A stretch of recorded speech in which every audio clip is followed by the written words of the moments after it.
All right, you and I are about to dive into an absolutely wild story of betrayal, rebirth, and pure survival. A woman stands below, her cruel smile dripping with malice as she mocks him. All your friends are dead, Jiang Xiaoyong. What's the point of even living anymore? Jiang Xiaoyong grits his teeth, burning with pure rage. Guilt cuts deep like a knife. It's my fault. I killed you all. He roars, his eyes blazed with intense hatred. You miserable rat. You'll die a painful death. The wicked girl fakes terror, quickly shrinking into the arms of the man beside her. Oh my, look at him, honey. He is getting so angry with me again. The man smirks wickedly, his eyes flashing with malice. Then, let's take our time torturing him to death, babe. That should make you feel much better, right? We really should thank you for all those supplies though. They gave us such a sweet, luxurious life of complete freedom. With that, he pulls out a remote controller and clicks the button. The rope holding Jiang Xiaoyong snaps, sending him falling straight into the cage below as starving zombies tear him apart. In agonizing, absolute pain, Jiang Xiaoyong makes a final, bitter vow. Kui Qing, Li Shuxiang. If I ever get a second chance to return, I will make you both pay in blood. Suddenly, a loud shout jolts him wide awake. Hey, Jiang Xiaoyong, what is your problem? Why hasn't my name been added to your house deed yet? Tell me, do you actually love me at all, or what? Now, pay attention, because this is where he realizes he actually traveled back in time, right before the entire world fell into chaos. In his past life, Cui Qing completely drained his parents' life savings, leaving him broke and homeless on the streets. Then the global disaster struck, turning humanity into monsters and throwing the world into utter ruin. But with friends he met on the streets, he managed to build a safe zone to survive. But Kui Qing, who acted poor to get close, was actually a spy who ruined everything he built. Now, she just keeps nagging him with her sharp, annoying voice. Also, the dowry must be 400,000 yuan. Not a single penny less. Do you hear me? Looking at her face, anger boils inside him. You wicked, evil snake. But he forces himself to calm down and act smart. All right, fine, I get it. Just leave first for now. He shoves her outside and slams the door shut. Kui Qing stands frozen, totally shocked. Since when did he become so strong? Didn't he always beg for her attention? Staring at the digital clock, he thinks to himself, I only have exactly 1 month before the end of the world. I must start preparing right now. I know what you're thinking, but watch what kind of wild system screen pops up next. Apocalypse system activated. Mission launched. Please complete this task as soon as possible. Mission: prepare for the disaster. Requirements: own 0 out of 1 plots of land and secure 0 out of 365 days of supplies. Reward: 10 points, which can be easily redeemed inside the system shopping center. He is thrilled, staring at the screen. A real system? With actual quest rewards too? Checking the store, he finds physical enhancement potions for 20 points and level 1 apocalypse survivor supply boxes for just 2 points. Level 1 protagonist boxes cost 1 point, and manual refresh costs 2. He remembers how starving himself in his past life to save up for the dowry left him severely malnourished. Grabbing his phone, he knows he only has 1 month left before the zombies arrive. Time to feast while he still can. He opens a food delivery app. Soon, a massive feast arrives. He is amazed to find 3-star Michelin dishes right in front of him. He takes a bite of the 300 yuan braised pork, feeling an absolute explosion of incredible flavor in his mouth. This is so damn delicious. He eats like an absolute hurricane, stuffing his face continuously. In the middle of his feast, his phone rings. It's Wen Shuya, Kui Qing's best friend. He curses silently. What does this fake girl want now? The moment he answers, she starts screaming. What is wrong with you, Jiang Xiaoyong? Is this how you treat her? She only wanted you to show some real commitment. Yet you won't even transfer your own family property to her name. And you dare say you love her? She was only testing you, and you couldn't even handle that. If you bring the house deed and 1 million in cash to beg her, I might help you. Otherwise, get ready to break up. Jiang Xiaoyong loses his temper and barks back. Who the hell do you two think you are to test me? Get lost. He hangs up immediately and leans back, thinking hard. He needs to find a suitable piece of land. To build an impenetrable fortress, it must be highly defensible, near fresh water, and surrounded by thick forests. So what do you and I think? Will he succeed? He heads to a real estate agency. All right, let's watch together as a female employee welcomes our main character, asking if he is renting or buying. But before Jiang Xiaoyong can answer, a rude manager cuts in, completely ignoring him. He snaps at the girl, Xiaoning, telling her to stop wasting time and go move boxes in the back. Xiaoning nervously explains that she is currently serving a customer, but Manager Chu shoves her aside, mockingly asking if she forgot his lessons. He snaps that she has no eye for people and must go work. Glaring at Jiang Xiaoyong, he sneers that a guy in such cheap clothes cannot even afford a toilet. Angered, our main character points and demands to know what he means. He calls him a blind dog. Shocked, Manager Chu sneers, promising to stream himself eating crap if this poor kid can even buy a single toilet.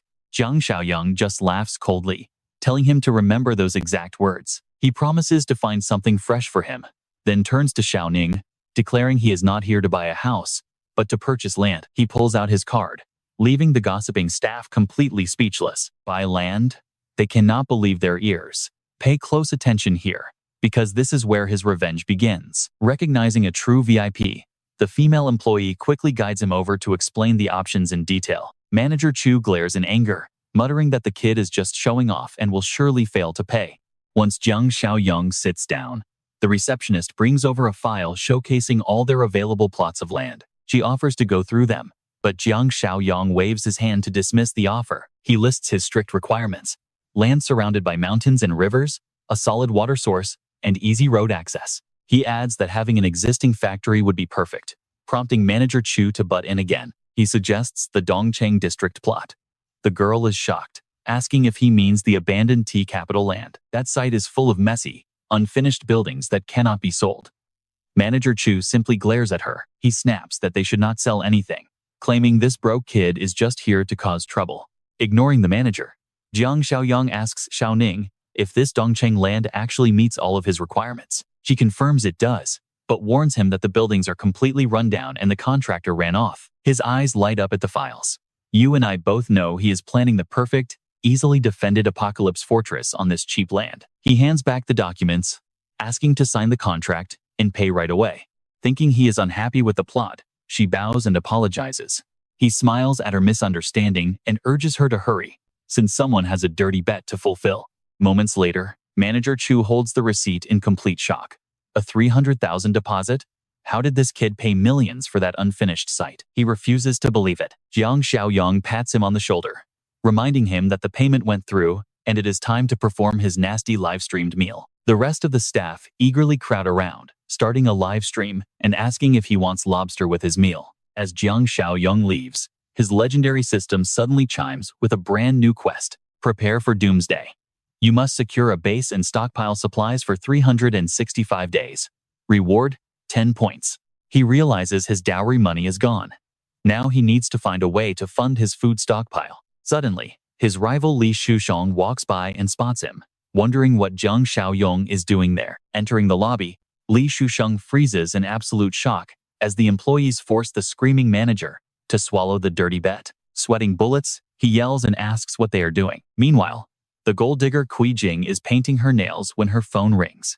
She playfully answers the call. Li Shushong quickly asks her if she knows that Jiang Xiaoyong just bought a massive plot of land. Shocked, Kui Jing leaps up and slams her hand on the table, demanding to know where he got the cash. Li Shushong mentions the 300,000 deposit. She screams in absolute fury, calling him a bastard for spending her money. Li Shushong tries to calm her down, but she is way too furious to listen to reason. She vows to expose the bastard online for daring to touch what she believes is her money. Unaware of her evil scheme, Jiang Xiaoyong sits on his sofa, calculating the massive funds needed to build his fortress. Suddenly, a loud and aggressive knocking on his door disrupts his deep thoughts. Opening the door, he sees Kui Jing and Wen Shuya. Trust me, things are about to get wild. Let's dive into this crazy scene. She screamed, "How dare you spend my money?" He stood dazed, while she pointed her finger angrily. "You used my dowry money to buy land. That money is mine, and that land belongs to me too." Jiang Xiaoyong sneered, patting her shoulder with a thick stack of cash. "You are completely insane. I have plenty of money, but you are not getting a single dime. Do not think I do not know what you and Li Shusheng are doing behind my back." Kui Jing went completely silent. How on earth did he find out about her and Li Shusheng? Seeing the tension rise, Wen Shuya quickly stepped in to mediate. "Oh my, calm down you two. It is just a lover's quarrel, a total misunderstanding." Jiang Xiaoyong scoffed. "Misunderstanding my foot. There is no misunderstanding. Besides, she and I are not dating at all. She and Li Shusheng are the ones who are actually a couple. Now get lost. Looking at you guys makes me sick. Losing all patience, he slammed the door shut on them. Jing stood there in absolute shock. How could he possibly know her secret? Every time she booked a room, she was extremely careful, even hiding while pressing elevator buttons. When Shuya turned to her, furiously asking, Jing, why did you not tell me about this? Are you really sleeping with that middle-aged guy? Li Shusheng, Jing weakly replied, We only went to motels together a few times. That is all. When Shuya rubbed her temples and sighed, this is a total mess. Let us go home first and figure out how to handle this. Jing could only nod. Yeah, that is our only choice. As the elevator doors opened, they both stepped inside. Now, pay attention, because here is where everything gets messy. When Shuya sneered, deciding to backstab her best friend now that she ruined things with Jiang Xiaoyong. The next day, Jiang Xiaoyong arrived at his newly purchased land. Looking at the massive plot, he said, This factory here, I want to completely renovate it. Can you estimate when it will be finished? Standing right next to him was Foreman Li from Pelu Construction Company. He went on to list a crazy set of requirements: reinforcing the walls, building steel, mesh watchtowers, installing explosion-proof doors, and putting in bulletproof tempered glass. After taking down the notes, Foreman Li folded his blueprints and asked curiously, Little brother, did you offend some incredibly dangerous group or something? Jiang Xiaoyong replied coldly, Do not ask so many questions. Knowing too much will not end well for you. Just tell me the cost to finish this within 1 month. Foreman Li shook his head. My brother, 1 month is simply impossible. Cut the chatter. Jiang Xiaoyong interrupted. Aren't you supposed to be the top foreman of Pelu? The lives of Pelu's workers are also lives. Do you have any humanity? Foreman Li smiled awkwardly. No, boss. I just mean we need more money. Jiang Xiaoyong got straight to the point. Give me a number. Foreman Li held up 2 fingers. Boss, to finish in a month, my guys will have to slave away. It will cost at least 2 million. Give us 500,000 down payment first. Fine. Jiang Xiaoyong nodded. I will transfer the money within a week. Get your workers started immediately. Foreman Li was still worried, but Jiang Xiaoyong patted his shoulder reassuringly. Relax. I will not shortchange you. I am leaving this land in your hands. Hearing this, Foreman Li finally sighed and nodded. All right, then, and you and I both knew this was coming. When Shuya suddenly called out from behind, running over to wrap her arms around his. What are you doing out here? The scenery is so beautiful. Are you going to build a mansion? Jiang Xiaoyong, disgusted, brushed her hand off. Whatever I do is none of your business. When Shuya was stunned. Why was he acting so cold today? Normally, just holding hands made his face red and his heart race. Today she literally threw herself at him, yet he had absolutely zero reaction. She quickly called after him as he walked toward the construction site. Hey, the main gate needs to be wider. Jiang Xiaoyong turned back, frowning. Why are you here? When Shuya smiled brightly.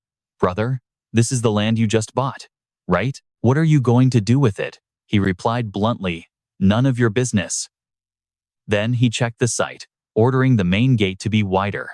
When Shuya quickly chased after him, thinking she could not afford to lose this incredible opportunity. Now that Jing had ruined things with him, she just had to step in and claim this land. Back at home, Jiang Xiaoyong stared at 2 bank books on the table. Mortgaging this house would only bring in 300,000, which was not enough for the first phase. He had to find another way. Suddenly, a crazy idea hit him. The apocalypse was coming anyway.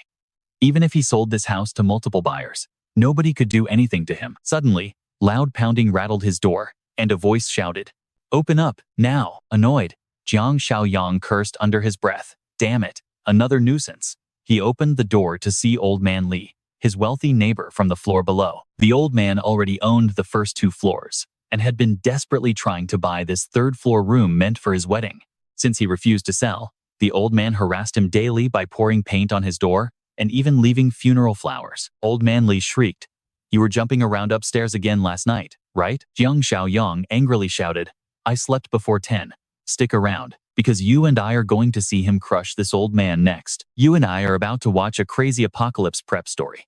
Old Man Li keeps arguing, but Jiang Xiaoyong loses patience and waves him off, telling him to stop. Don't you want this house? I'm completely sick of it, so I'll sell it to you. Old Man Li looks stunned. Really? Jiang Xiaoyong nods, but adds a condition.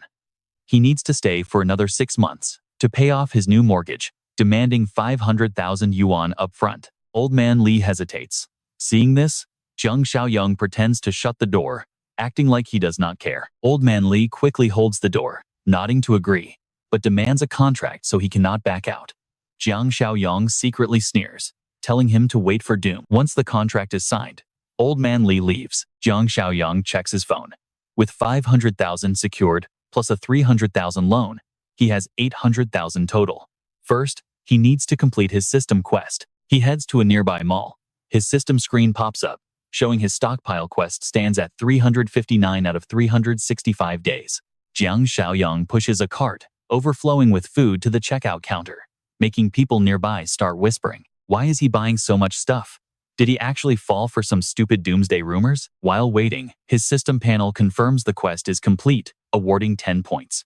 Now, pay attention, because in this brutal apocalypse, boosting his stats is absolutely crucial. The protagonist's supply box costs exactly 10 points, so he does not hesitate.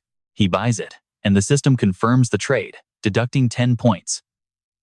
He receives a level 1 spatial ring with 500 cubic meters of frozen time storage. Jiang Xiaoyong puts on the spatial ring, thrilled. This first-time pull is incredibly lucky, as frozen time keeps food fresh forever. It is absolutely perfect. The system updates with a new quest, 10 years of food security, offering 20 points. Suddenly, a loud shout echoes. A guy marches over with 2 security guards, yelling, "Who dares to make trouble here?" Wait, Jiang Xiaoyong, is that you? Jiang Xiaoyong recognizes him as Yang Tao, an old middle school classmate, who is just a lapdog for Jiang Shengzai. He bullies the weak but fears the strong, and always cause trouble. Old memories flash back of Yang Tao blocking his path, demanding 10 yuan for protection money. Back then, he told him to get lost and ask Jiang Shengzai instead. Today, Yang Tao is still aggressive, demanding he return everything or face the consequences. Jiang Xiaoyong smirks, laughing that Yang Tao is still a spineless coward who only targets the weak. I am buying stuff. Is this how CR Vanguard Supermarket treats its paying customers? Yang Tao snaps back, telling him to pay up immediately or regret it. An hour later, the cashier finishes scanning the mountain of items. Yang Tao asks for the total, and she replies 56,884 yuan. Yang Tao slams the card terminal down. Let's watch his reaction as Jiang Xiaoyong swipes his card without hesitating. Ding. Payment successful.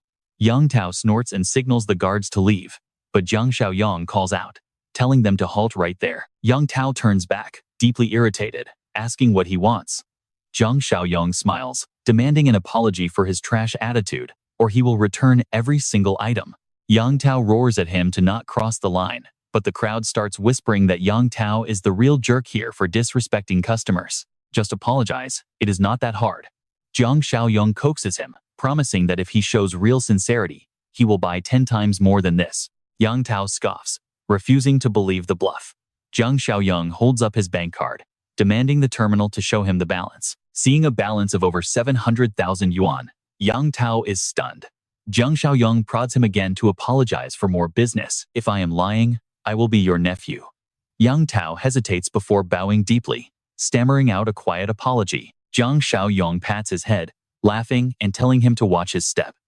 Yang Tao looks up, asking why brother Yang is buying so much. Jiang Xiaoyong replies that it is his own business.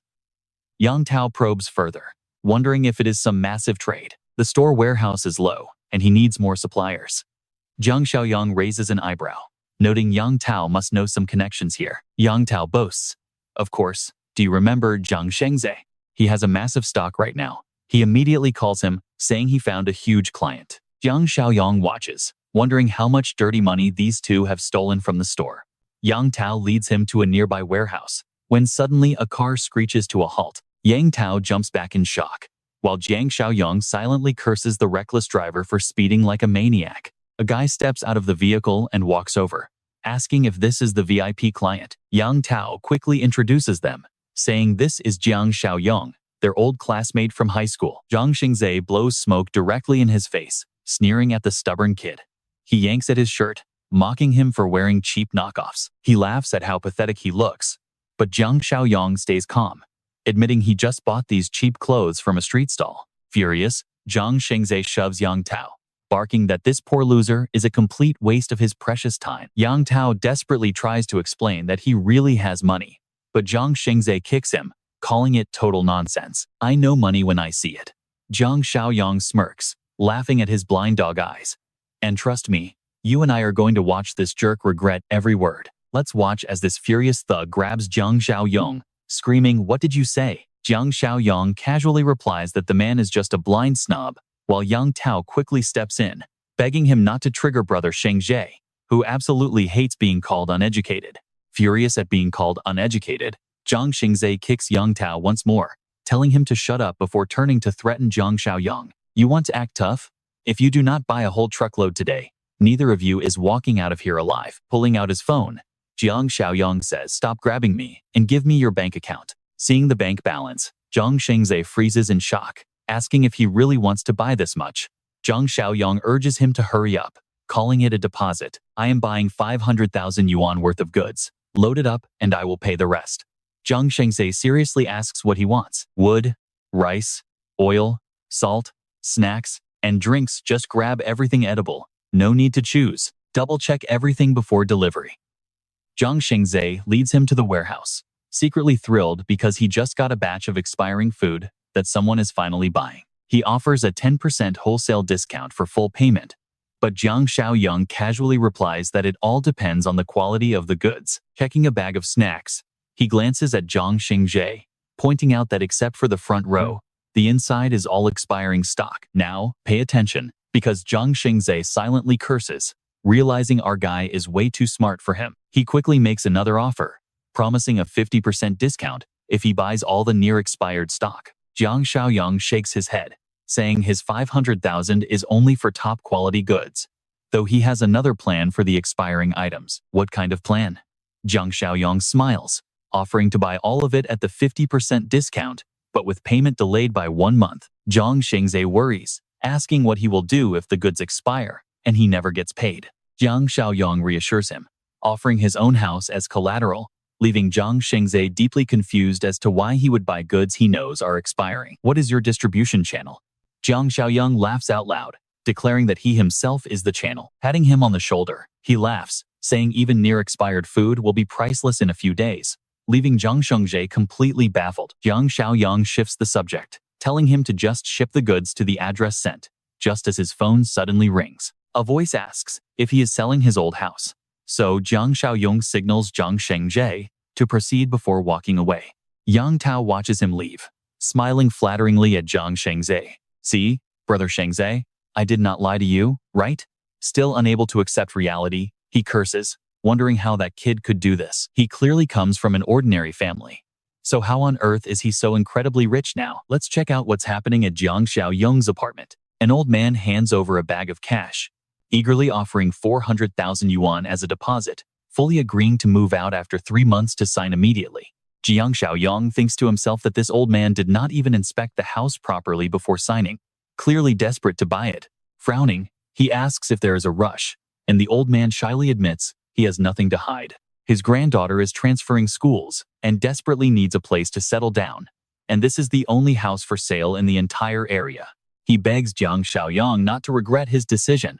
Jiang Xiaoyong smiles, saying the old man is too honest for telling him everything, completely unafraid of a sudden price hike. Panicking, the old man assures him this money is his family's life savings spanning 2 generations, promising he will never back out. Jiang Xiaoyong nods, signing the contract without hesitation, which brings immense joy and relief to the ecstatic old man. Saying he will not bother him anymore, the old man is politely sent on his way. Watching him leave, Jiang Xiaoyong sighs, knowing that despite their kindness, they will struggle to survive even 1 month in the upcoming apocalypse. He calls out, asking the old man for his current address before he departs. After saving the address, Jiang Xiaoyong heads to his newly purchased shelter, where Foreman Li greets him with a warm smile. Handing over the second deposit, Jiang Xiaoyong checks the construction progress, noting that 70% of the shelter is already completed. The reinforced walls and doors are fully secure. But what about the storage warehouse? Foreman Li says the factory warehouse is cleared and ready for immediate use. Pleased, Jiang Xiaoyong calls Jiang Xingzhe to deliver the massive load of goods right away. Sometime later, delivery workers arrive, laughing about how generous their boss is to pay 2,000 yuan for such a simple job, noting the place looks exactly like a fallout shelter. Personally supervising, Jiang Xiaoyong commands them to separate the perishable fruits, vegetables, and fresh foods to prevent any spoilage. The workers promise to get it done, and after finalizing the setup, they all leave. Alone in the warehouse, Jiang Xiaoyong smiles as the system confirms the 10-year food prep mission is complete, giving him 20 points. Trust me, we are just getting started. You and I are about to dive into this apocalypse, starting with a system screen showing a 20-point serum and a 2-point farmer box, a level 1 ability awakening box for 1 point, and a manual refresh for 2. Jiang Xiaoyong is absolutely thrilled. Talk about incredible luck, getting a superpower before the world even ends. He instantly buys the level 1 awakening box. After spending 1 point, leaving him with 19, he unlocks Mind's Eye level 1, a broken skill that lets him detect any enemy's hidden hostility. He laughs out loud. This ability is going to be incredibly useful during the early days of the apocalypse. The system updates with a new quest, Armed to the Teeth. The goal is to fully arm himself for 10 points and a random bonus. We cut to a bustling black market late at night, where one guy suddenly yells out, "Damn it, are you serious? Is this price actually real?" Jiang Xiaoyong blends in to find supplies. But watch closely here because a noisy stall is about to catch his eye. Over there, Li Shusheng is haggling over a fake jade bracelet. 2,000 yuan is obviously a scam, so he demands it for 300, thinking he got a steal. The nervous vendor, scared of being overheard, quickly whispers, Fine, calm down, I will sell it." Jiang Xiaoyong glances over and sneers.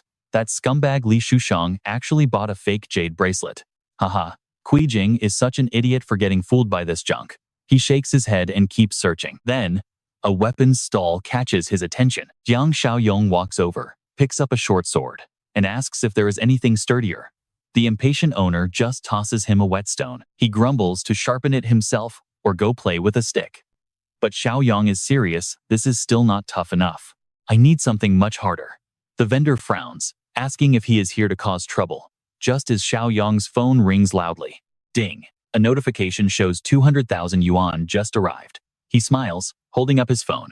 Relax, boss. This is my sincere offer. The owner instantly changes his tune, tells his partner Xiaocheng to watch the stall, and quietly leads Xiaoyong inside, since talking out here is too risky. Upstairs in a private room, the vendor opens a hidden box. Boss, this is a custom-made pistol. Taking down a target is no problem at all. The ammo is cheap too, just gunpowder and steel ball bearings.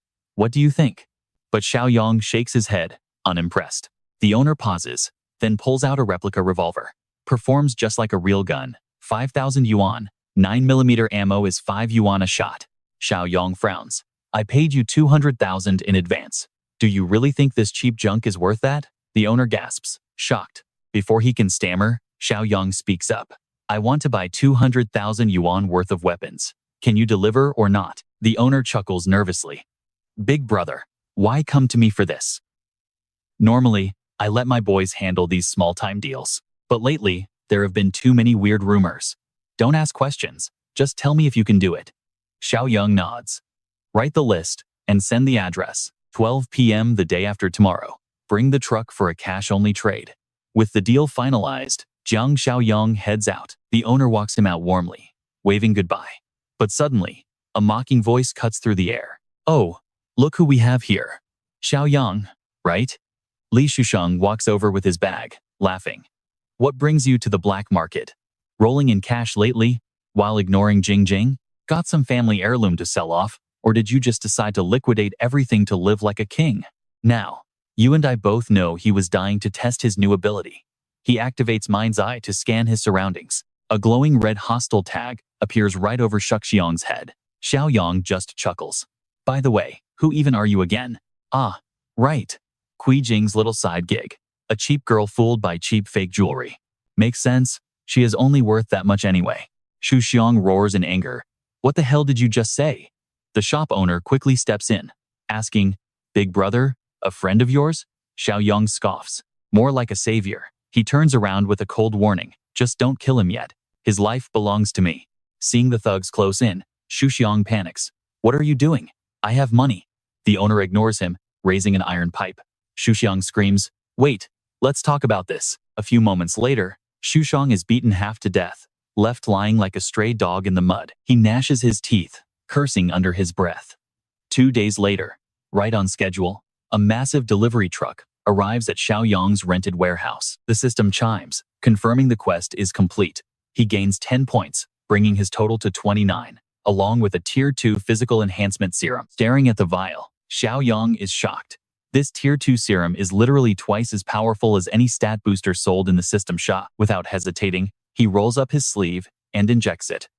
Keep in mind, an average adult's physical stat is only 5. By adding 2 points, his base strength instantly shoots up by 40%. He quickly checks the shop prices again. The level 1 Apocalypse Farmer box is still 2 points, and refreshes cost 2. He laughs, determined to max out his stats.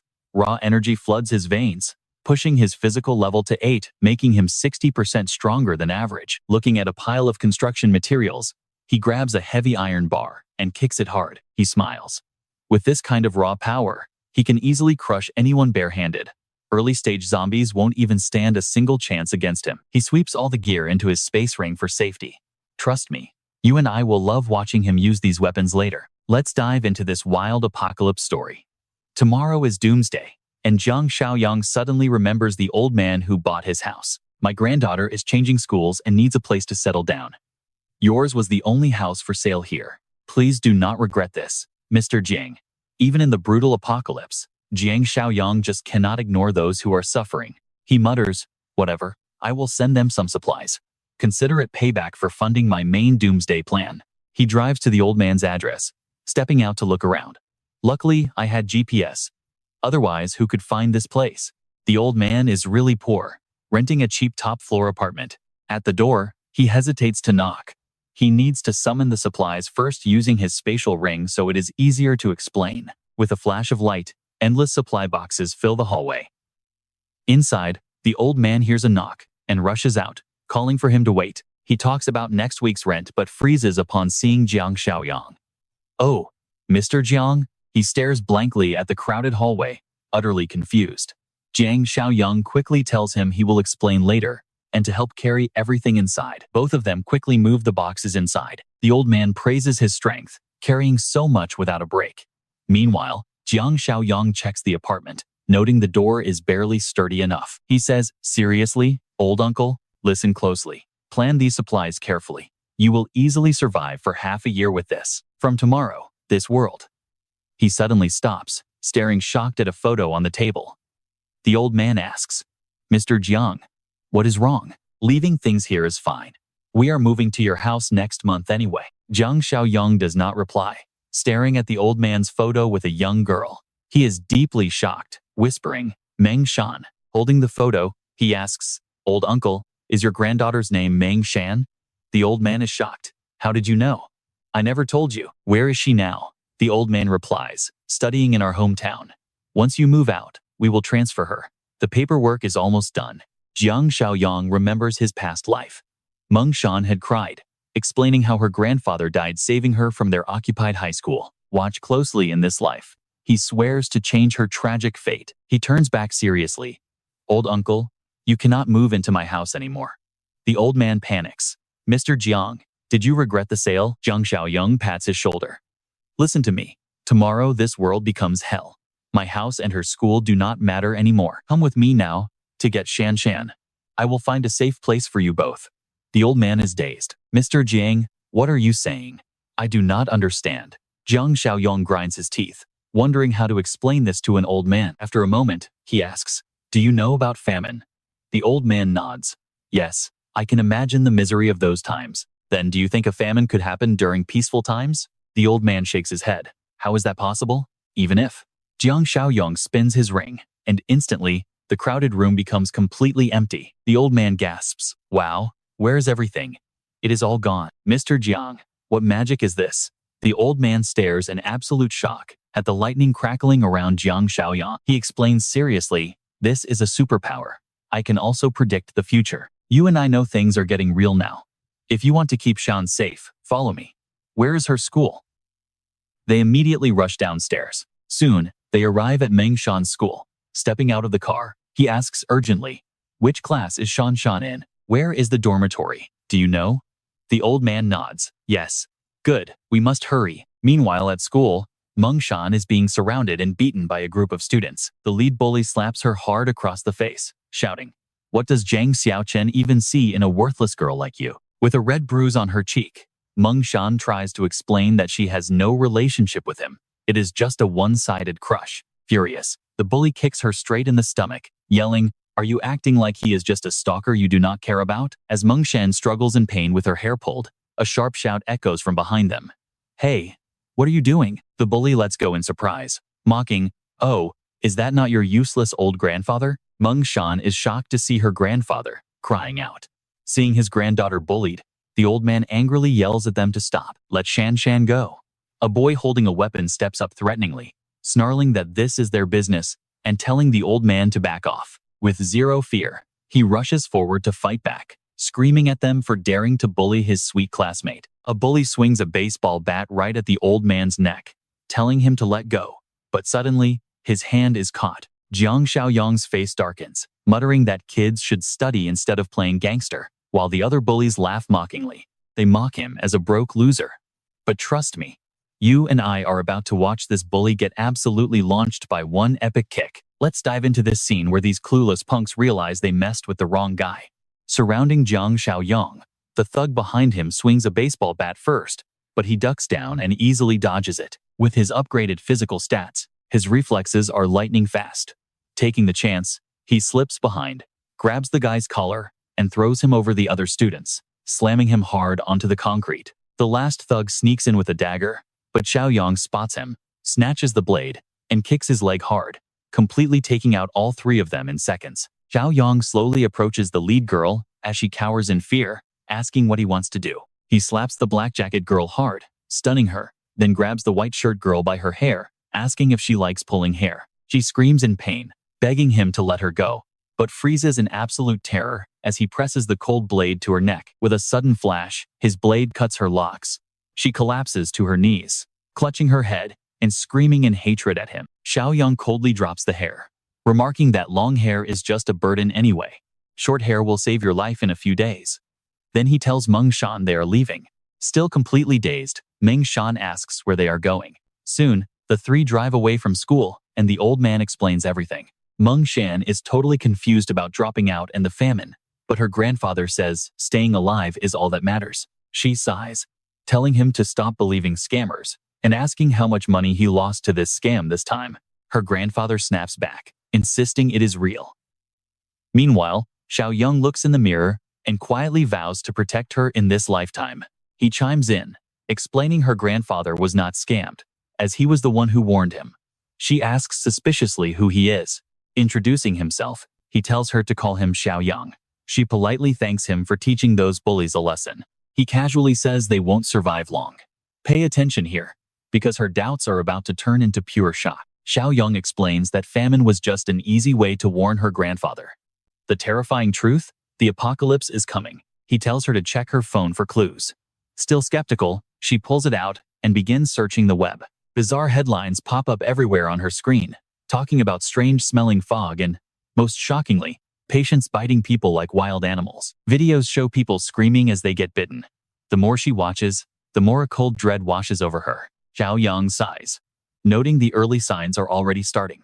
She asks in panic if tomorrow will truly be the first day of the end. He nods grimly, explaining that a highly toxic fog will soon blanket several regions, including Province B, infecting all living things, turning humans into flesh-eating zombies who will then rise even after death. I know what you are thinking, zombies, but this nightmare is about to become real. He says, everything will make sense by next week. Suddenly, they hit a massive traffic jam, and Xiaoyong sticks his head out in frustration. Even the emergency lane is blocked. The worried old man asks what will happen if the zombies catch up to them. He reassures him that the real chaos won't fully erupt for another few days, so they are safe for now. Suddenly, a black car zooms up the emergency lane and cuts them off aggressively without even using a blinker. Slamming on the brakes, he curses out the driver, then angrily hits the gas to block the jerk from cutting in front. The black car keeps pressing, and the driver rolls down his window to shout insults, but the old man advises avoiding trouble with wealthy folks. Xiaoyong sneers, saying that if the guy tries anything, he will gladly send him to his grave early. An hour later, the traffic finally clears. But Mengshan suddenly shouts a warning to look out. That same black car has caught up, speeding right beside them and dangerously swerving in front. The terrified grandfather begs him to brake, but Xiaoyong is done playing nice, declaring he has zero tolerance left for scum. He slams the pedal and rams them hard, sending the black car spinning out into the roadside. The dizzy driver stumbles out, screaming threats to call the police and track their plates to make them pay for messing with him. That night, Xiaoyong brings them to his massive base, leaving both of them completely awestruck by its scale. He tells them to sleep early, as survival gets much harder tomorrow. The next morning, Xiaoyong looks out the reinforced windows, while Shanshan stretches, happily yawning about finally getting a good night's sleep. With a smile, he offers them a grand tour of their secure fortress, showing off the massive reinforced concrete walls and the 3-centimeter thick solid steel gates. Everything is remote controlled, keeping out zombies and intruders alike unless they bring heavy military weaponry. He warns them that under no circumstances should anyone outside their trio ever be allowed inside. Shanshan hesitates, asking if they'll ignore survivors. But trust me, you and I know survival means making hard choices. Let us dive back in, as he silently gestures for her to follow in this harsh apocalypse. Greed gets magnified, and Mother Long Qing only ruined herself. The grandfather and grandchild looked down at the view in utter shock. He continued, telling them that if survivors came begging for help while he was gone, they could use this area as a temporary shelter, but absolutely never let them inside the fortress. Do you understand? Mengshan nodded, saying she understood completely. Jiang Xiaoyong then led the pair to the base food warehouse, pointing out that the provisions in this specific area could be distributed for relief, promising to give them more detailed instructions later. Following his directions, the grandfather and grandchild continued toward the warehouse. Finally, he turned back to look at them both and activated his mind-eye skill. A mysterious blue light suddenly flashed right over their heads. He thought to himself that a sign of trust had finally appeared. Confirming their loyalty, he confidently retrieved an item from his spatial ring. Weapons are absolutely critical in this apocalyptic world, he spoke solemnly, warning them that control must always remain in their hands, and they must never let these weapons fall into enemy hands. The old man nodded resolutely, promising they would keep them safe. Now pay attention, because right here, the system displays a massive update.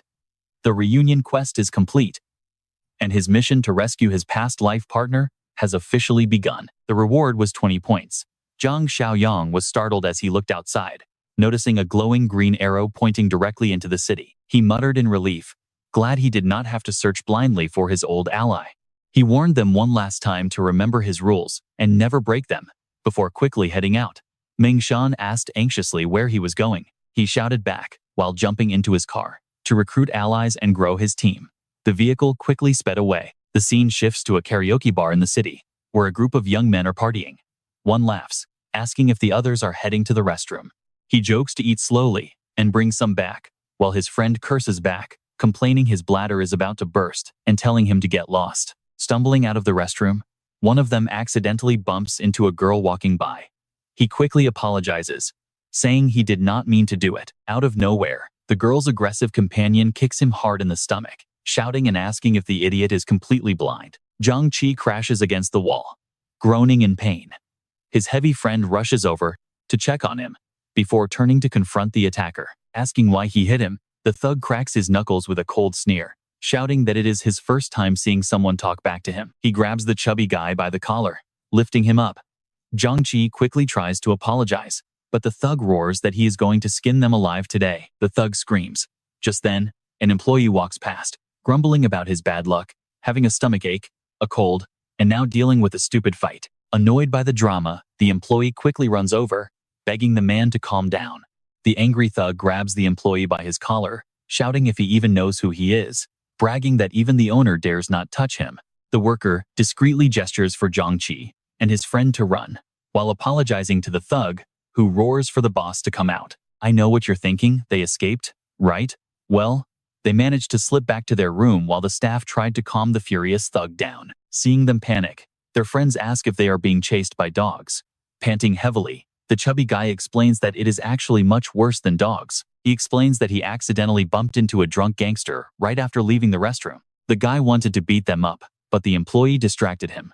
Hearing this, their fiery friend jumps up in anger, asking who the hell that thug thinks he is. He yells that the three of them from the mechanical crew never back down, threatening to call friends over to teach that thug a lesson.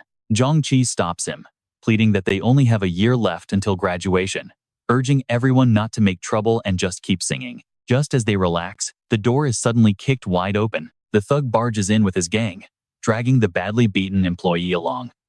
Pointing directly at Jiang Qi, he commands his men to lock the door and grab them. The four friends freeze as the thugs surround them, forcing them to kneel with their hands on their heads, while the bleeding employee groans on the floor. One friend angrily demands to let him make a phone call, but the gangster roars back, cursing and asking who gave him permission to speak. He grabs a glass bottle from the table and smashes it over his head. Jiang Qi screams in horror as Jiang Xiaoyong pulls up outside the bar. Chuckling about college students singing while the apocalypse approaches, Jiang Xiaoyong walks into the establishment, greeted politely by the staff at the entrance. Inside the room, Chen Chong lies bleeding on the floor. Jiang Qi rushes to his side, while the smug thug laughs, wrapping his arm around his girl. He asks if she is satisfied, but she pouts, muttering that this guy was not the one who bumped her. Grabbing another bottle, the thug points at Jiang Qi. Chen Chong suddenly fights back, grabbing an ashtray, but the goons quickly pin him down, mocking him for fighting back. The gangster sneers at his bravery, before brutally smashing the glass bottle right over Chen Chong's head once again. As Chen Chong collapses, Jiang Qi and the chubby guy angrily retaliate. The thug screams, furious that these weak kids still dare to fight back. He vows to beat anyone he catches to death, while their remaining classmate cowered in the corner, too terrified to utter a single word. Now pay attention, because you and I are about to witness the first mutation. The injured employee suddenly growls like a beast, biting a thug's shoulder while nobody is looking. The thug screams in agony, calling him a mad dog and begging for help. All right, you and I are diving into a wild zombie outbreak where thugs are screaming, "Help, this guy is too strong," before getting brutally bitten by a crazed worker. Just then, Jiang Xiaoyong appears. He lifts the crazed worker with one hand and slams him against the wall, pinning him completely. He barks, "Stop right there." The gangster is terrified, thinking, that crazy guy was so strong. Yet this kid pinned him effortlessly. The leader demands, "Who the hell are you?" Ignoring him, Jiang Xiaoyong turns to Jiang Qi. "Did you get bitten?" Jiang Qi stammers, "No, I didn't." "Why?" "Get your friend out of here and wait for me." The boss grabs Jiang Qi's shoulder. "Hold on." Suddenly, the bitten thug grabs his head, trembling. "Boss, my head is splitting." The leader is totally confused. "What is going on with you? Is your cold getting worse?" Jiang Xiaoyong frowns. The bite is right near the neck. With the infection so close to his brain, he is going to turn any second. He drags the worker into a utility room and slams it shut.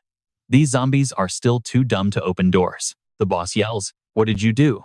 Jiang Xiaoyong dusts off his hands. "Jiang Qi, which one do you want me to handle?" Jiang Qi is stunned. But pay attention here, because the boss lunges forward only for Jiang Xiaoyong to grab his face and slam him straight into the floor. Another lackey rushes in, yelling. Jiang Xiaoyong throws a brutal uppercut, sending the guy flying backward, completely knocked out cold. The last thug sees his buddy twitching. "Hey, did you get a seizure from just one punch?" Jiang Xiaoyong snaps. "Anyone else want a taste of this? Step up." He then warns Jiang Qi. "Get your friend out of here now." Jiang Qi does not get what is happening, but he feels the good intentions and helps his friend out. Seeing the danger, the boss signals, "Let us get out of here."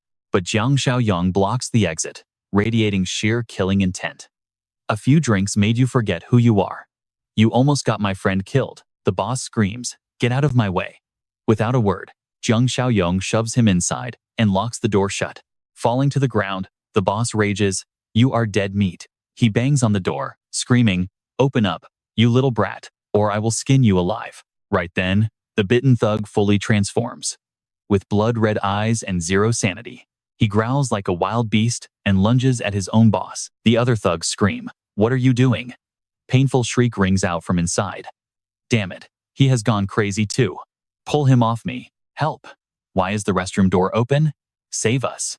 Hearing the noise, an employee nervously approaches. "Sir, is everything all right? Do you need some help?" Jiang Xiaoyong orders. "Lock this door immediately. Call the police and the hospital. Tell them there is a mad flu patient trapped inside." The employee is stunned. "Flu? Mad flu?" Frightened by Jiang Xiaoyong's glare, he stammers, "Yes, sir." He locks the door just as he was told. Jiang Xiaoyong signals the group to move out, leaving the confused worker muttering, "Is this a joke?" That screaming is way too intense. Another worker runs over, asking, "What is all this noise?" The guest said someone has the mad flu in there. Mad flu? I only heard rumors. Let us check the security cameras. With that, they both run to the surveillance room. You and I both saw this coming, right? On screen, the thugs have turned into zombies, ripping each other apart in a horrific bloodbath. Outside, Jiang Xiaoyong starts the car, urging them, "Get in quickly. We cannot stay here any longer." The car speeds off. Finally safe. Zhang Qi breathes a sigh of relief. "Sir, thank you so much for saving us. Who are you?" "I am Jiang Xiaoyong. I was hired to protect you guys. Do not ask me who paid." Another guy asks, "Is the mad flu actually real?" The internet says it is just a rumor. Jiang Xiaoyong fires back. "Was what you saw back there an illusion?" The guy stammers. "Is there a cure?" Jiang Xiaoyong shakes his head. "This nightmare is not going to end. It is only getting worse. Welcome to the apocalypse." Suddenly, a terrifying shriek rings out.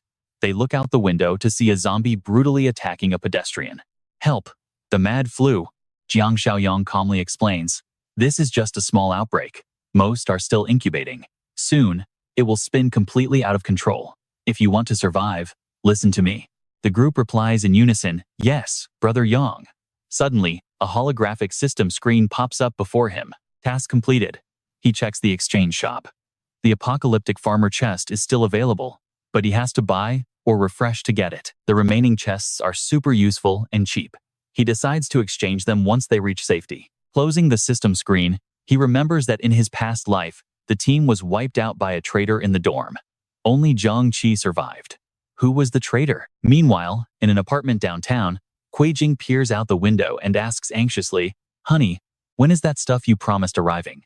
It is so chaotic outside, and I am too scared to go to the store."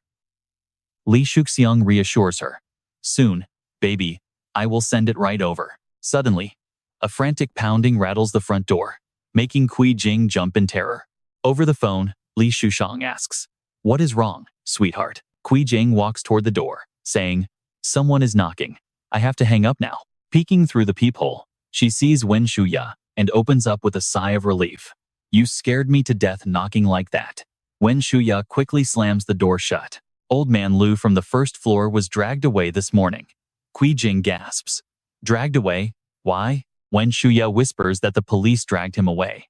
"And that is where we leave it today, trust me. Things are about to get much worse." "All right, you and I are diving into a crazy post-apocalyptic world." Wen Shuya quickly asks, "Did Shuxiang send you yet?" Jing stared at her phone, depressed. Still nothing. Wen Shuya snapped, pointing her finger. "I told you, no man can be trusted. Let me call him and tell him Jiang Xiaoyong has tons of supplies. Enough to make him filthy rich during this pandemic." Jing doubted her. "Really? How do you know?" Wen Shuya patiently explained. "Remember when we went to Xiaoyong's house, and he kicked us out? I had a sim follow him, and he saw trucks delivering tons of supplies to an abandoned warehouse every now and then." Jing was furious. Did that bastard actually know about the plague beforehand? Wen Shuya shrugged. "Whatever. Shuxiang knew too.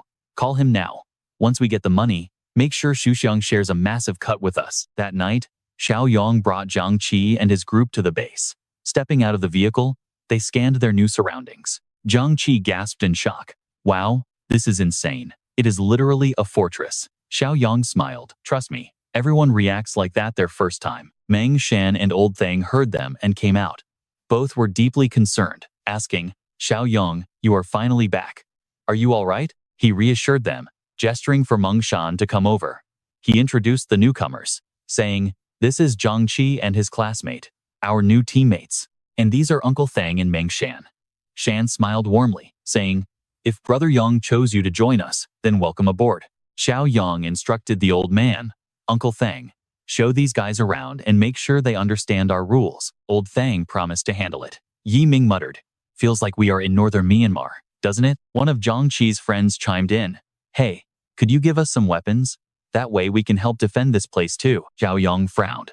Sensing the tense atmosphere, Lao Si glared at the fat guy and whispered, "Yi Ming, what is the rush? We just got here. Let them trust us first." Xiaoyong reassured them, "Do not worry. Weapons tomorrow. For now, let's get your severely injured friend to the medical bay." A bit later, The group was settled into private rooms. The fat guy dried his hair, sighing, "Man, this is so comfortable." Yiming complained, "Lao Si, why did you stop me back there? If you had not, he might have handed over the guns already. To put it nicely, we are protected. To put it bluntly, we are trapped." Lao Si snapped back, "You cannot say that. He saved our lives." Yiming sneered. "What is his real motive? Why save us? He claims someone hired him to protect us, but who knows if that is even true. Did you see that medical room? The windows are sturdier than a prison.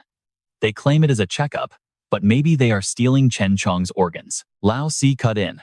"But if we misjudge him, are we not repaying kindness with hatred?" Yiming laughed coldly. "Better to betray than be betrayed.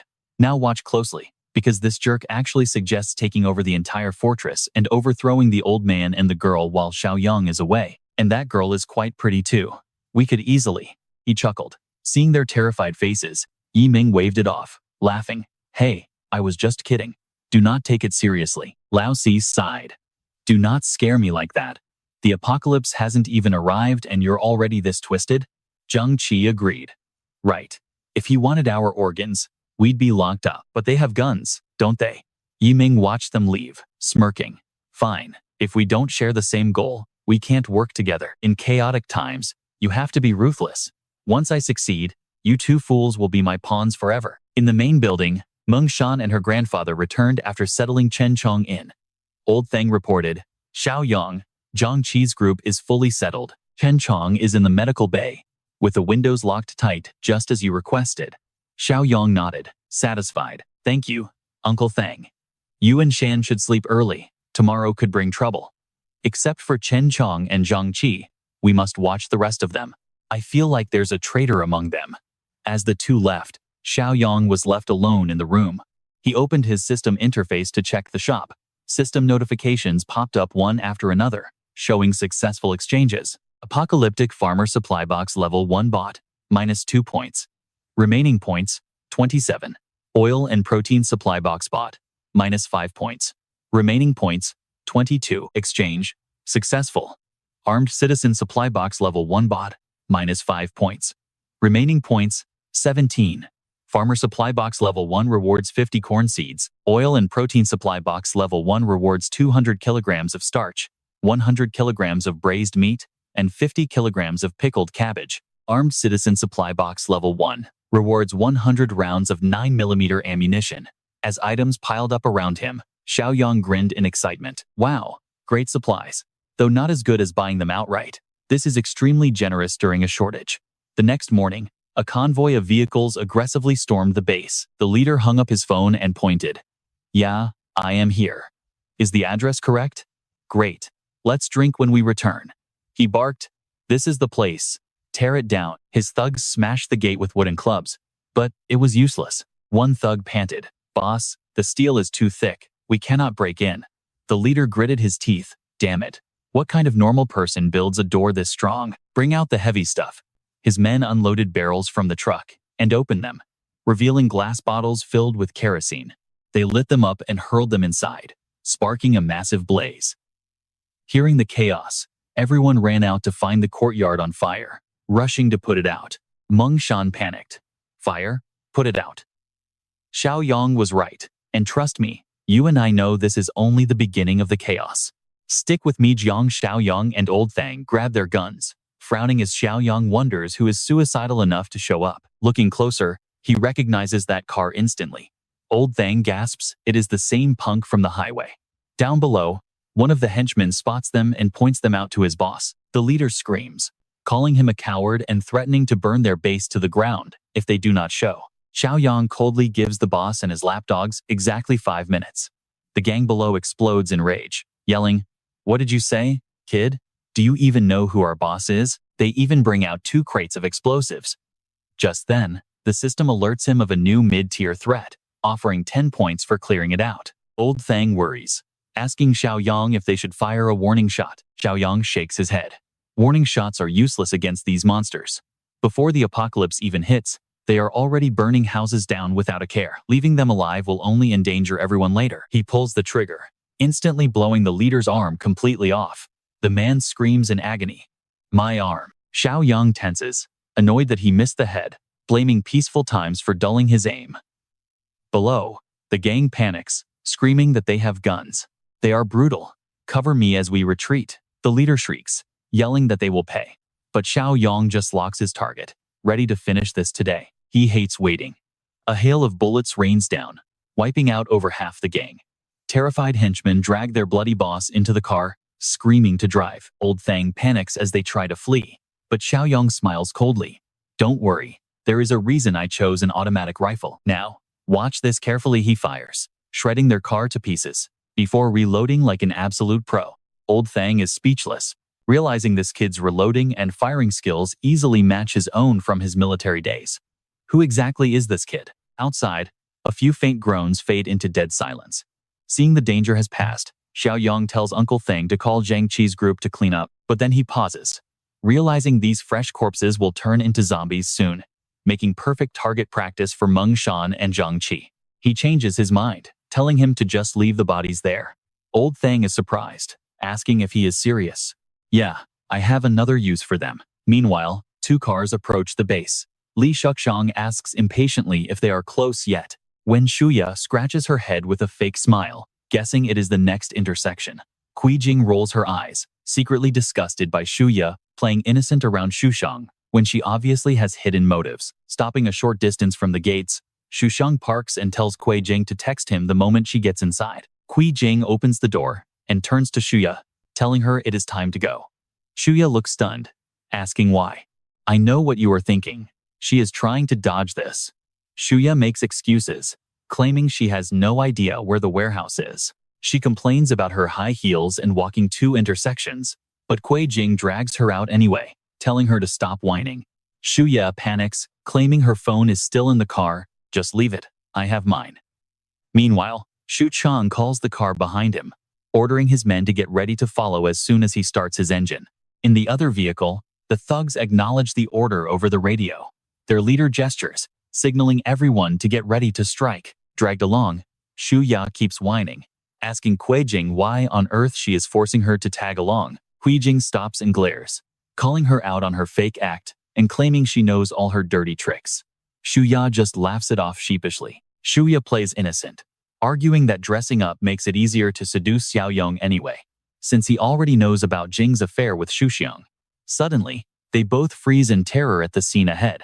A pile of dead bodies lies scattered everywhere. Shuya trembles, asking what the hell happened and if there was a gunfight. Jing examines the fresh blood, guessing they died recently, wondering if 2 rival groups wiped each other out, fighting over Xiaoyong's massive stockpile. Shuya clings to her friend in absolute terror, begging her to turn back since everyone is dead. Jing wonders if Xiaoyong is in deep trouble. She does not care if he dies, but they need to check on the supplies first or inform Shuxiang. Shushing her friend, she sneaks over to see if the warehouse is locked. They creep up to the gate, but the doors are tightly shut. Jing mutters that the locked doors mean Xiaoyong must be fine. Suddenly, Meng Shan shouts out, demanding to know who they are. She asks who they are and how they found this place. Jing quickly introduces herself as Xiaoyong's friend, putting on a friendly face. She even claims to be his girlfriend. Meng Shan yells inside, calling out that 2 girls are at the gate, with one claiming to be his girl. Jing grits her teeth, realizing that Xiaoyong's sudden change in attitude must be because of this new girl. Shuya tells her to calm down and focus on the plan, pointing out the girl's crossbow, wondering if Shuxiang can handle her. Jing is confident, reminding her he has guns, and once the gate opens, capturing Xiaoyong will be a breeze. Xiaoyong walks out, staring down with a suspicious frown, demanding to know what on earth they are doing here. He activates his eye of perception, seeing their intense hostility instantly. Shuya plays cute, pretending she was worried about him in all this chaos, asking why he does not seem to care about her at all. Xiaoyong scoffs, mocking her supposed worry. He laughs, guessing that scumbag Shuxiang is hiding nearby, asking how many men he brought and what weapons they have. The 2 girls freeze in absolute shock, wondering how he knew. Before they can reply, a sudden burst of gunfire erupts, making Jing scream that he has completely lost his mind. Shuya begs her to talk gently since he has a gun, and trust me, things are escalating fast. All right, you and I are about to watch a total nightmare unfold. Jing laughed. What is there to fear? He wouldn't dare shoot me. Suddenly, a strange noise echoed. The troublemakers from before had turned into zombies, crawling toward them. Both girls panicked, completely clueless. What on earth was this? The mad flu was raising the dead. Jiang Xiaoyong said coldly, I will let you die in their mouths. The roaring zombies lunged forward. Since the monsters were still stiff, the girls managed to dodge and ran toward Li Shuxiang. Hui Jing screamed, Li Shuxiang, save me. Peeking his head out, he saw both girls running toward him, covered in tears. Li Shuxiang jumped in terror, his heart pounding. Why are there mad flu patients here of all places? He quickly grabbed his walkie-talkie, frantically shouting orders to the cars behind him. Turn back now. The mad flu is here. Turn around. Both vehicles spun around immediately, speeding off and leaving the girls in mortal danger. Hui Jing, left behind in the dust, screamed curses at Li Shuxiang. You bastard. I do not want to die like this. In her absolute panic, she threw her handbag at Wen Shuya with all her might. Wen Shuya was running for her life, completely off guard, when the bag strap suddenly wrapped around her leg. Losing her balance, she crashed onto the asphalt, kicking up dust as she hit the ground hard. Within seconds, the zombie swarm closed in. No, wait, Og. When Shuya shrieked in agony as the crazed zombies ripped and tore into her flesh. Her eyes turned bloodshot, filled with pure hatred, staring straight ahead. Kui Jing, you bitch. You will suffer in hell. Now pay attention to this twist. Kui Jing actually used that moment to escape. She kept running, muttering like a psycho. Serves you right. Serves you right. Haha. Up on the observation deck, two figures quietly watched the entire tragedy unfold. Jiang Xiaoyong maintained a cold expression, while Meng Shanshan trembled, covering her mouth in absolute terror. Right at that moment, the system sent out a notification, its cold voice echoing. Emergency threat mission cleared. 10 points rewarded. Current total is 18. Loading new quest. New mission. Clear the path. Objective. Eliminate infected humans and monsters outside. Current progress is 0%. Reward is 10 bonus points. Still shaking, Meng Shen turned to Jiang Xiaoyong, her voice trembling. Did those people really just turn into zombies? Jiang Xiaoyong calmly explained, the apocalypse has only just officially begun. The air is filled with alien pathogens, and any dead body exposed outdoors will quickly turn into a zombie. Even the living face an extremely high risk of mutation if they are injured or physically weak. Meng Shen nodded, slowly understanding. I see. We need to gather everyone right away. A short while later, the group assembled. After briefly explaining the situation, Jiang Xiaoyong emphasized their main goal. For the next 2 days, stay indoors and lock the windows. Give your bodies time to adapt to the pathogens to reduce mutation risks. Zhang Qi spoke up anxiously. But what about Chen Chong? He is still in the infirmary. Chen Chong remained unconscious in bed, as subtle signs of mutation slowly spread across his body. Meanwhile, absolute chaos gripped the entire city outside. Survivors went completely wild, doing absolutely anything to escape. Zhang Sheng stood frozen by the window, watching the madness below. He turned to his family. I must go retrieve the remaining goods tonight. Xiao Li, stay here with Shuai Shuai. Open for absolutely no one but me. Okay? And get this aloud. Frantic knocking immediately followed. Zhang Sheng signaled his wife and child to stay quiet. Gripping his golf club tightly, he crept toward the door. Outside, Yang Tao's voice echoed. Brother Sheng, are you home? Oh, it was Yang Tao. Zhang Sheng let out a sigh of relief and unlocked it. But before it fully opened, Yang Tao kicked it wide. Zhang Sheng was immediately pinned down by several men. He struggled and screamed, let me go. Yang Tao, what the hell is this? I treated you like a brother. Damn it. Yang Tao sneered. Listen to yourself. Good to me? Ha. In your eyes, I was nothing but a loyal dog. Do you have any conscience? Without me, how would you even pay your rent? Sure, I made rent, but you bought yourself several houses. He stepped forward, violently grabbing Zhang Sheng's wife by her hair, growling. Cut the crap. Hand over the warehouse keys and address right now. Zhang Sheng gritted his teeth, staying silent. Yang Tao snorted and pulled his wife even harder. Seeing his mother in danger, young Shuai Shuai rushed forward, biting Yang Tao's hand. The man screamed, you little brat, do you have the mad flu too? Get lost. He slapped the boy aside. Seeing his family in mortal danger, Zhang Sheng roared in absolute fury. You bastard. Fight me if you have the guts. Leave my family alone. Yang Tao sneered. Relax. Just cooperate, and they will be perfectly safe. Now, lead us to your warehouse. Before long, the group arrived at Zhang Sheng's storage facility. Looking inside, there were only a few scattered boxes. Yang Tao turned back, frowning. Is this all that is left? Jiang Xiaoyong quickly replied, "Didn't you find a big buyer and sell everything? There is barely any stock left, and most of it is expiring." Yang Tao smiled sinisterly. "If we take Jiang Xiaoyong's stockpile, we are set.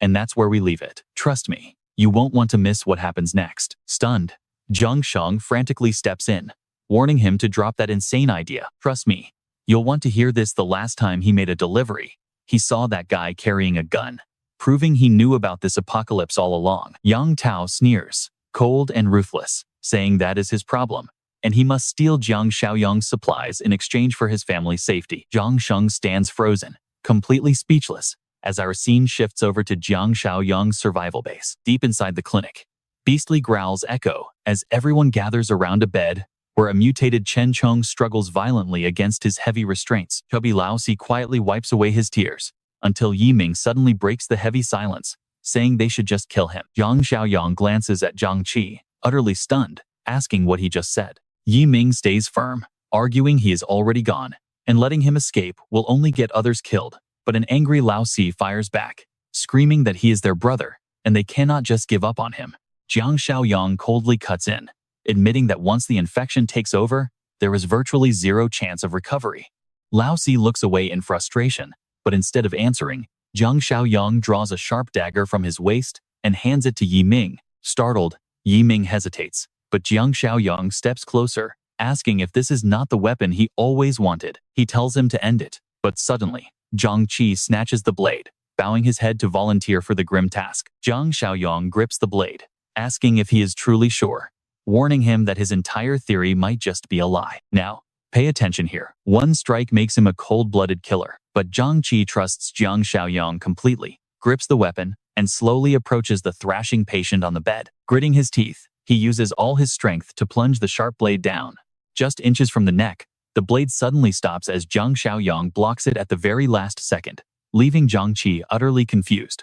Jiang Xiaoyong waves them away, telling everyone to leave because this patient is special, and he still has use for him. Suddenly, the system alerts him, confirming a rare variant has been detected. Once the room clears, Jiang Xiaoyong locks the door and studies the glowing system interface with intense focus. Looking at Chen Chong, he whispers that he has a crucial mission for him.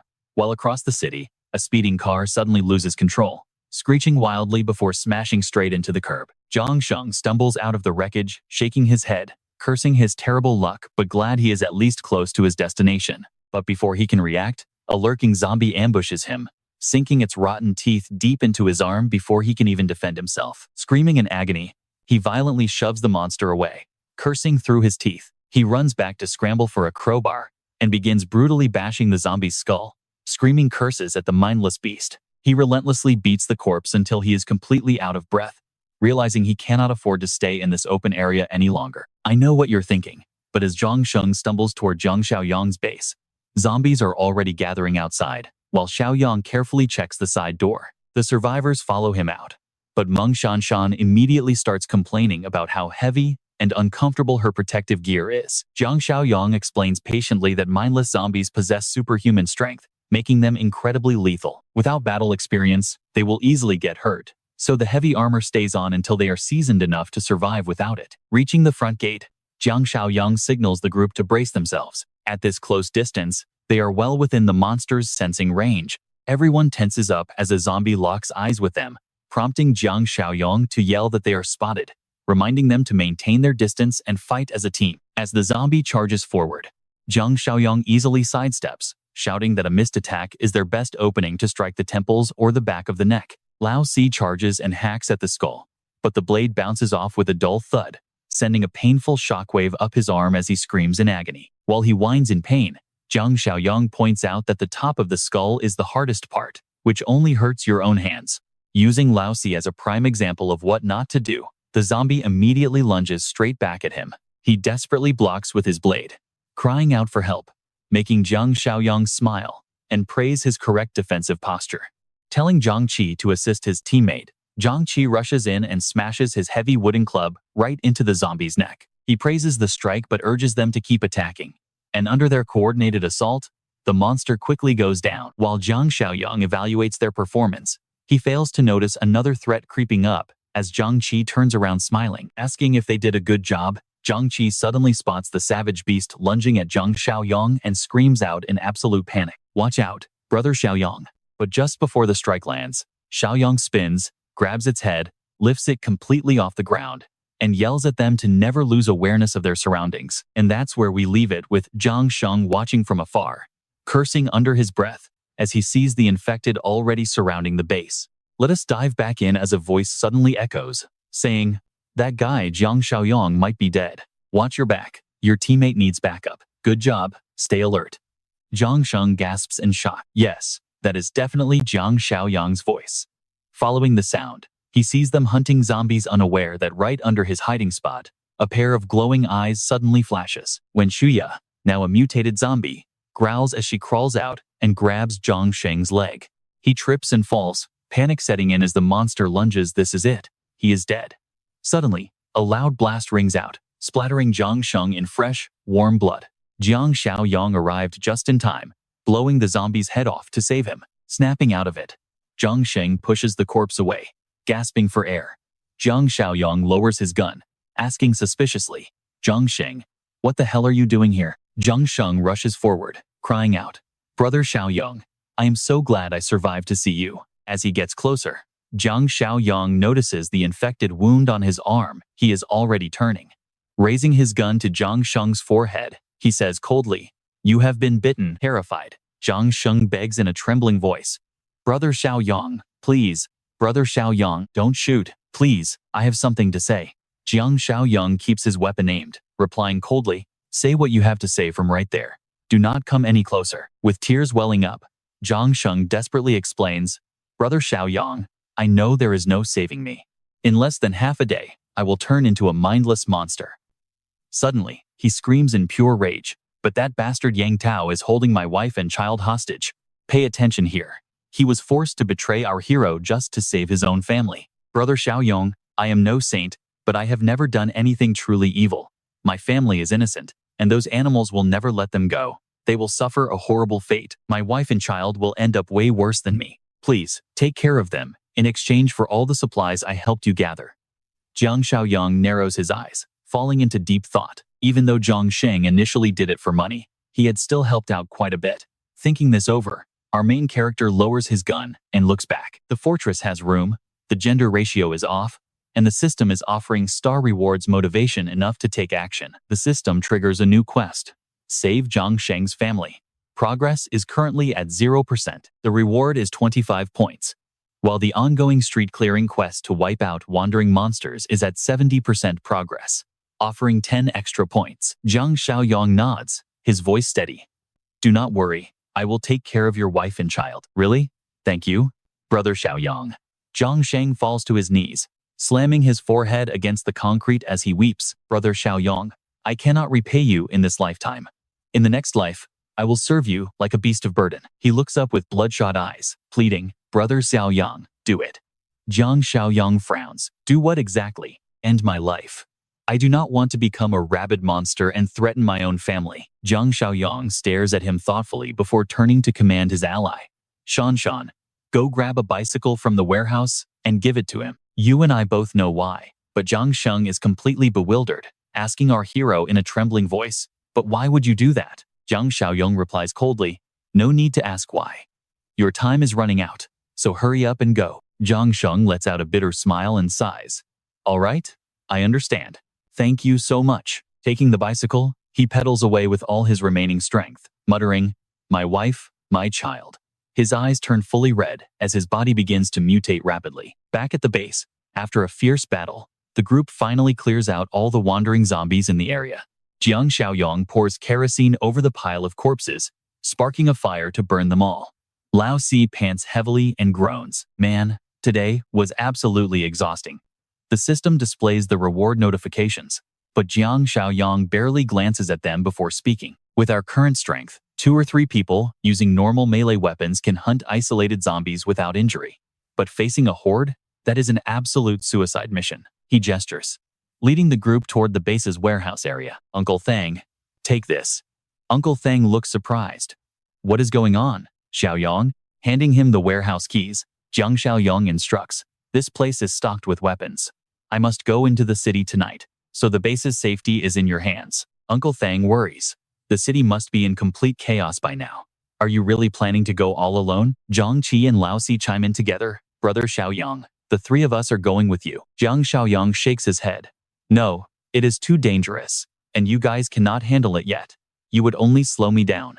Turning back to Uncle Thang, he adds, Uncle, stay alert. Do not worry, I will be fine. With everything set, Jiang Xiaoyong climbs into his vehicle alone. Finally, getting a moment of peace, he opens the system store, only to sigh when seeing it completely empty. This store refreshes way too slowly. Since this mission is highly dangerous, he has no choice but to force a refresh. He clicks refresh, spending 2 points, leaving him with 26 points. Now, you and I are about to see if this level 1 black tech supply box for 20 points is worth it. Let's dive into this wild story, where a level 1 medical box and weapon box cost points. Refreshing costs 4 points now, jumping from 2 to 4. I need to be careful with my spending. Luckily, I have enough. He chooses the level 1 dark tech supply box, successfully exchanging 20 points, leaving him with just 6 points.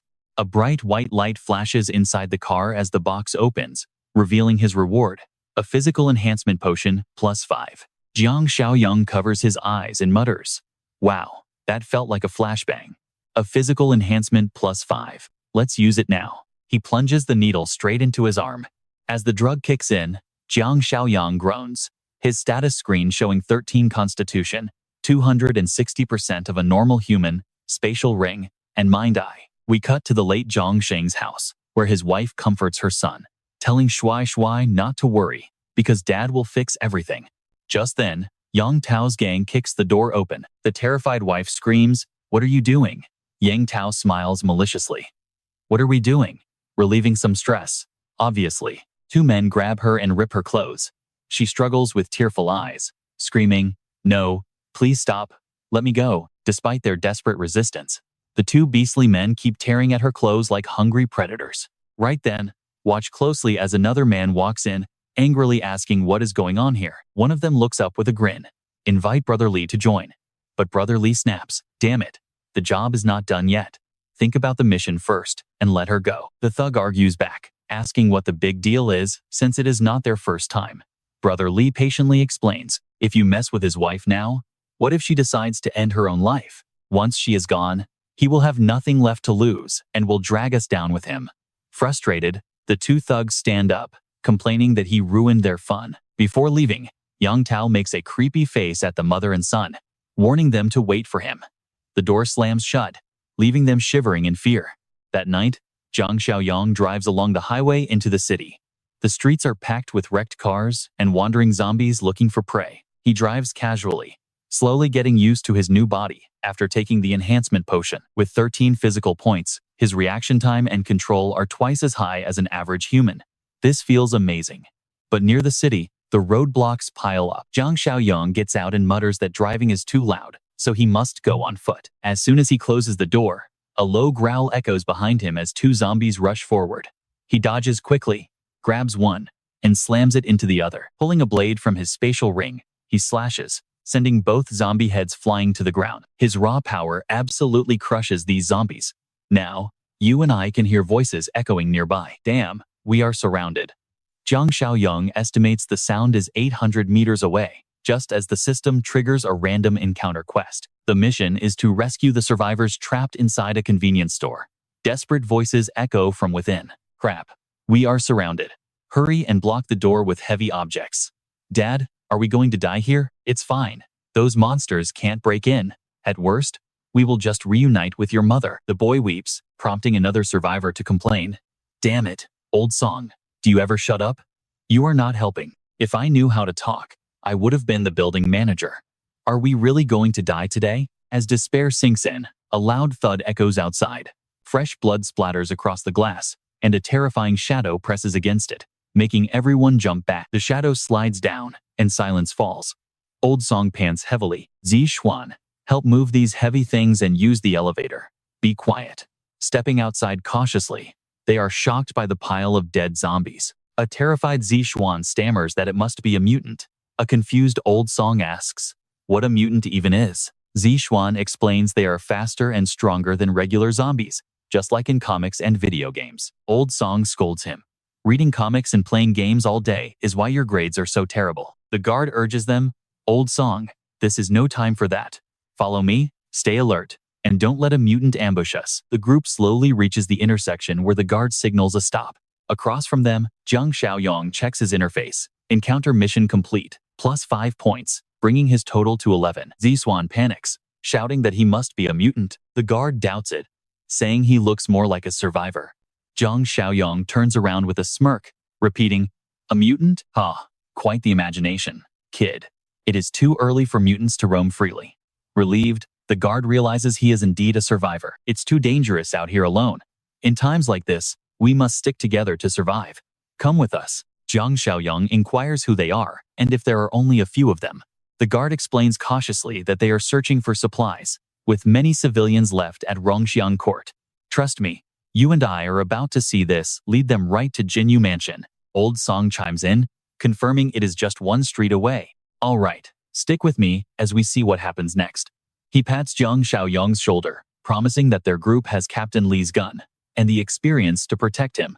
Jiang Xiaoyong lets out a forced laugh. Haha, that is great, thanks everyone. As they march toward the shelter, Old Song asks curiously, Kid, you asking about the Jinyu Mansion because you are looking for someone really important to you? Xiaoyong casually nods. Yeah. Old Song stops. Family? Or maybe a girlfriend? Before he can reply, Old Song sighs. In this apocalypse, whoever they are likely dead. You need to prepare yourself for the worst. A male guard chimed in angrily. True. If the crazy infected do not get them, those human beasts surely will. Xiaoyong is confused. Human beasts? The guard explains further. Some thugs took over the Big Three mountain villas to the east. To survive, they mercilessly slaughter any survivors they find. We fought them before and lost many comrades. You must be careful with strangers. As he talks, a zombie sneaks up behind him, making Zishuan scream in terror. Uncle Li, look out. Guard Li spins around in panic, only to see the zombie right in his face. 2 gunshots ring out, blowing the zombie's head open. Guard Li pants heavily, cursing under his breath. Damn, those loud shots will attract the horde. What now? He frantically looks around and spots an abandoned bus sitting nearby. Now pay attention, because this gets chaotic fast. They sprint for the bus, as Xiaoyong warns that making noise will only attract more monsters. The bus is a sealed space, great for defense, but there is no escape route, giving that decision a 70 out of 100. Guard Li urges at the door, Kid, get in now, and Xiaoyong jumps inside. Guard Li slams the door shut, shouting, Kid, check the seats. Make sure no infected are hiding in here. Zishuan looks out in panic. They are not stopping. They are swarming us. Li grits his teeth. Damn. Were we too slow? The massive zombie horde crashes against the bus windows. Guard Li leans his weight against the doors, straining to hold them shut. In the nick of time, Xiaoyong steps up and reaches out. With a click, the door locks tight. Li is stunned by his strength. Xiaoyong turns.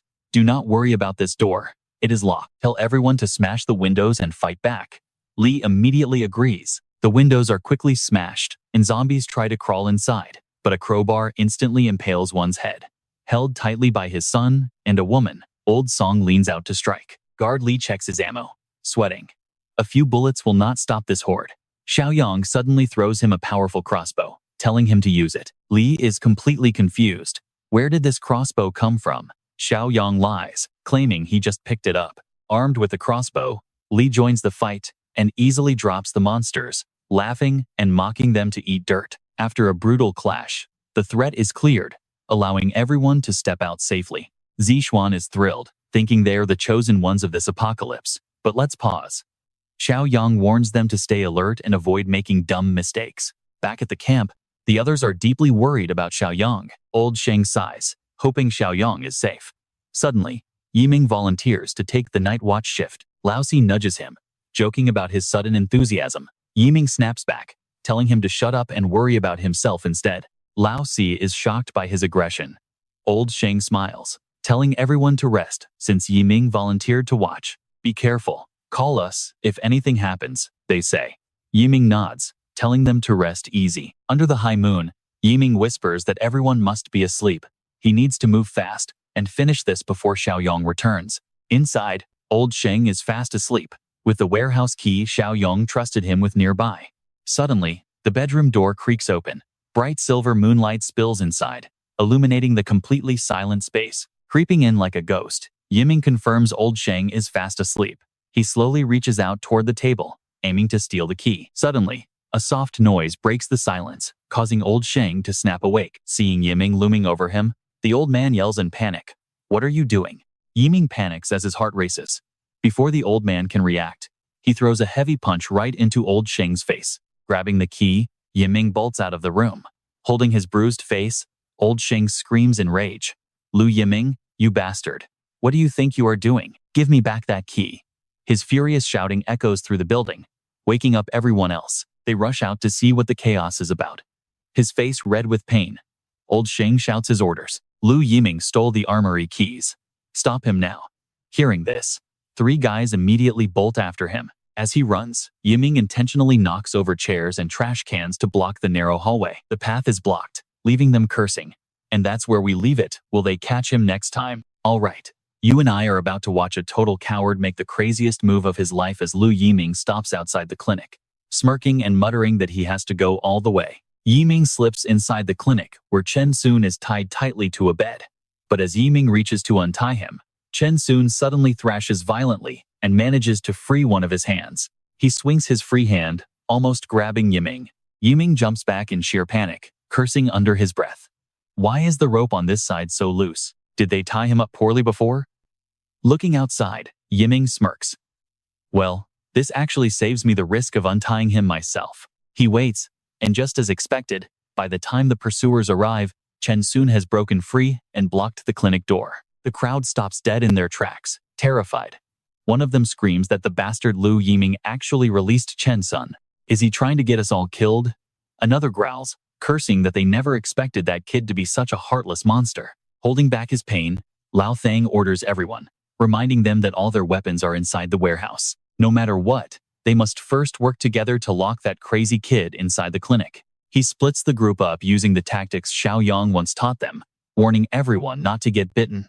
They creep forward, trying to remain absolutely silent. Now watch this part closely. Just as they get near Chen Shun, Zhang Zi screams and lunges, grabbing his neck in a death grip. Lao Si and Meng Shan grab an arm each, and together they quickly manage to pin Chen Shun down. Lao Thang flings the clinic door open, shouting to throw him inside. 3, 2, 1, shove. The door slams shut behind him. Lao Thang watches anxiously through the window, muttering to himself about whether it was just his imagination, or if taking him down was actually way too easy. Another survivor nods in agreement. With the immediate threat handled, Lao Thang looks toward the warehouse with deep worry. Damn it. After being delayed for so long, that traitor has probably grabbed the weapons. But then, Lu Yiming steps out from a dark corner, smirking triumphantly. Oh, who are you calling a monster? Damn, he did not expect Jiang Xiaoyong to hide the weapons so well. He only found a single gun, but that is more than enough to handle this crowd. Aiming the gun, he forces everyone toward the back room. Zhang Ji barks in anger, demanding to know what Lu Yiming is doing. Xiaoyong saved our lives. But Yiming just scowls, coldly saying that immense gratitude only breeds deep resentment. Look at how arrogant he always acts. Just because he saved us once, does he expect us to be his slaves forever? Lao Thang snorts in disgust, calling him a spineless snake. Lao Si tries to reason with him, begging Yiming not to do this. Yiming snaps at them to shut up and move. Meanwhile, inside the clinic, Chen Sun glares out, his eyes turning a deep blood red. Somehow, he is already holding the key to the room. Completely unaware of this, Lu Yiming keeps yelling for everyone to move. Let's pause here, because things are about to collide as the group arrives at Rongxiang Garden. Guard Li points ahead, warning that the Golden Mansion is just one intersection away. The layout inside is incredibly complex, making it easy for infected hostiles to hide. You must be careful. Once you find your people, come back and meet us at Rongxiang Garden. We are on the 8th floor. Use the side door, not the main entrance. Got it? Jiang Xiaoyong nods, thanking him. Watching him walk away, Old Song cannot help but ask if they should go and help him, since the man basically saved half of their lives. Guard Li shakes his head, arguing they do not know the situation there, and wandering into a horde of zombies would just be suicide. It is a shame, given how skilled he is. Meanwhile, back at Zhang Sheng's building, a heavy sigh echoes. Great, the power is out, and there is no signal. Who knows how that bastard Jiang Xiaoyong is handling things? Yang Tao complains, prompting one of his companions to suddenly stand up in frustration. To hell with it. I have held back too long. Tonight, I need to blow off some steam or I won't sleep. The others instantly agree. Exactly. That idiot Jiang Xiaoyong is probably dead by now anyway. When we have our fun, tie his wife up tight so she cannot try anything stupid. Right? She will probably die soon anyway. Might as well enjoy her first. No regrets. Driven by dark desires, they head to the room where the mother and son are locked up. Brother Lee stops protesting, only warning them to be careful not to kill them. One smirks, asking if he is joining or if he is going to the very back. Brother Lee does not answer, his eyes fixed on the street below. Why are all the zombies down there collapsing? He rushes toward the stairs, hoping for rescue. Suddenly, a blade flashes, slicing a clean red line across his throat. Thud. His head rolls onto the floor, completely oblivious to the rest of the gang charging into Jiang Xiaoyong's room. The terrified mother hugs her son tightly, desperately telling them to get out.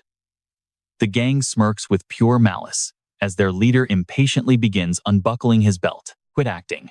He reaches out, grabbing the boy by his shirt and ripping him away. The woman screams to let him go, but gets slapped hard. Trust me, you and I cannot wait to see these bastards pay. All right, let's dive into this brutal survival story. As thugs target his mother, young Shuai scrambles up in rage to fight back. But despite fighting back, the poor kid is ruthlessly thrown outside. He screams in despair, "Let go of my mom, you monsters. My dad will kill you all." Thud. Li Gei's headless body suddenly tumbles out of the emergency exit and crashes heavily onto the corridor floor. Shuai stares in absolute horror. A dark silhouette slowly emerges from the shadows. The boy panics, screaming. Who is there? The newcomer is Xiaoyong. In a deep, cold voice, he asks, "Is Jiang Xiaoyong your father?" Stunned, Shuai nods instinctively. Yes. Inside, the humiliated mother shuts her eyes tight. Yang Tao slaps her face in anger, snarling, "Scream, or are you afraid your son will hear us? Scream, or I won't enjoy this." The man in white sneers, grabbing her hair. "If you won't make a sound, then I will go first." Right then, the door is violently kicked open. One of the thugs looks over, amazed. That brat is strong, actually kicking the door down. Before he can finish his sentence, a flash of light gleams, and a line of blood slices across his neck. Seeing his goon frozen, Yang Tao yells, "What are you waiting for? Throw him out." Suddenly, the thug collapses, his severed head rolling away. Yang Tao gasps, "What is happening?" Before he can react, Xiaoyong grabs his head and slams it brutally against the wall. Yang Tao takes a heavy hit, his eyes rolling back as blood spurts out. Watch closely now. The white-clothed thug panics, pulling up his pants and stammering, before a brutal kick smashes into his face. Back at the shelter, Lu Yiming continues to threaten Ming, his voice cold. "Move now, or I will blow this entire place sky high." Reluctantly, Ming walks toward the designated room, while Xiaoyong holds everyone at gunpoint, leaving them with no choice but to obey. Ming whispers softly, "Just do it. Let me find a way." Lu Yiming sneers. "Find a way? What is left to think about? Seems I must get ruthless today to show who is boss." He screams, "You die first, you old bastard." "Grandpa, stop!" Ming screams. Right then, a sudden metallic click from the clinic makes everyone turn around in shock. What was that noise? The clinic is locked, so who could possibly be inside? The door swings open. Chen Chong stands there with keys dangling in his hand. Did he unlock it himself? Impossible. He is a mindless zombie. Everyone panics. Chen Chong turns to face Lu Yiming, his eyes turning wild and full of savage madness. "Damn it. A zombie who can actually use keys to open doors? I cannot let you live." Terrified, Lu Yiming pulls the trigger, but the gun remains silent. A misfire? How is that even possible? I know what you're thinking, but the zombie pounces, pinning Lu Yiming down and savagely tearing him apart as screams of agony echo. After the screaming stops, Chen Chong stands and drags Lu Yiming's lifeless body into the clinic. Everyone stands frozen, completely paralyzed in shock. What just happened? He was so calm earlier. Chen Chong exhales, tosses the keys to them, and steps back inside, slamming the door shut. The room falls dead silent, nobody daring to breathe. Meanwhile, back at the apartment, Jiang Xiaoyong is already dead. Xiaoyong ties Yang Tao and the white-clothed guy in a corner, then turns to Shuai. "Hey kid," he says deeply, "come over here." His mother protectively shields her son. "Why him?" Xiaoyong commands coldly once more. "Come over here." Shuai gently pulls away, saying, I am fine, Mom. Xiaoyong hands him a small knife. Take this and kill them. Shuai trembles, clutching the blade with terrified eyes. The two captive scumbags desperately plead for their worthless lives. The mother panics. Please, he is just a child. Xiaoyong responds coldly. Starting from today, he is not anymore. From now on, you are the only man who can protect your mother. So find your courage and end these beasts who hurt her. Recalling his mother's humiliation, Shuai grits his teeth, his expression turning firm. With a fierce cry, the boy charges. Moments later, both scumbags lie lifeless in a massive pool of blood. Panting heavily, Shuai stands frozen. His mother calls out in worry. The boy suddenly looks at Xiaoyong and asks, "Did they kill my dad too?" Xiaoyong nods quietly. Yes. Hearing this, Shuai drops the knife and leaps into his mother's arms, sobbing uncontrollably. As they comfort each other, the mother suddenly kneels. Please, Savior, I beg you to take my son with you. I will trade anything for his safety. Shuai cries. No, Mom. I want to stay and protect you. Xiaoyong looks at them. Both of you are coming. I promised Jiang Xiaoyong I would keep you both completely safe. Once his mother changes, Xiaoyong leads them out. Shuai is shocked to see piles of dead zombies outside the building. Who could be this powerful to slay all these monsters? The boy's eyes shine with deep admiration for Xiaoyong. Stopping to listen, he asks the mother if she knows the location. Stay tuned, because you and I will explore that next, she replies. Probably where you are looking. Why do you ask? At Xiangyuan cave border. Let's dive into this insane story. A gang of thugs surrounds a building, shouting, "We will divide your supplies fairly. Also, all women under 40 must come with us." Inside, the survivors try to defend. One man breaks under the pressure, suggesting they just surrender. But Li Baowei snaps back, shouting that those animals will never keep their word. If they do that, nobody survives except for Yu Yueran and Hao Wang. Downstairs, the thugs keep threatening, giving them just 10 minutes to surrender before they slaughter everyone inside. One of the women suggests that they should go out and beg for the men's lives. The others quickly refuse, crying they won't become playthings for those monsters. Li Baowei reassures them, promising they will absolutely never surrender or compromise. Just guard this hallway tightly, and they cannot touch us. Meanwhile, downstairs, one thug gets nervous. Even with good weapons, their leader has a real gun. If they keep hiding like cowards, it is hard to break in. But their boss just laughs in contempt. We do not need fancy tricks. Just go cut off the water supply on the first floor and see how long they last. Watching from the shadows, Jiang Xiaoyong and the mother-son duo observe. Young Shuai asks if these are also bad guys. He nods, calling them trash, just like the ones who bullied him and his mother. He then aims his gun at the thugs. Li Baowei instructs them to guard the stairs, without revealing their positions, while he goes to check the ground floor. He sneaks along the hallway to a window. Damn, 7 thugs, all heavily armed, and 3 have guns. Suddenly, a loud gunshot rings out, and Li Baowei quickly ducks back. What the hell? Now watch closely, as a thug's head explodes, sending the rest of the gang panicking in all directions. Li Baowei looks down, recognizing the kid. It is Jiang Xiaoyong. Xiaoyong advances, unleashing a storm of bullets. Thugs drop one after another as the survivors frantically fire back, missing completely. He laughs at their amateur skills, while the leader hides around a corner, gasping for breath. Where did this lunatic come from? Before he can even finish, Jiang Xiaoyong responds with a hail of bullets. A lackey tries to stand and shoot, but gets hit twice before squeezing the trigger. 1 bullet to the head, 1 to the chest, dead instantly. The boss laughs maniacally, screaming that the kid is out of ammo. He rushes out to finish him, but Jiang Xiaoyong is already standing right there, smiling calmly. The boss fires, but Jiang Xiaoyong dodges easily, snatches the gun, points it right under his chin, and pulls the trigger. The leader drops dead, with his skull shattered. With that done, Jiang Xiaoyong loots the bodies and heads inside the building. Behind the door, a few remaining thugs are hiding, but his icy glare strikes pure terror into their hearts. They rush him, but he handles them easily. Afterward, he looks upstairs, shouting for everyone to come out as Shuai and his mother follow him. The boy looks up with pure worship, saying his uncle is so cool. Now, I know what you are thinking, but check this out. A new system quest suddenly unlocks. The reward is 25 points. Jiang Xiaoyong closes the screen and heads downstairs. Li Baowei asks who these guys were. He replies they are scum from the Bishui mountain villas in the south of the city. Lu Chao and Chen Jie run over, asking if Li called them. Jiang Xiaoyong gestures, telling them to share what they know about Bishui Mountain since they came from the south. They explain that the Bishui Mountain faction is a dark force that took over the villas with heavy weapons. Most survivors in the south have been captured by them. Jiang Xiaoyong closes his eyes, remembering that in his past life, Li Shuxiang and Kuai Jing's base was also in the south. Could it be them?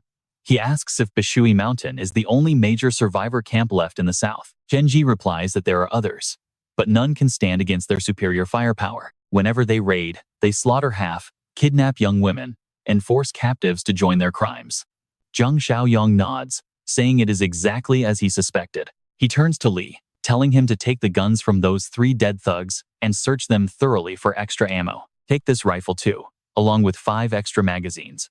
Li Baowei is completely stunned, asking if he is serious, but Jiang warns him the Bishui gang won't let this go. With these weapons, a dozen thugs won't be able to touch you. Just hold out for 2 days while I prepare to wipe them out completely. Lu Chao quickly warns him not to do it, arguing that they have dozens of men and are likely even stronger now. You are no match for them. Li Baowei nods in agreement, chiming in to advise him that they are simply not worth risking his life over. They can just find a new base instead. After all, being a few kilometers apart means the gang cannot search the whole city. Jiang Xiaoyong pauses with a cold gaze, telling them not to worry since he has his own personal score to settle with that gang. In a few days, I will bring a large vehicle to move everyone over to the East District. Over on Old Che's land, I built a fortified base, but we are short on people. The crowd nods in relief, telling him to stay safe and take care. Turning to Shuai and his mother, Jiang Xiaoyong says softly, "Sister-in-law, it is time for us to head out." Li Baowei wishes them well as the scene shifts to Bishui Mountain, where zombie corpses cover the ground in pools of black blood. Outside, heavily armed guards keep watch at the main gate, with rotting zombie corpses hanging in the air as a gruesome warning. Inside, their leaders gather. "Trust me, you and I are about to see this get wild," as a man speaks up. "Wait, let's see, did they actually fail to get those Jinyu supplies?" Li Shuxiang chuckles, waving it off. "Brother Wen already sent men out. They should be back soon." Another guy cuts in suggestively. "Wen, there are lots of high-class girls living over at Jinyu Mansion. We can't just keep our eyes on the supplies, right?" Li Shuxiang bursts out laughing. "Brother Kai, we're totally on the same page. I already told my guys to bring back any survivors they find." Wen glares at Shuxiang, his voice freezing. "I wasn't asking you, little Li. You've never actually completed a single task properly." Shuxiang quickly reassures him. "Don't worry, Brother Wen. I'll handle things perfectly this time, no matter what." Once the meeting ends, Shuxiang sighs in relief and leaves. Outside, a nervous lackey waiting for him asks, "Brother Li, are you all right?" Shuxiang snaps back. "Are those 7 men back yet?" The lackey stammers, "Brother Li, I sent scouts an hour ago, and it's bad news." Shuxiang's eyes widen as he screams, "What? Every single one was shot dead? Aren't those people at Rongxiang Garden just ordinary civilians? How did we lose them when we had 3 guns?" "Now, watch closely." He immediately orders Daozi to gather all their shooters, swearing no more failures, just as a vehicle approaches their base. Meng Shan hears Xiaoyong's car pulling up. Meanwhile, the system announces the orphan protection quest is officially complete. He gains 25 points, bringing his total to 36. Noticing someone missing, Jiang Xiaoyong chuckles. As expected of Lu Yiming, Meng Shan is shocked. "You knew all along?" Xiaoyong doesn't answer. He simply tells Jiang Ji to guide the mother and her child inside, then meet him in the clinic. Standing right outside the clinic door, Xiaoyong finally explains everything. Old Sheng gasps. "So Xiaoyong, you knew all along that Lu Yiming was plotting something bad?" Bending down to pick up a gun, he replies, "I wasn't totally sure, but I knew for a fact one of Jiang Ji's friends was a complete scumbag." He hands the weapon to Jiang Ji, who ejects the magazine in shock, realizing they're only loaded with rubber bullets. Sheng looks toward the clinic. "Then what about the guy inside?" Xiaoyong walks over to the door and mutters, "What was his name again?" "Oh right, Chen Cheng. He's not a normal zombie, he's a highly rare mutated variant." In a flashback, after sending everyone out, Xiaoyong tried communicating with Chen Cheng, asking him to blink 3 times if he understood his words. Chen Cheng instantly blinked 3 times. Xiaoyong then tested him further, asking him to solve 2 times 3 by blinking his answer. Chen Cheng blinked 6 times, prompting Xiaoyong to nod in approval. He explains that after the apocalypse, People infected by the foreign world's virus have a rare chance to mutate into elite variants, possessing higher intelligence and potential than standard zombies, while even keeping memories of them. Chen Chong is one of those ultra-rare types. Opening the door, they find him pinning Lu Yiming down with his foot. I know what you're thinking. But yes, he actually waves at them, leaving everyone dead silent. Xiaoyong orders him. All right, you can let him go now. Wrap things up. Chen Chong grabs Yiming by the collar and drags him out. Zhang Ji can't help but point to himself, asking, Chong Chong, do you actually still remember me? Chen Chong stops and turns with a fierce glare. Before Zhang Ji can even react, Chong lunges forward, grabbing straight for Zhang's pockets. Zhang Ji jumps back in shock, shouting, no way, even as a zombie, you're still a handsy rascal who can't keep his hands to himself. Xiaoyong heads back to his room, lying down on the bed to check his status screen. The system triggers an hidden achievement for recruiting a mutated variant ally, rewarding him 10 points, making his total 46. He's amazed. Wow, didn't expect to unlock a hidden achievement. What a pleasant surprise. He browses the shop, seeing level 1 survival chests costing 5 points. Level 1 weapon chests are 5 points. Level 2 high-tech chests cost 50 points. And a manual store refresh costs 8 points. Xiaoyong sits straight up. Damn, a level 2 chest. It's my first time seeing one, but 50 points is way too expensive. I should open 2 level 1s first.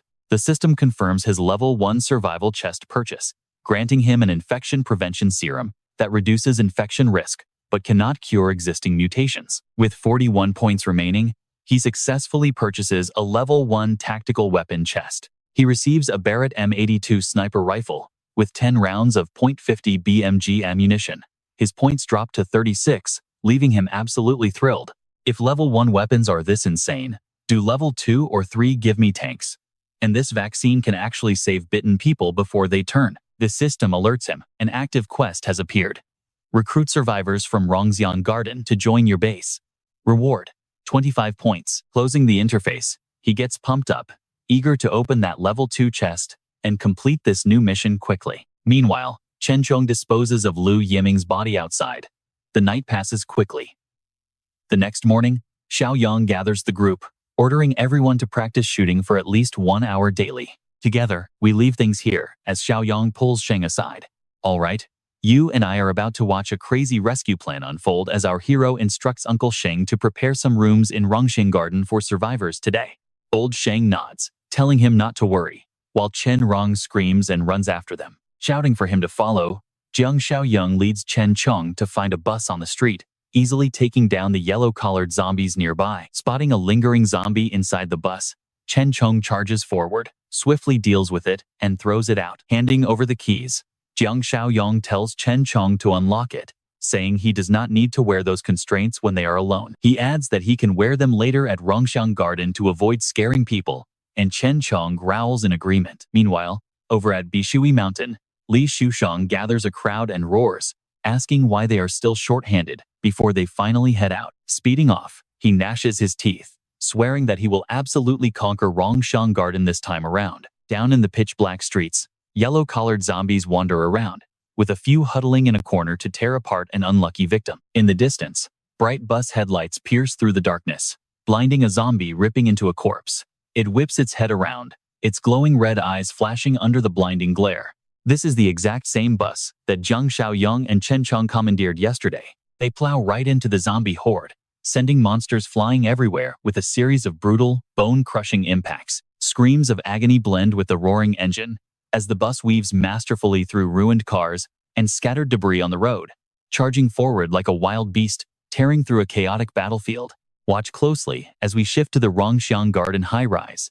Inside, Old Li, the Song family, and the remaining survivors sit in a circle, sharing a meager breakfast of simple biscuits to stave off hunger. Nobody dares to wander off, staying highly alert to every single sound. Hearing an engine, young Zixuan cheers with his mouth full, convinced that big brother Xiaoyong has finally returned to save them. Old Li signals for silence, grips his gun, and cautiously steps outside, whispering to Zixuan to stay put until he checks it out. Peering through the glass window, sweat drips down his worried face, as his hope instantly shatters at the sight. It is not Jiang Xiaoyong, but Li Shusheng and his ruthless gang from Bishui Mountain arriving first. Stepping off, they shout and check their weapons, confirming that house number 8 is right there. The chubby Li Shusheng barks orders, points to house number 8, grips his gun, and waves his hand to push forward. His armed thugs follow closely behind, their cold glares making it clear they are ready for a bloodbath. Old Li grates his teeth, muttering that those bastards from Bishui Mountain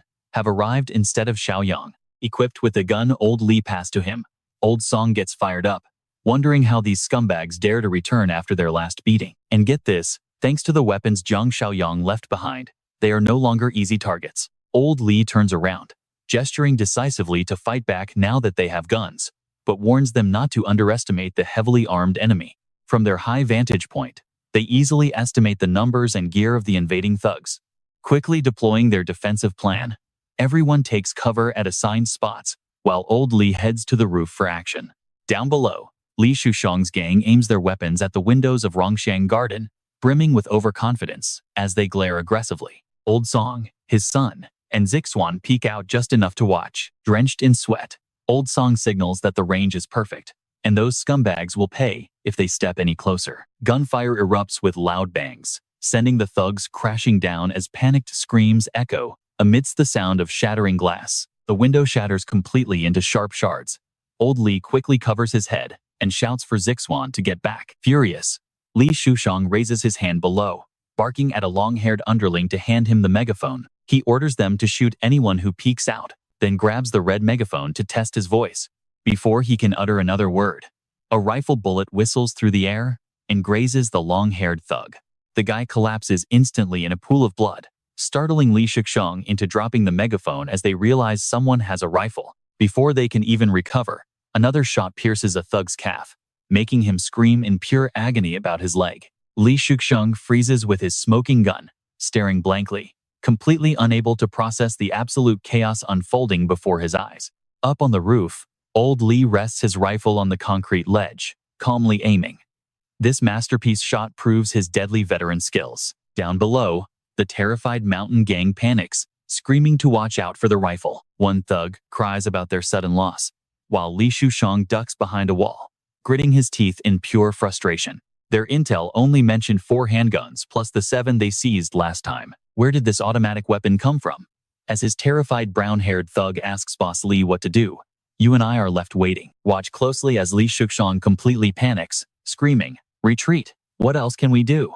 Hearing the retreat order, one terrified thug runs for his life, screaming. Watching him flee, Li Shusheng curses in rage. "Wait for my command first, you piece of trash." But a gunshot rings out, and the fleeing thug collapses as a bullet tears through him, blood splattering everywhere. Shusheng just sneers. "Serves you right, idiot." He barks out another order. "Listen up, charge together. 3, 2, 1, run." The thugs flee in utter panic, their brave front gone as they desperately try to survive. But they drop one by one under precise sniper fire.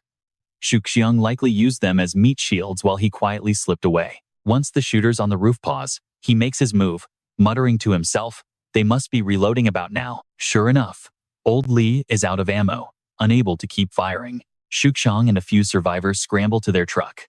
He jumps into the driver's seat, screaming, "Go, go." The rest pile into the back as they speed off, completely ignoring a slow thug left behind. Wait, I am not on yet, but the truck never stops. Having reloaded, Old Li aims straight at their tires, sending sparks flying. The thugs in the truck can only close their eyes and pray. A stray bullet strikes the abandoned thug, ending him instantly. Meanwhile, let's follow Jiang Xiaoyong as his massive bus tears down the highway. His driving skills are seriously insane, handling it like a seasoned pro. Suddenly, he catches sight of a familiar-looking pickup truck speeding past the intersection, muttering to himself, "Wait, who is that?" But he brushes it off to focus on the goal, deciding to finish his task at Rongxiang Garden first. As the bus stops there, gunshots still echo in the distance. Stepping off, Jiang Xiaoyong and Chen Chong immediately spot a bloody corpse lying on the road. Xiaoyong looks closely and smiles. "Well, looks like that rifle I left behind is doing its job." The truck they saw earlier was definitely those bandits fleeing. Staring at the corpse, Chen Chong drools and growls. Xiaoyong laughs, asking, "What's up with you? You want a bite?" Chen Chong growls in agreement. Xiaoyong waves his hand dismissively. "Fine. Better you eat it than let other zombies have it. Go ahead."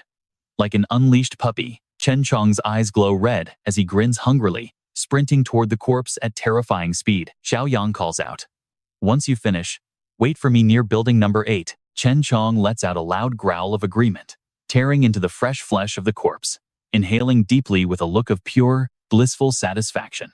A strange red gleam flashes in his eyes, as if this fresh meat is boosting his evolution. He growls happily, totally thrilled. And check this out. Xiaoyong is casually walking through Rongxiang Garden, calmly stepping past the bodies of Xu Sheng's dead thugs. He mutters to himself, "Wow, old Li really took down quite a few of them, didn't he?" Peering through a shattered glass door, Xu Xuan spots him and cries out in excitement, "Look, it is brother Xiaoyong. It's really him." Everyone rushes to the balcony, waving joyfully and shouting his name. Xiaoyong stops, confirming that it is indeed old Li's group. A moment later, old Li leads the group down to meet him. Xiaoyong asks right away, "Did you take down all these thugs yourself?" Old Li proudly waves his hand. "That is right." He turns, pointing behind him. "But really, I have to thank you, Xiaoyong. Thanks to that rifle you gave me. Before I left the military, I was a sharpshooter." Suddenly, a loud growl echoes out. The group jumps in fright, spinning around. Xiaoyong frowns, muttering, "What on earth was that sound?" Heavy footsteps from a man in black shoes approach. It is Chen Chong, fresh from his feast, looking pale but trying to appear friendly. Seeing a zombie, old Li instantly raises his gun, yelling, "Watch out, zombie." Xiaoyong quickly pushes the barrel down, laughing, "Calm down, he is a friend." Old Li stares at the twitching, pale, sweat-drenched Chen Chong, asking skeptically, "What kind of friend is that?" Xiaoyong points to the side. "There is plenty of fresh meat over there. Go eat." Chen Chong tilts his head, growling, and runs off. Old Li stands completely shocked by Xiaoyong's control over the zombie, jaw-dropping. "What is going on here? Xiaoyong, can you actually talk to zombies?" Xiaoyong doesn't explain right away, simply urging, "He is no ordinary zombie. Get on the bus first. I will explain on the way." He turns to yell at Chen Chong, "Come back when you are done." Tearing off a piece of meat, Chen Chong flashed an OK sign. Once finished, he carefully puts on his mask before boarding the bus. Everyone on the bus, except for Xiaoyong, cowers in fear as Chen Chong boards. Xu Xuan gasps in awe. "Oh my god, he even knows how to put on his own mask." Sated from his meal, Chen Chong looks terrifying, eyes flashing with hunger. Xiaoyong chuckles and teases the young kid. "Scared, are you? Better watch your mouth, or he might just bite." Quickly changing his tune, Xu Xuan mumbles, "Well, I guess he actually looks kind of cool." Xiaoyong bursts out laughing. Now, that is fine for him to hear. All eyes are locked on Chen Chong as he steps aboard, but his heavy stomp makes the entire bus tilt like a boat on rough waves. Panic ripples through the passengers, making them even more terrified. Old Li's jaw drops as he stammers, "Wait, did the bus just tilt?" While Chen Chong hands the muzzle key to Xiaoyong, desperately trying to mumble some words. "Trust me, this is getting wild. Key. You and I are literally watching a zombie speak, even if it is slurred." Jiang Xiaoyong points at Chen Chong in utter shock. "You can talk?" Maybe that fresh meat helped Chen Chong evolve and become way smarter. He keeps trying to speak. Even if it sounds like a baby babbling, it is a total miracle. Looking at the key in Chen Chong's hand, Xiaoyong remembers he has already devoured 6 corpses. As a zombie, Chen Chong is rapidly evolving. They must return quickly, trade points for power, and turn him into the ultimate powerhouse of this region. Without hesitation, he grips the steering wheel and yells, "Hold on, we are heading back." The bus roars toward their base. Xiaoyong is thrilled. Chen Chong is no ordinary zombie. Meanwhile, we cut to Bishui Mountain, where the villains gather. After a humiliating defeat, Li Shuhong runs back to base, only to get instantly reeled in and scolded by his 2 bosses. Brother Kai points furiously at his face, yelling, "Damn it, what did I tell you? You can't get a single thing right." Li Shuhong bows his head, sweating buckets as he desperately pleads, "Brother Wen, you really can't blame me. Those guys had actual automatic rifles." Brother Wen narrows his eyes and coldly replies, "Cut the crap. Where would lowly guards get automatic rifles? Do you take me for a fool?" "No, it's true. If you don't believe me, send someone over to check." Li Shuhong screams, terrified by Wen's eerie calmness. Shuhong trembles. Furious, Brother Kai kicks Shuhong's fat body, sending him rolling across the floor, yelling at him to get lost. Shuhong clutches his stomach, crying out in agony. He's absolutely furious, but doesn't dare fight back. Watch his eyes closely here. That is the face of pure, silent hatred. Once Xu Hong slinks away, Brother Kai gnashes his teeth. I am so sick of that useless garbage. He runs a finger across his throat, gesturing to execute Xu Hong. His men just took heavy losses. So why don't we? One of their thugs sneers. You just want that gorgeous girl by his side, right?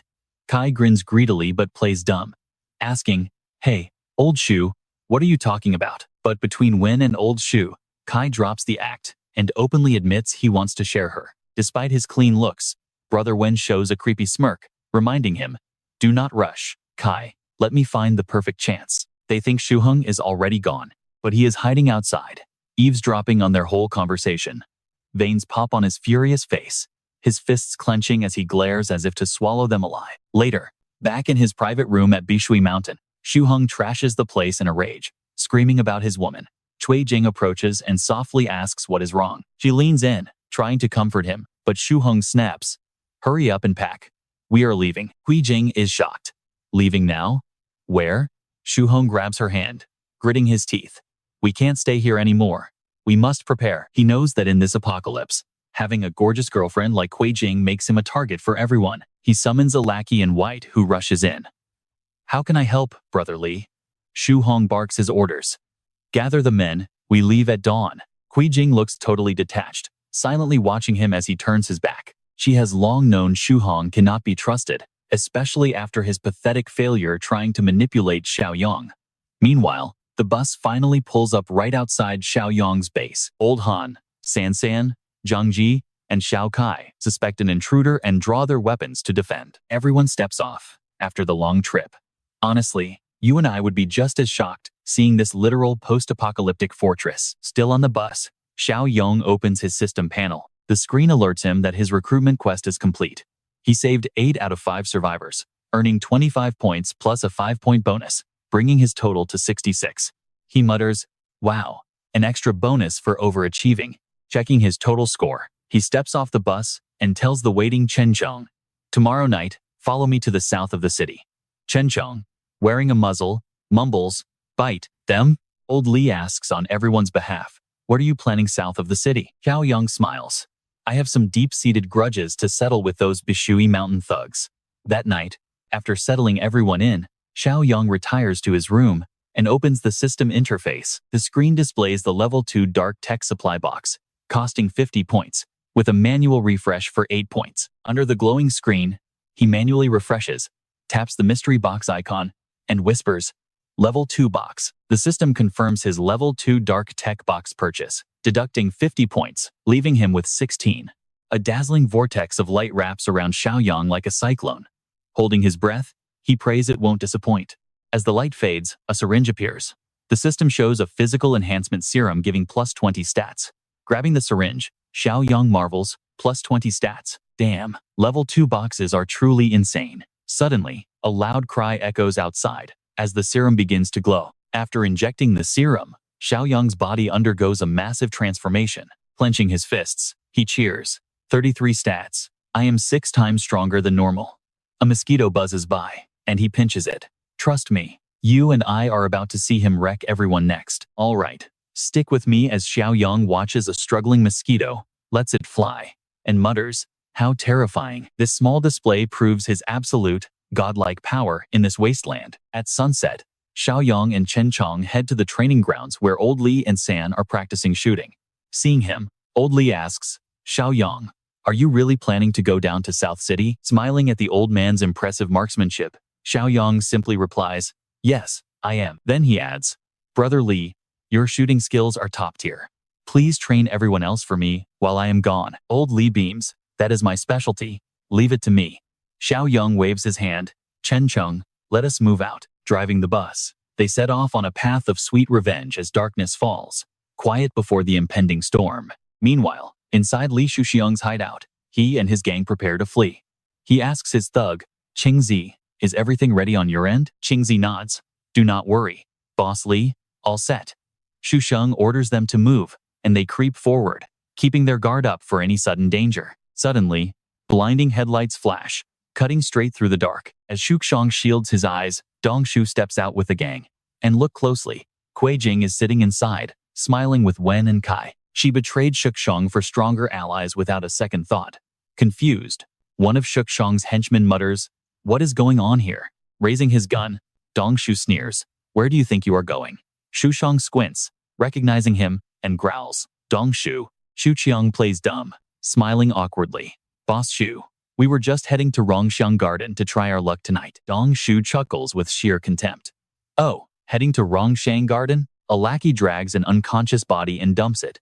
Shu Qiang gasps, realizing it is not Qingzi, but his henchman screams, "Qingzi is dead." Shu Qiang punches him, roaring, "Open your blind eyes and look, that is not even Qingzi." He turns to Dong Shu with a fake smile. "Who is this? I do not know him." Dong Shu cold-bloodedly raises his gun. Gunshots ring out, putting 3 bullets into Shushang's remaining men. Shaking, he holds his head, crying out, "I swear I do not know them." "Boss, Shu, why?" Dong Shu just points at his car. As the headlights shift, you and I finally see Kui Jing sitting inside. Shushang grits his teeth, unable to believe his own woman sold him out. He screams, "Kui Jing, brother Kai." Kai sneers, "Do not deny it. She spilled everything about your pathetic betrayal." Enraged, Shushang tries to charge, but Dong Shu's men pin him down. He screams, "You bitch, how dare you betray me?" Kai turns to Wen. "Boss, how do we handle this?" Wen waves his hand coldly, and a thick rope wraps tightly around Shuxiang's neck. A giant pulls the rope, hoisting him up. He chokes, crying in agony. His brutal death perfectly mirrors Xiaoyong's fate in his past life. Soon, he stops breathing, hanging limp at the gates. Moments later, Xiaoyong's bus rolls into view. He and Chenchong slip along the wall, creeping inside. Suddenly, Shushang's hanging corpse begins to twitch. Xiaoyong senses the danger and signals Chenchong to halt. Turns out, Shushang has already turned into a thrashing zombie. Xiaoyong scoffs, "Serves you right, but it is a shame I could not kill you myself." He flicks a stone, cutting the rope, and zombie Shushang faceplants onto the dirt. Xiaoyong walks over, grabs his hair, and sneers, "You trash. Since you ended up this miserable, I will avenge you myself." The scene shifts to another building, where dirty laughter echoes through the night. Through the dim window light, 2 men loom over Kui Jing, who lies handcuffed on the bed, limbs pinned down wide. She giggles, teasing them. "How mean. Is this how you treat someone who did all the work? Petty boys, unlock these cuffs." Wen leans in close, whispering aggressively, "Is this reward not amazing?" Kui Jing slips into a daze, murmuring incoherently. Suddenly, a strange noise outside the window makes Kai freeze right before taking action. Frowning, he checks the window, demanding, "What was that?" Peering out, he gasps in horror at his men lying in pools of deep red blood. Suddenly, the bedroom door is kicked violently as if about to burst open. Both Wen and Kai panic, shouting, "What is going on?" But Xiaoyong slips in from behind through the window, his expression cold as ice, radiating pure killer intent. Pressing a blade to Kai's throat, the man turns pale, coughing up blood in silent agony. With a quick slash, Kai collapses as blood pools across the floor. Wen panics, screaming, "Kai, you bastard! Who the hell are you?" Handcuffed to the bed, Kui Jing struggles up, absolutely terrified. Without a single trace of emotion, Xiaoyong thrusts his blade straight into Wen's throat. Gasping for air, Wen collapses to the floor, splattering blood all over Kui Jing. Squirming in terror, she screams as Xiaoyong approaches her. "Xiaoyong, what do you want?" He sneers. "Well, you and I can see you guys were having a great time." Turning to touch the doorknob, he says coldly, "I wonder how that trash Li Shusheng would react to this beautiful sight." Hearing Shusheng's name, she turns pale, sweating, stammering, "Li Shusheng." Before she can even react, Xiaoyong throws the door wide open and calmly steps aside. "All right, you and I are jumping right into a nightmare," as zombie Li Shuxiang violently charges at Kui Jing. Terrified and sobbing, she struggles desperately, crying out, "Jiang Xiaoyong, I was wrong. Please forgive me, forgive me." But it is far too late, as the very lover Kui Jing chose has now turned into a literal demon. With glowing red eyes, Li Shusheng sinks his teeth into her neck, spraying blood across the floor with absolutely zero mercy. Jiang Xiaoyong slams the door shut, leaving Kui Jing's blood-curdling screams to echo inside the locked room. Outside, he calmly walks past the pile of bodies over to Chenchong and says, "Go on, feed Chenchong." Chenchong, now evolved, stares at a corpse nearby and mutters about consuming it. As Jiang Xiaoyong nods in approval, Chenchong lunges forward, sinking his fangs into the corpse like a wild, starving beast, finally getting a meal. Xiaoyong listens closely to a distant sound wave, his sharp gaze suggesting he is already planning his next move. Inside a heavily barricaded room, a small family consisting of a man, a woman, and a little girl huddle together in the corner, trembling with pure terror. Now, brace yourself here, because a fat chef suddenly appears, dragging open a screeching metal door. He stomps in holding a razor-sharp meat cleaver, his scarred face looking utterly hideous, while a white-shirted thug rushes in, grabs the little girl, and laughs about how tender her meat is. The terrified girl bursts into loud, frantic tears, making the fat chef scowl and complain that she is way too skinny. He points across the room at a chubby boy crying in his mother's arms, ordering his thug to take him instead. The mother bites her lip in agony, helpless as her son is dragged away, while the chef barks, "Get over here, fatty." The boy cries and reaches for his mother, screaming for her, while she desperately shrieks to let her child go. The chef swings his cleaver, knocking her back as he roars, "Get lost."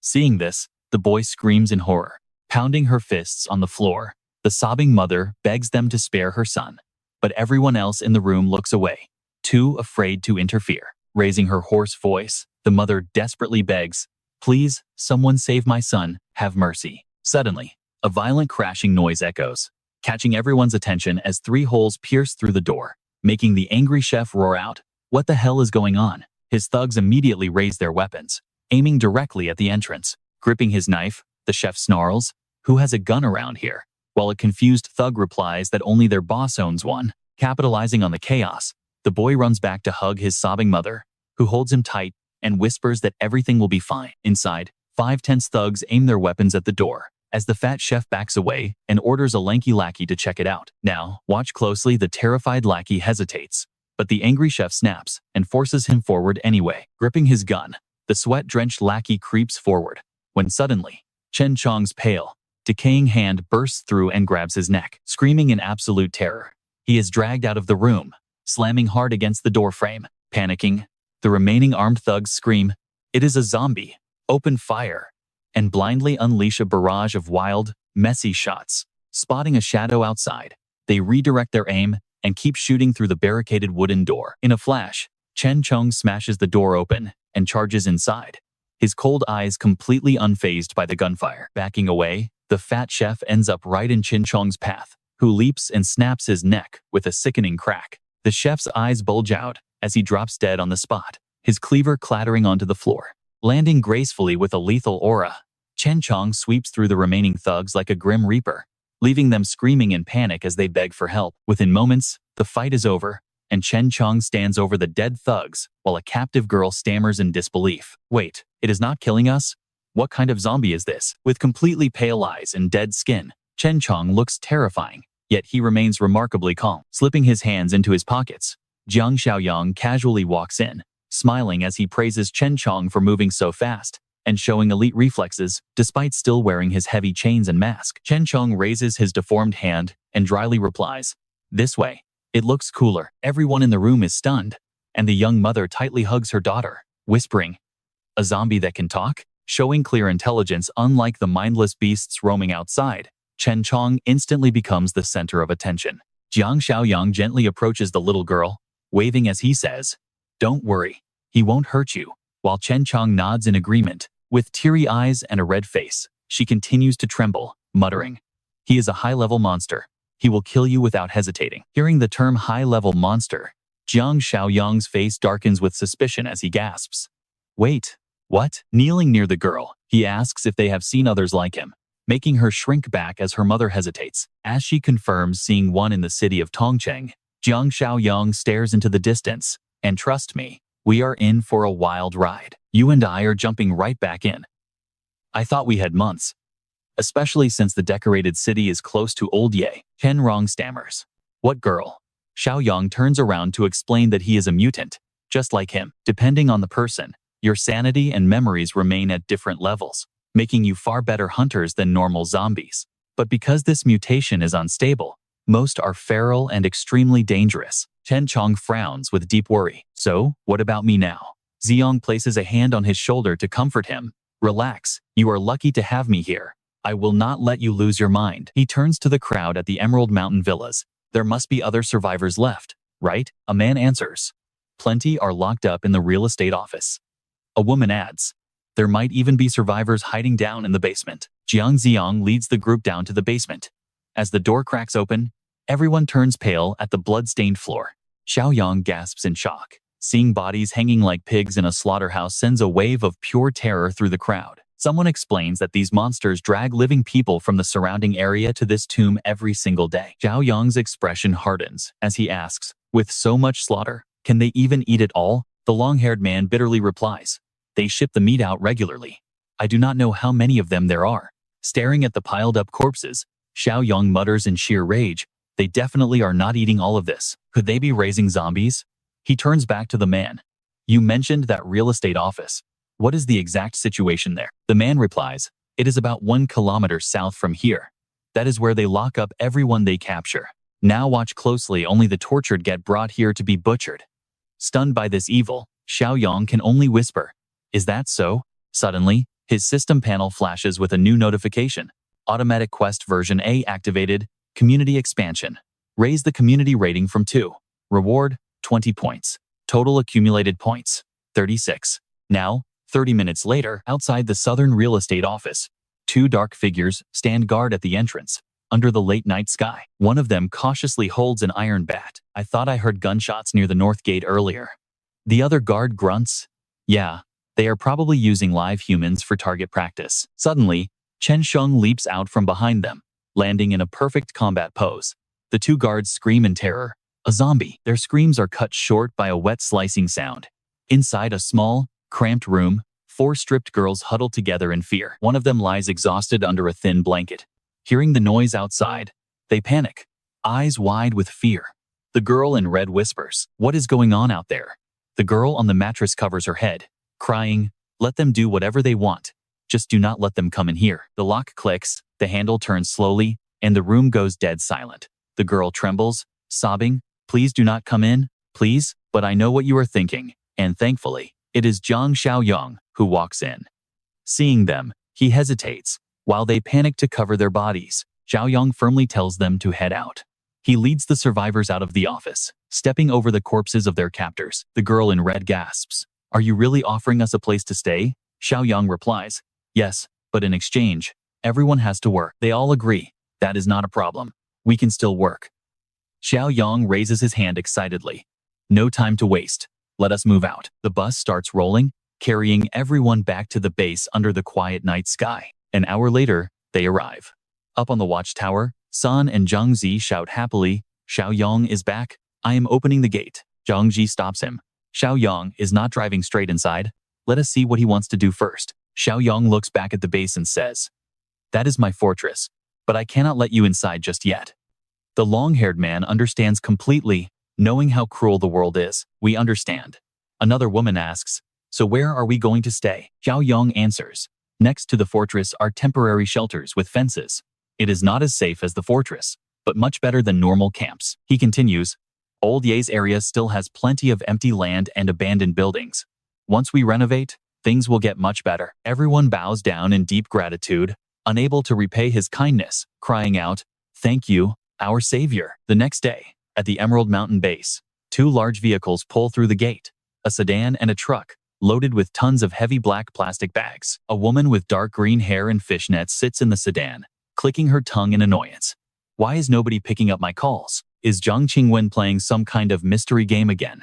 Frowning, she growls, something is not right. She and a tall thug walk straight into his room.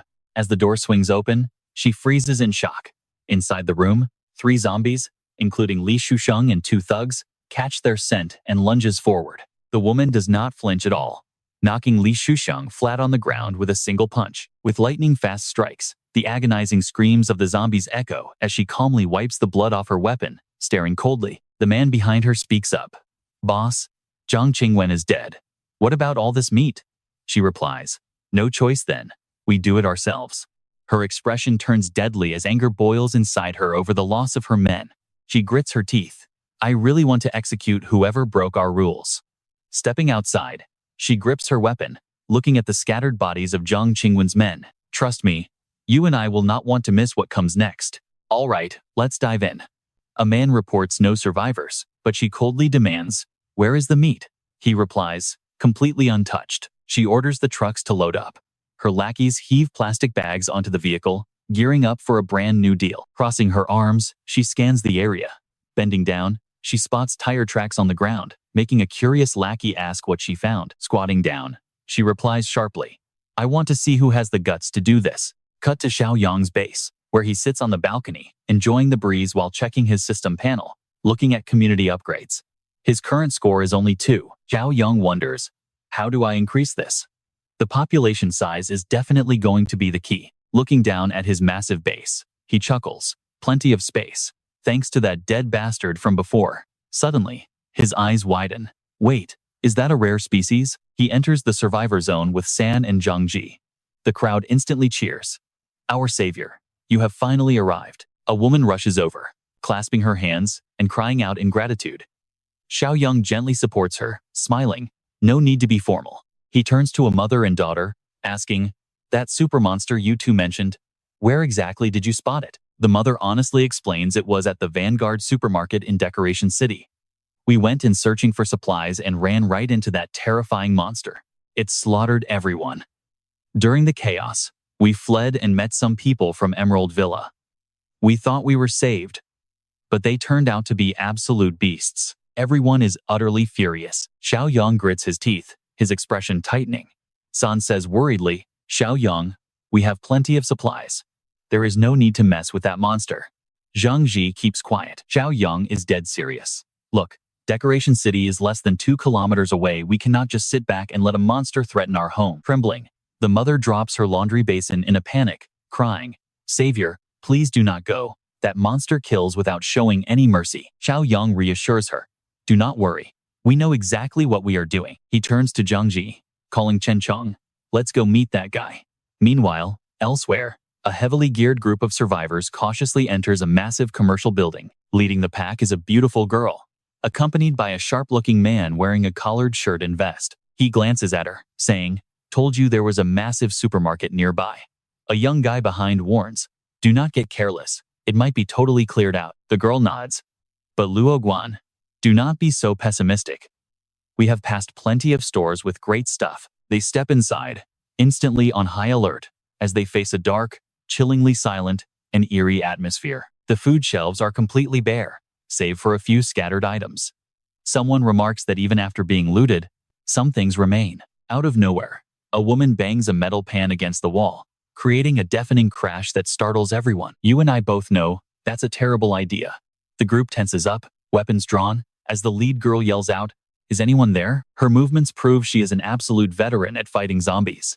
Keeping calm, she crouches down, scanning the area with sharp, calculating eyes. Within minutes, chaotic, rushing noises start echoing from all the exits and doors inside the shopping center. A horde of zombies erupts from the shadows, howling like madmen as their torn, pale faces charge right at them.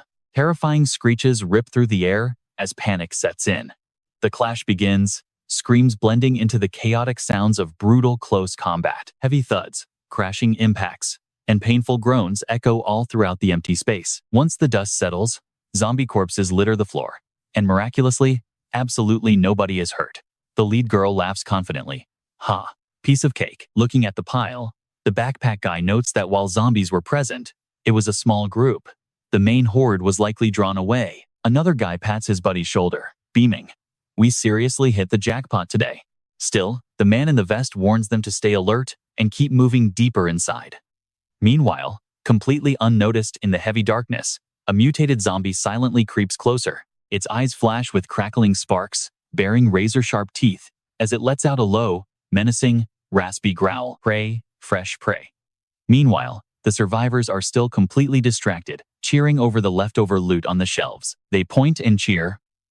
Look at this. It is like Christmas. This is easily enough food to last us for years. The beautiful girl suddenly gasps and points to a far corner, making everyone turn their heads to look. It is not food that has her excited, but a luxury mattress. She dives onto it, enjoying the absolute comfort and muttering that she never wants to leave. The vibe gets incredibly lively as they joke around. One guy even suggests moving in permanently, which the others immediately agree with. While the others are celebrating, the guy in the vest pulls the backpack kid aside, suggesting they go step outside for a quick smoke. The young man nods. Let's go. Standing outside, he sparks his Zippo, a tiny flame cutting the darkness. He takes a deep drag, looking up and soaking in this rare moment of peace. Puffing on his cigarette, the kid asks, "So, are we actually going to stay here?" The man hesitates. "This place has too many entry points to defend, and with these supplies? Trust me, you and I know they're basically inviting trouble. All right, you and I are about to dive into one of the most brutal zombie encounters yet." He says, "I saw a decent 2-story building over there," before a bloody blade suddenly presses against his throat. The sound of flesh ripping echoes as blood gushes out.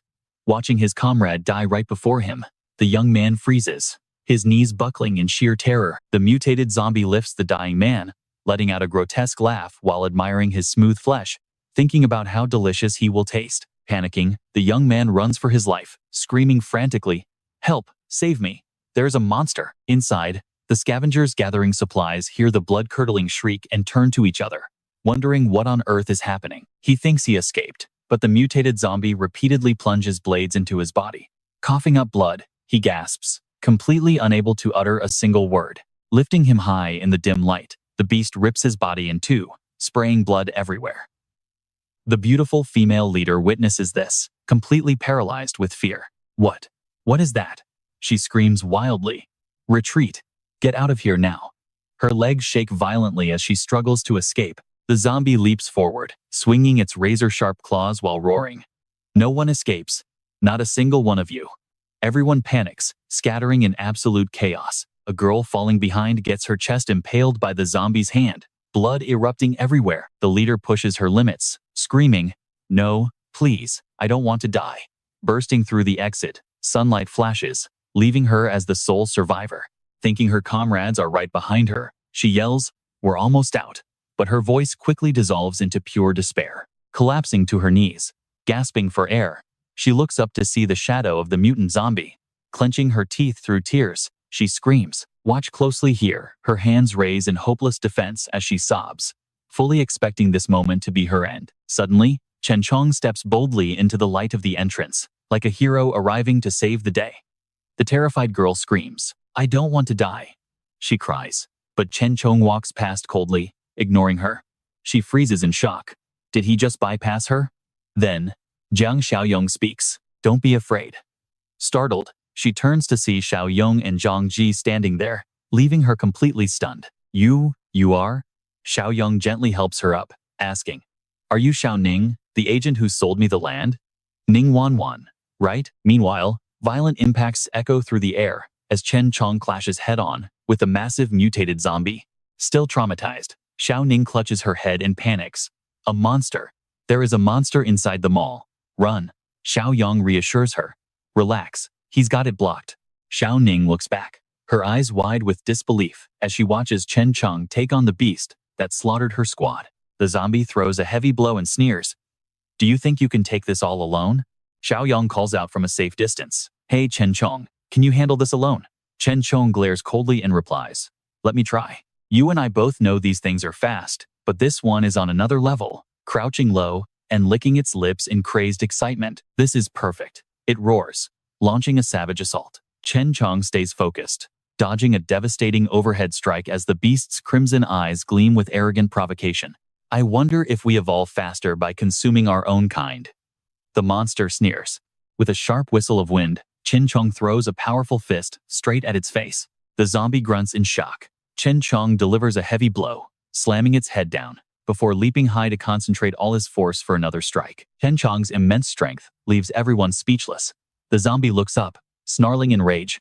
"Damn you.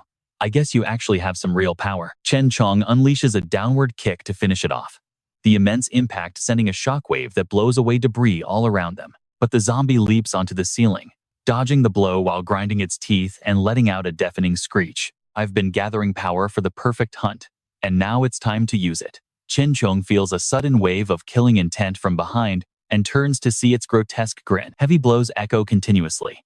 Zhang Ji worries, "Brother Xiaoyong, Chen Chong is getting pushed back. This monster is just too strong." Xiaoyong's voice drops. "We have to end this now. If we let it keep hunting, it will become impossible to handle later." Activating his system, he pulls a submachine gun out of thin air. Xiao Ning gasps. What is that? Did a gun just materialize from nowhere? Xiaoyong aims and smirks. Chen Chong, hold it still for 1 second, and I'll stop teasing you. Chen Chong grabs the zombie, locking its arms as it roars in fury. Damn you, let go of me. Right on cue, a deafening shot rings out. The bullet hits the zombie's temple, making it grimace in agony as it staggers back, roaring in pain. Damn you, that hurts. How dare you injure me? I will tear you into a million pieces. Zhang Ji panics, seeing it survive a bullet to the brain. Xiaoyong fires repeatedly, gunshots echoing as the beast's body is riddled with bullets. With a final gasp, it collapses. The four of them stand over the bloody corpse. Zhang Ji asks if it is truly dead, while Xiaoyong gives a surprising order. Chen Chong, eat this thing. It might boost your power. Chen Chong nods silently. Meanwhile, the system alerts them about an area expansion quest. The requirement is to raise the area rating by eliminating nearby threats. Area rating +1. Now at 3. Plus 10 bonus points. Total 46. Xiaoyong smiles excitedly. Wow. Even this counts? You and I just witnessed a major upgrade. All right, you and I are about to watch Xiaoyong clean out an entire supermarket. Xiaoning is completely shocked. Clean it all? Xiaoyong points to a swirling vortex of spiritual energy, sucking all the remaining items right into his spatial ring. Xiaoning is baffled, while Zhang Zi gets hyped. Wow, incredible. What kind of magic is this? Xiaoyong looks at Xiaoning's dead comrades, saying, leave them for other zombies. He asks Chen Chong if he is full, then tells everyone to move. Meanwhile, a white car belonging to the Bitch Thui mountain boss screeches to a halt near Xiaoyong's base. A man shouts for them to stop here. The arrogant female boss asks, what is wrong? Looking through binoculars, his lackey spots San on the watchtower and the refugee camp Xiaoyong set up. He is thrilled to see so many people. Their weapons are outdated, but the sturdy factory is a plus. The driver wonders how they will handle Zhang Qingwen and Lin Guangkai. Now watch this sneaky move. Sneak attack. Unleash zombies. I told you using a villa as a base was not safe. Leaning back in her seat, she laughs. Heaven saw our struggles and gifted us this base. The scout with binoculars grins. Exactly, it almost makes me feel bad. The driver asks, what now? Do we attack? The boss calmly replies, no, we plan first. Then we bring our gang and weapons. The white car turns back. Cut to Xiaoyong's car cruising down the road as Xiaoning smiles. Really? Zhang Ji laughs. Of course, not just beds, but hot water for baths too. Xiaoning is thrilled. Oh boy. Xiaoyong narrows his eyes, spotting something off. Heads up, people ahead. Get your weapons ready. Xiaoning and Zhang Ji brace themselves, cautiously watching the white car from the Big Thui mountain group speed past in the opposite direction. You and I both know this is bad. Through the glass, Xiaoyong locks eyes with the suspicious female boss, locking horns instantly. The system triggers a new mission. Punisher. Objective. Defend against the invaders. Reward. 50 points. Xiaoyong mutters about resisting invaders, thinking of that woman he just met. He ponders. Could it be that crew? Back at the base, Xiaoyong looks up at the watchtower and asks San if she saw any strangers around. San points away. A car drove past, but it didn't head our way. At first, I thought it was you guys. Xiaoyong's expression turns serious. He orders Zhang Ji and Old Li to gather everyone immediately, as he has important tasks to assign. 30 minutes later, at the southern suburb coal plant, a man broadcasts static-heavy radio signals over a walkie-talkie, calling all survivors to the southern suburb coal plant. We have established a shelter and are currently short on manpower. A young man in yellow scratches his head, guessing it is close by. From afar, a luxury car drives up. The kid waves excitedly, thrilled to see other survivors. The car screeches to a halt in a cloud of dust. The female boss and her two thugs step out casually. She asks if they came because of the radio signal. The yellow shirt guy quickly replies, yes, and in the apocalypse, women are rare treasures. Her gorgeous figure and confident attitude immediately captivate all the men present. The yellow shirt guy blushes, fantasizing wildly. Reading him perfectly, she plays soft, telling them to follow her. The guys are totally mesmerized. Wow, thank you so much. She slyly adds that it is nearby, but since the car is full, they must walk. The leader quickly agrees. The yellow shirt guy and his friends share a knowing glance, plotting something devious, completely unaware they are the actual prey. The boss leads them to a massive warehouse gate and eagerly rolls it up. The yellow shirt guy gasps at how spacious it is. He says excitedly, awesome, We finally have a safe place to crash. He shyly scratches his head, asking to relieve himself outside first. Smiling mysteriously, the boss tells him there is no need because they have a restroom inside, inviting him in. His mind runs wild as he blushes and eagerly agrees. Inside, he flushes the toilet while grinning sheepishly, glancing at the seductive boss standing near the wall. Quickly pulling up his pants, revealing his red underwear, he speaks in a sleazy tone. "Hey baby, I know exactly what you want. Don't be shy." She stays silent. He boasts, "Your big brother here is incredibly strong." Before he can finish, a sudden sound rings out, followed by a brutal scream as cold metal tears straight through flesh. Her blade pierces straight through his throat. The guy's eyes bulge, choking on his own blood, never expecting this move. Coldly pulling her weapon out, she looks at the corpse at her feet and sneers, thinking he was tough, but he was pathetic. She walks out calmly as her lackey greets her. "Boss, everything is done." Unfazed, she orders them to drag the body out and call the second and third brothers over. Back at Xiaoyong's base, he gathers everyone. Old Li asks, "Is someone targeting us? Who is it?" Xiaoyong explains, "We know nothing about them, and from now on, we could be attacked any day." He instructs Zhang Ji and Chen Chong to help him clear an abandoned building to the southeast, so refugees can temporarily move in there. Otherwise, they will become cannon fodder when enemies attack. San San and Xiao Kai immediately volunteer. "Big brother Xiaoyong, let me go too." Xiao Kai chimes in, and two guys in protective gear from Old Li's squad shout together, "Us too." Zhang Sheng's kid wants to go, but his mom holds him back. Xiaoning bravely raises her hand, "And you and I can't wait to see what happens." "All right, let's dive into this apocalyptic showdown," as Jiang Xiaoyong decides to step up and join the dangerous raid. With Old Han and Old Li holding down the fort, everyone else is good to join the mission. After planning, Jiang Xiaoyong leads his rescued survivors to a high-rise. Armed like a real squad, he takes the initiative and blasts a zombie right through its throat to kick off the action. The squad unleashes blades and guns, while Chen Chong crushes zombies with his bare hands. With bodies piled everywhere, the survivors gasp for air. Jiang Xiaoyong asks if anyone is hurt, and everyone replies, they are fine. Looking out the window, at the smoking chimneys of the enemy base, Jiang Xiaoyong warns his team to stay put for the coming attack. Determined to help, a woman and a young man he saved insist they can fight and want to back him up. Jiang Xiaoyong rubs his chin and agrees, tasking the young man with clearing out this building first. He promises to bring weapons later, telling them to hold the line and follow his radio commands when enemies strike. The young man nods confidently. Meanwhile, we cut to the villainous female boss calmly watching her subordinates work themselves to death. Pay close attention here as the boss eyes her skinny lackey, demanding to know if their raid went smoothly. A giant, long-haired creep mutters about eating human meat before shouting that Bishui Mountain has been totally destroyed. With their food supply gone, the skinny goon is shocked while the big cannibal freaks out about having no meat. Furious, the boss blames Jiang Xiaoyong's group in the east, vowing to lead her second-in-command and their men to wipe them out tomorrow morning. Meanwhile, we head back to Jiang Xiaoyong's base, where his private room is brightly lit. He notes he has 46 points, hoping the system has new supply boxes as the interface pops up.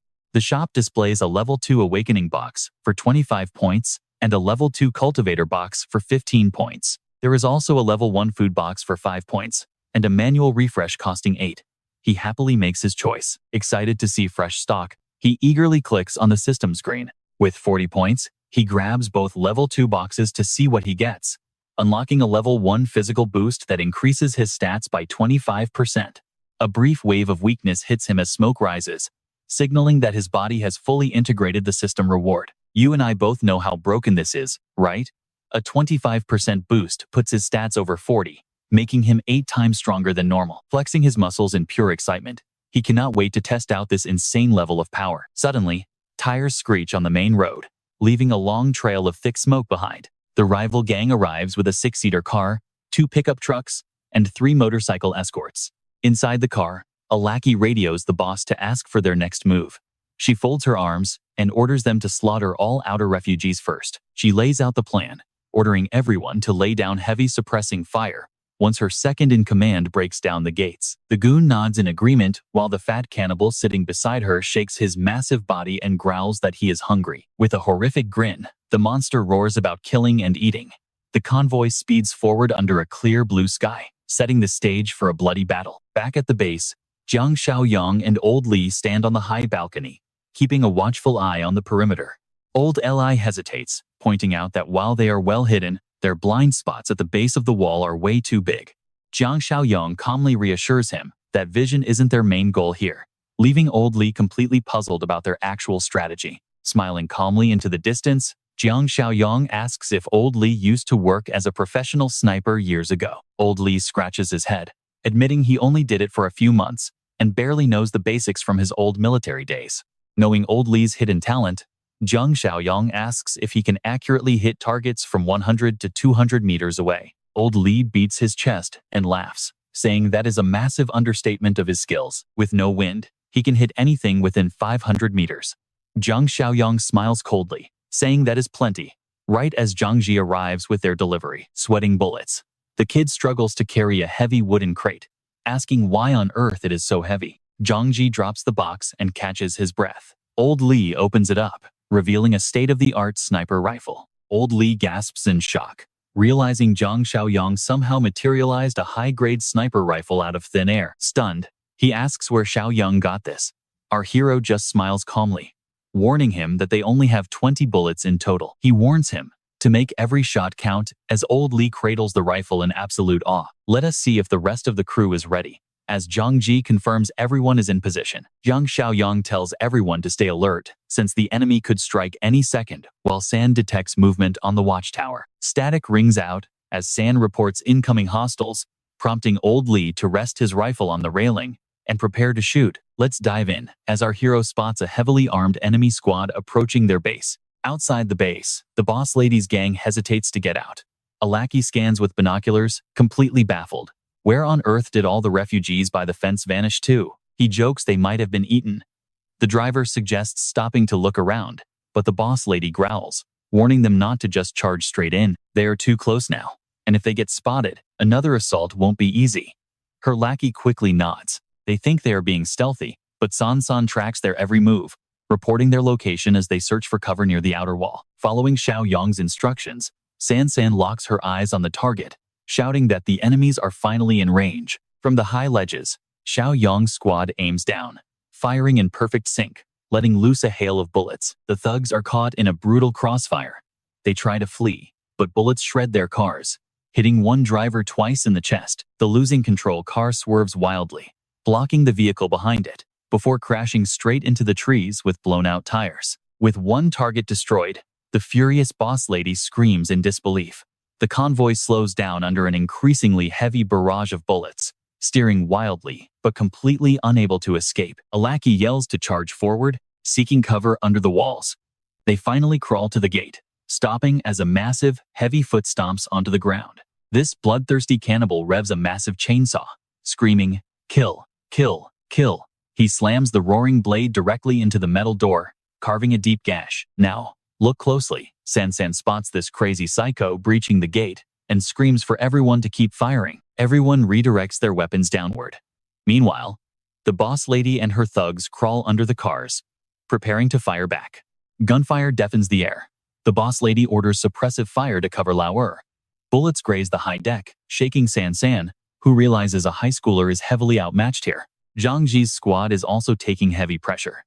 And suddenly, young Xiao Kai gets struck by a stray bullet, hitting his shoulder. Zhang Ji pulls him back, warning everyone that the enemy has submachine guns, so keep your heads down and reload. Zishan's father struggles against the intense barrage, yelling to the others, "Do not panic, hold on, we have plenty of ammo." With his experience, Old Han realizes their plan, warning that they are sawing through the steel gate. Another defender warns they will be sitting ducks if the gate falls, but Xiaoyong reassures them through his comms. "Don't worry, I have a plan." Unnoticed, Xiaoyong slips through a side door, sprinting quietly but incredibly fast back toward the observation tower. With their ammo half empty, the boss lady screams at Lauer, who is still hacking at the steel door. "Hurry up," he grunts back. "Almost there." Suddenly, a massive explosion erupts, filling the air with thick smoke and fire. The metal gate trembles. San screams that the gate is breached, ordering backup. The boss lady laughs like a maniac, ready to show these naive fools the terrifying power of an evolved. Using an evolved zombie as a shield, she orders her men to push forward behind Lauer, who violently smashes the broken gate down in a cloud of dust. Xiaoyong finally reaches the observation tower, speaking into his comms. Old Li, get ready for my signal. You and I can feel the tension as Old Li spots the giant brute. Lauer roars, exposing his razor-sharp teeth. Old Han and his defenders break into a cold sweat. One of them stammers in pure horror. Is that even human? Lauer acts as a meat shield for the gang. Old Han fires relentlessly, but the bullets barely tickle the giant's thick hide. Lauer snarls, his wounds instantly closing up. The defenders realize with horror that his thick skin is completely impenetrable. Old Han screams in disbelief as the boss lady stands beside her giant monster, looking incredibly smug. Haha, open your eyes. This is your first time seeing an evolved. From above, Old Li scopes in as Old Han warns that normal guns cannot kill a self-healing monster. Old Li simply smirks. Try this. Boom. A high-caliber sniper round erupts with earth-shattering force, completely vaporizing Lauer's upper body and head. His massive corpse crashes down, shattering the concrete and leaving the boss lady entirely unprotected. A goon stares in absolute horror. What just happened? How is this possible? The boss lady breaks into a cold sweat, stammering in shock at their terrifying heavy weaponry. Seizing the chaos, Xiaoyong flanks them from behind, opening fire as the panicked thugs try to fight back. The boss lady panics, shouting that they are surrounded from behind. She glares at Xiaoyong with absolute hatred, realizing they completely underestimated these survivors. Backed into a corner, she fires wildly while sprinting back, screaming at her remaining men to retreat to the cars. Her men get shredded by bullets. Glaring at Xiaoyong, her veins pop as she remembers him from that bus. Meanwhile, our hero coldly continues his lethal assault. Suddenly, she grabs her own lackey's shoulder, pulling him down to the dirt. Using him as a heartless human shield, she watches him take the fatal hits. She glares at Xiaoyong, who frowns at her incredibly quick, ruthless reflexes. Could she be an evolved? We'll find out next. Let's jump right into the action with me, as this crazy boss lady hurls her own henchman's corpse straight at Xiaoyong like a lethal gale. Jiang Xiaoyong quickly dodges to the side, and the heavy corpse slams onto the ground with a loud thud. As the goon lies still, Xiaoyong keeps his guard up to check the body. But in that split second of distraction, the boss lady bolts. Xiaoyong curses in frustration, realizing she is getting away. But our team still has an ace up their sleeve, Old Li. High up, he calmly peers through his scope and speaks into his radio. Trying to escape, are you? He adjusts his Barrett rifle, locking onto the fleeing woman's chest as he mutters, will this gun of mine allow that? Old Li pulls the trigger, landing a devastating sniper shot that completely tears her slender leg to pieces. She screams in absolute agony. With her face twisted in pure terror, she collapses just steps away from her getaway car as fate catches up. Her goons fling the car doors open to pull her inside. Old Li aims for her back to finish her off, but his shot slightly misses as he grinds his teeth. Her bearded right-hand man rushes out, dragging her into the vehicle with one arm while shouting in a panic, "Boss." Gritting her teeth through the pain, she orders them to step on it, and the car spins around amidst a hail of bullets from Xiaoyong's team. The driver swerves wildly to dodge the gunfire, barely escaping the deadly trap that Xiaoyong had so carefully laid out for them. Now, watch closely as everyone panics, shouting that she actually got away. Watching the car speed off like crazy, Xiaoyong remains completely calm over the comms, even as Old Li worries if they will return with backup. Xiaoyong smiles, reassuring him that he knows exactly where they are. Suddenly, his system panel flashes with a notification, confirming the defense mission is complete. He earns a reward of 50 points alongside a new quest to boost his overall community rating. His progress in repelling the invaders surges. Trust among his group skyrockets, adding 2 points to his community score. With his rating now at 5, he claims a 20-point reward while his system shows a clear navigational arrow pointing directly to the enemy base. The system screen pops up again with a brand new quest, directing him to raid the hostile base. His mission is to eliminate the cannibals for 50 points. With things settled, Sansan, Old Han, and Zhang Ji celebrate their victory. Sansan jumps for joy, cheering for their success. Meanwhile, Xiaoyong caringly asks Zhang Ji if any of their people were hurt. Zhang Ji reports 0 deaths, but some injuries. Xiaoyong immediately orders the wounded to be sanitized at the medical bay, while intact enemy bodies go to cold storage for Chen Song. He gives a quick nod and heads off to escort the survivors in the abandoned building to safety. With everything wrapped up, Xiaoyong checks his stats and smiles. Thinking that 76 accumulated points are perfect for a shopping spree tonight, let's head over to the enemy base now, where their car pulls up surrounded by guards. She is now incredibly weak, barely surviving after losing a leg. Two thugs carry her inside, where another goon holding a club looks at her mangled body and angrily asks what happened. She gnashes her teeth in fury, cursing that they underestimated the enemy and had no idea they had heavy weapons. Venting her anger on others, she screams at a guard near the door, demanding that he go and bring her human meat immediately. The man grimaces with a sinister, dangerous smile. Standing completely still alongside his crew, he doesn't utter a single word of agreement. Seeing his defiance, she points and yells, calling them useless cowards compared to the deceased second in command. Completely forgetting that she only has one leg left, the blonde leader finally drops his mask, pointing at her missing leg with absolute disgust. Mocking her ruined state, he sneers. Terrified and realizing she is in danger, she backs away and stammers, asking if he is rebelling, before desperately ordering two loyal guards to seize him. But both of them hesitate in silence. Realization slowly dawns on her as the blonde leader confidently raises his club. He boasts that with her crippled and their second brother dead, he is the strongest, adding that everyone is sick of her. Trapped, she growls in fury. She screams at them to back off, warning them not to push her. But because of her past cruelty, her own men surround her like ants on sugar. She stammers in terror, begging them to stop. But the blonde leader just laughs wickedly before landing the very first blow. Strong thugs rain down heavy blows with iron pipes, laughing hysterically as they finally unleash all their long-held resentment onto her. She screams, clutching her head as her voice slowly fades. She loses consciousness, but the ruthless beatings continue without mercy. Having vented their rage, they finally stop. The blonde leader wipes his bloody fingers with a grin, while a henchman stands behind him. When the thug calls him the third in command, the blonde leader glares and barks, asking what he just said. Terrified, the man immediately bows to the floor. He begs for forgiveness, calling him boss instead. The blonde leader waves his hand, telling him to speak up quickly. The thug worries that with the boss lady dead, their second brother gone, and heavy losses, they are too weak. But the blonde leader just scratches his cheek, remembering the massive, mutated zombie with deadly tentacles. He mutters about that monster before waving his hand confidently, deciding they will join forces with West Xinjiang. He steps inside, leaving the boss lady's bloody body cold in the rain.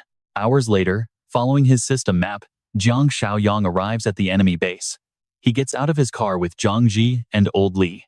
And trust me, we are about to see how this raid goes down, as Xiaoyong whispers to quietly slip inside without making a single sound. Let's follow Old Li and Zhang Ji as they sneak ahead in dead silence. Zhang Ji wonders if the enemy fled out of fear, but they suddenly discover a pile of mangled, crushed bodies with horribly disfigured faces. Pointing at the woman he shot, Old Li gasps. Did they actually slaughter their own ally? Xiaoyong looks down coldly, completely unsurprised, while Zhang Ji whispers that the giant monster from before was nothing like Chen Chong. As Xiaoyong ponders, Old Li mentions they kept calling that giant thing an evolver. The old man wonders aloud, what is an evolver, and how do you become one?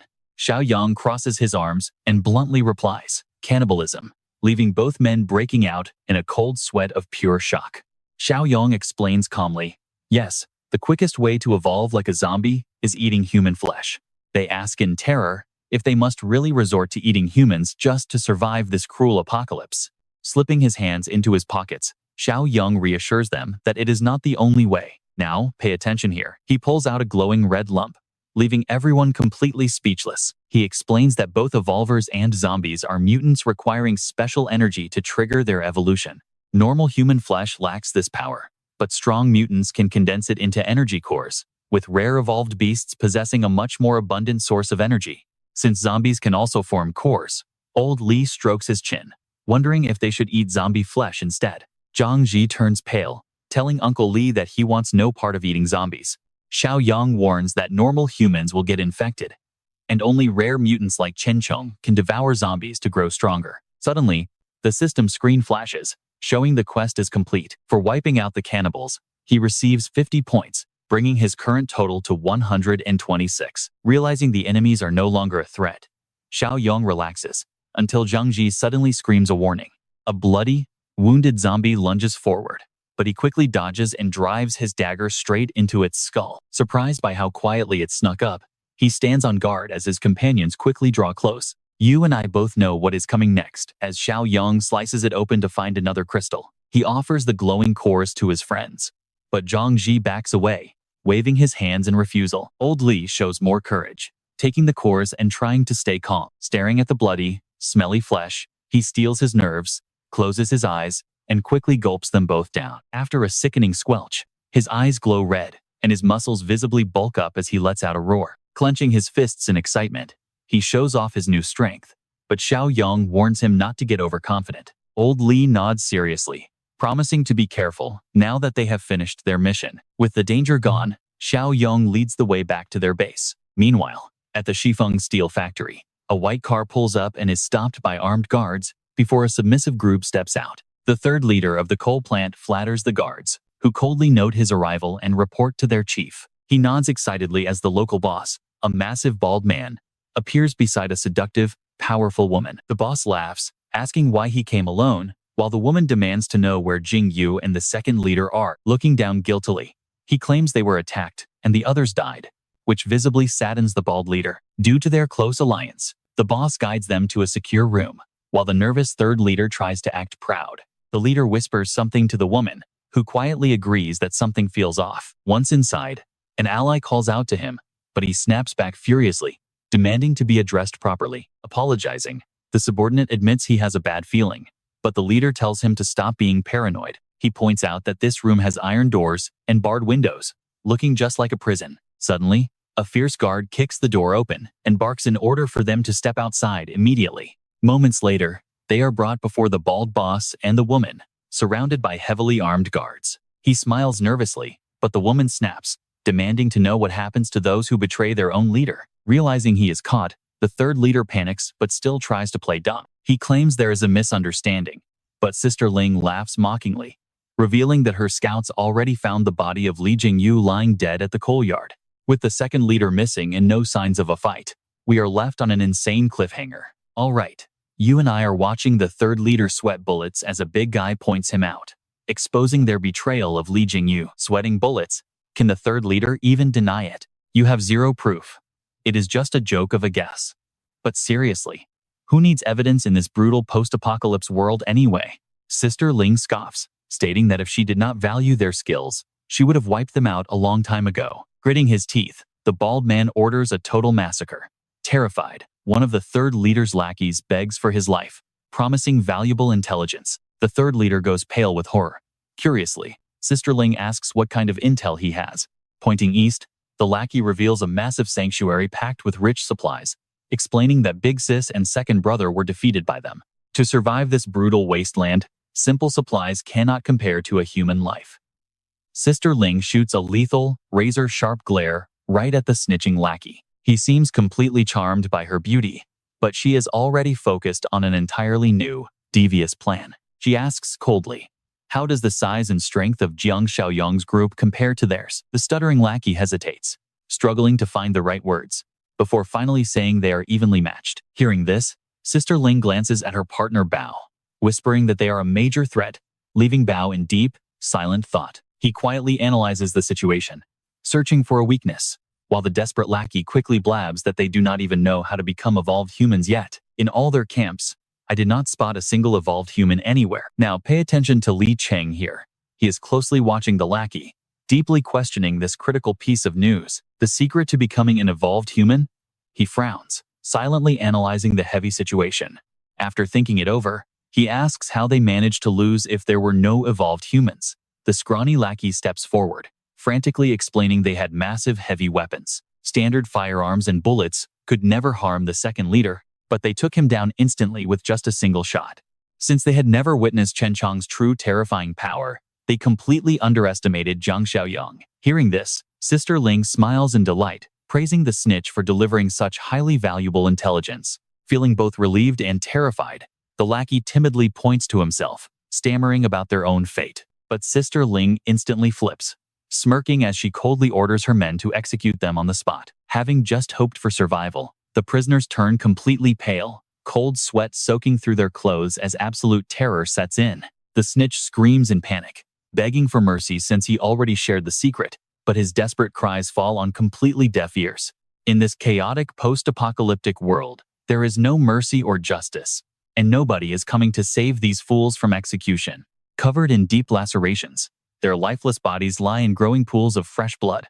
Staring at the bodies with his hands in his pockets, Depung calmly notes that this threat must be dealt with immediately. Knowing the enemy possesses heavy military firepower, Sister Ling advises extreme caution, arguing that rushing in now is far too risky. They should focus on upgrading their own evolution levels first to ensure absolute victory. The three trash mobs are left dead on the bloody ground, completely ignored by Depung and Sister Ling as they plan their next move. Glancing at the corpses, Depung coldly orders a scout ahead to confirm if the enemy actually lacks knowledge on how to evolve. Let us switch gears to Jiang Xiaoyong.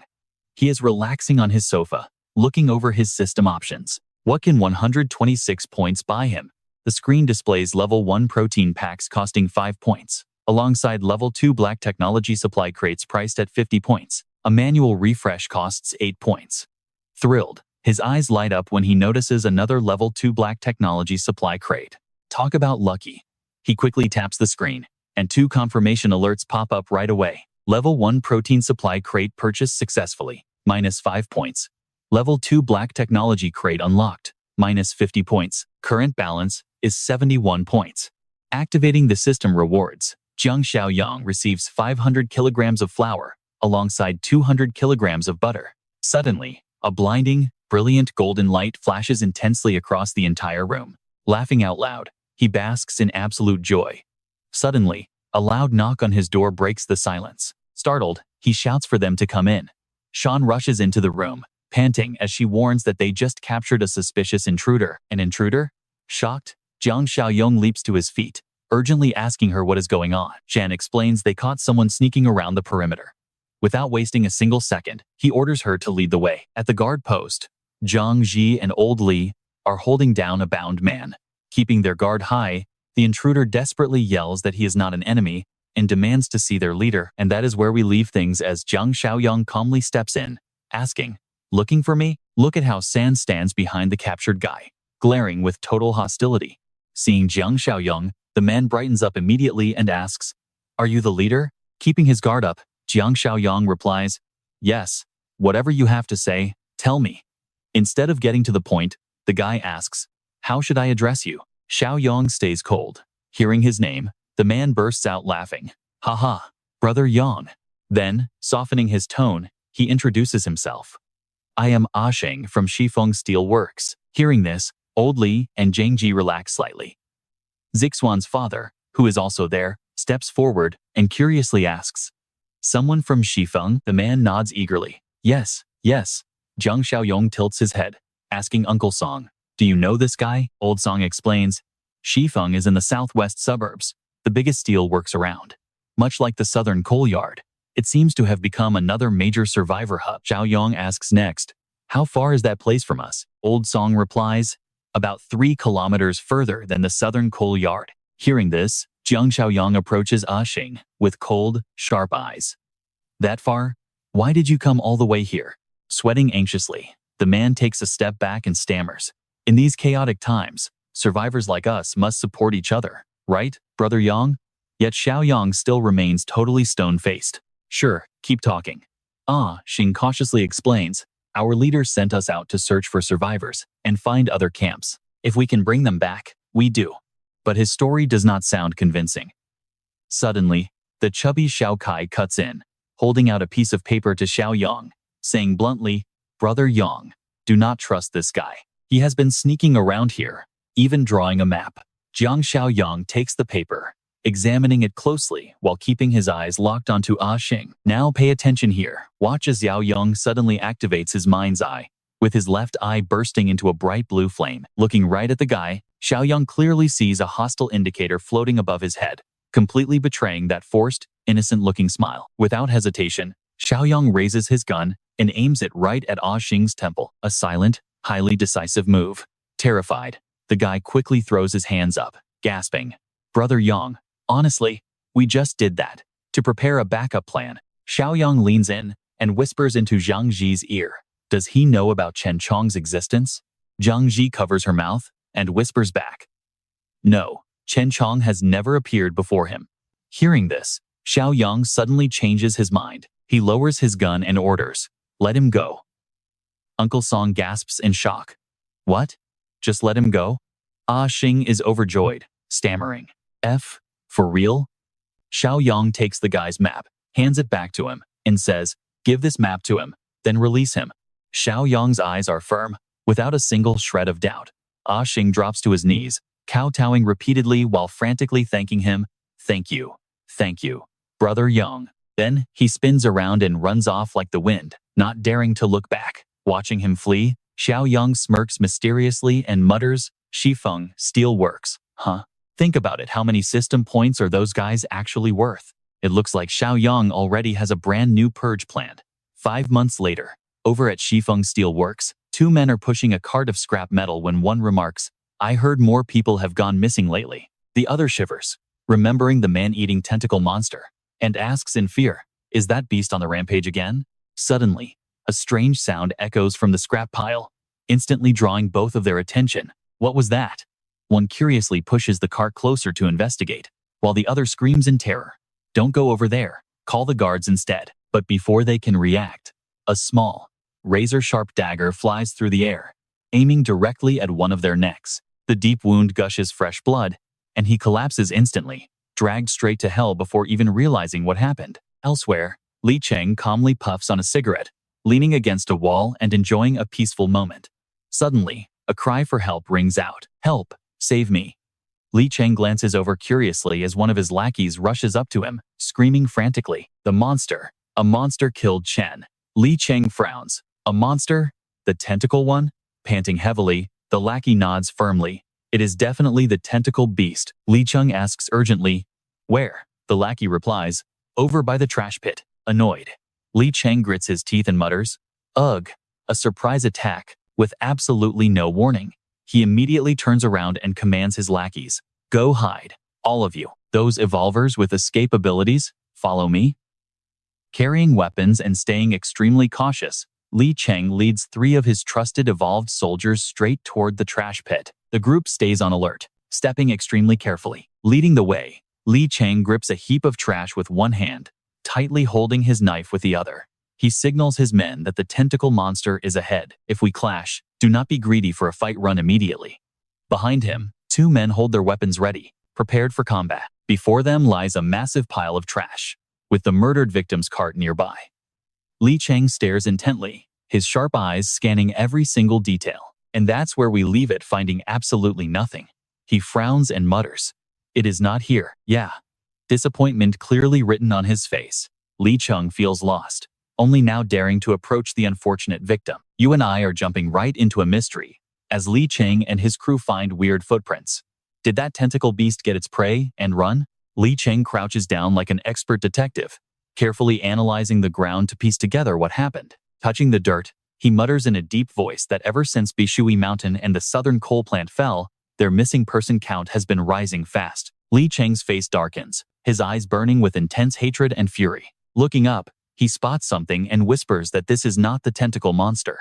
Meanwhile, we cut back to Jiang Xiaoyong's base, under a bright afternoon sky, with fluffy white clouds.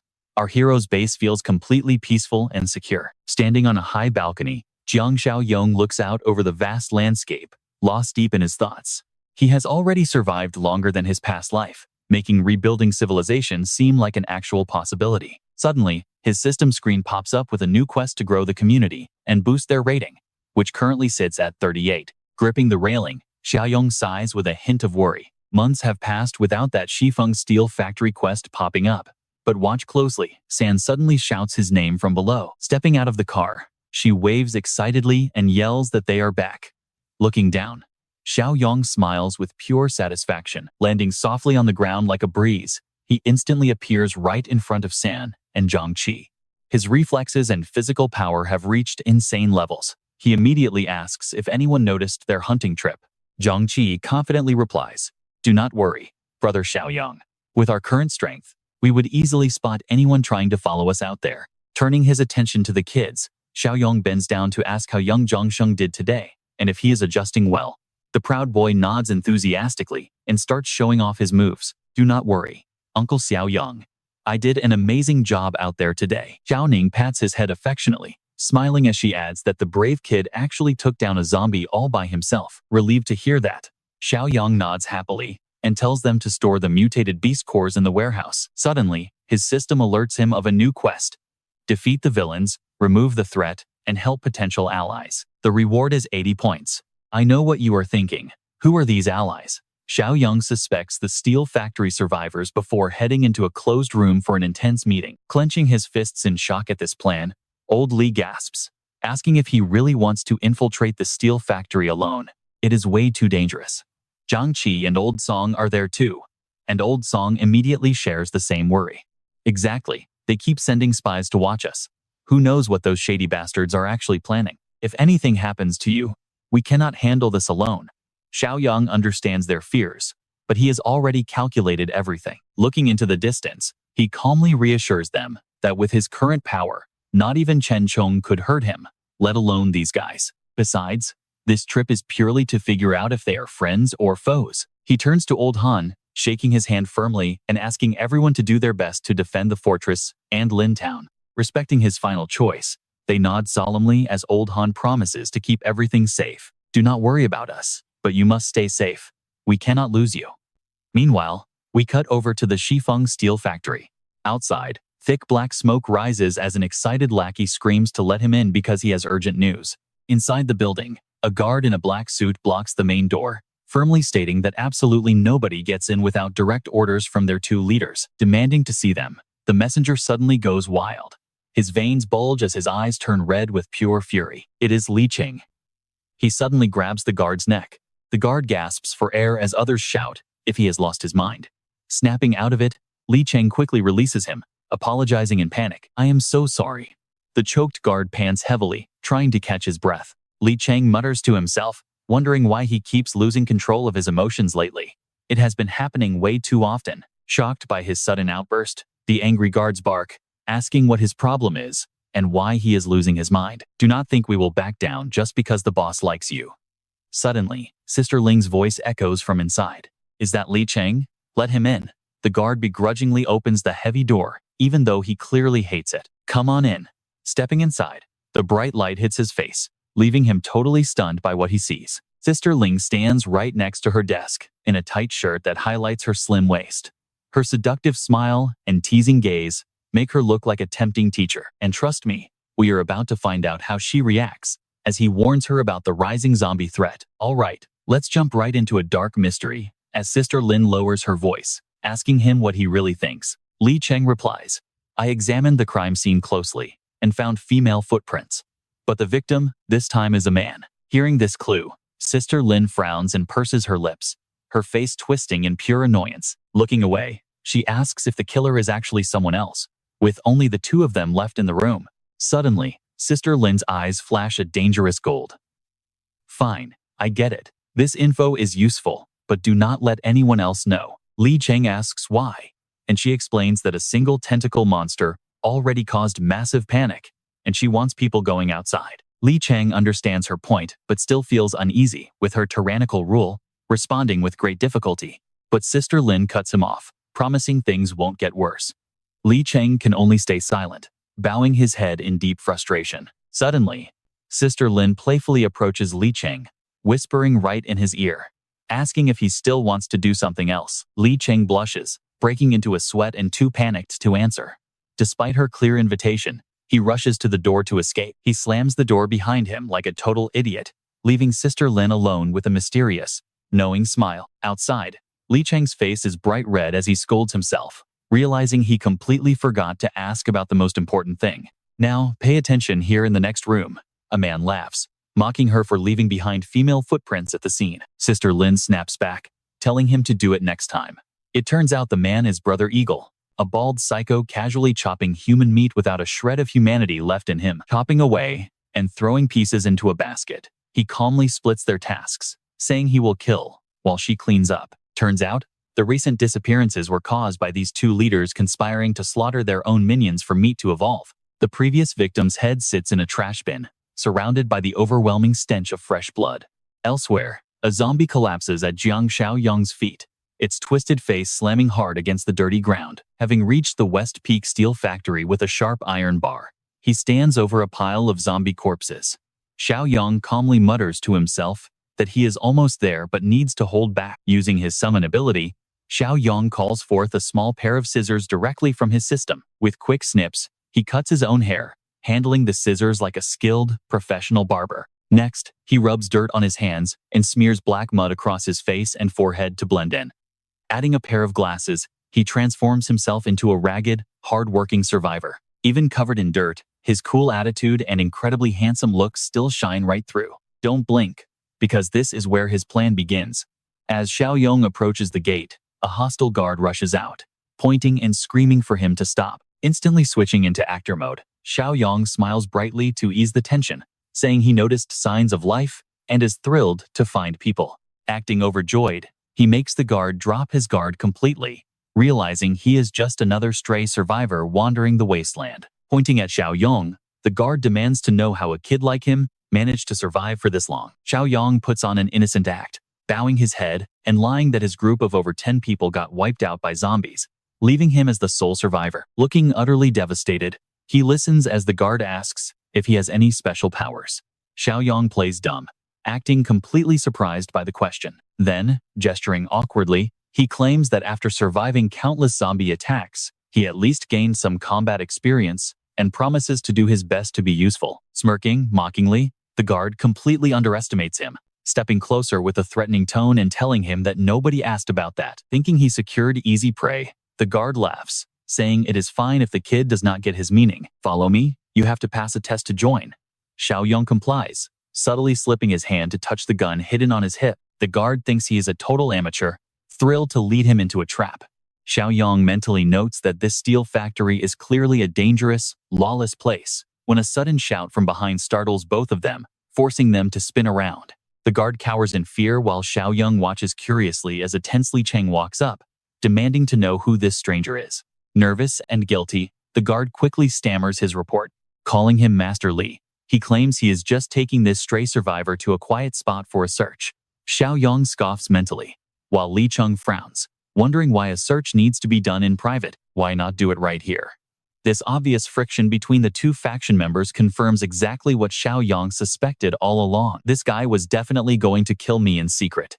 Turning to Xiaoyong, Li Cheng demands, "Come over here, hand over your weapons, and you can enter." Playing the innocent victim, Xiaoyong asks how he can trust them not to just disarm him and slaughter him inside. Unlike the others, Li Cheng acts with actual humanity, calmly noting that in these dark times, being suspicious is completely normal. "I won't force you to disarm, but then, leave." Li Cheng's firm stance forces Xiaoyong to surrender his dagger, acting completely helpless and reluctant, like a refugee, losing his absolute final line of defense. Li Cheng checks him thoroughly to ensure he is unarmed, marveling at how someone survived these brutal times with just a tiny knife.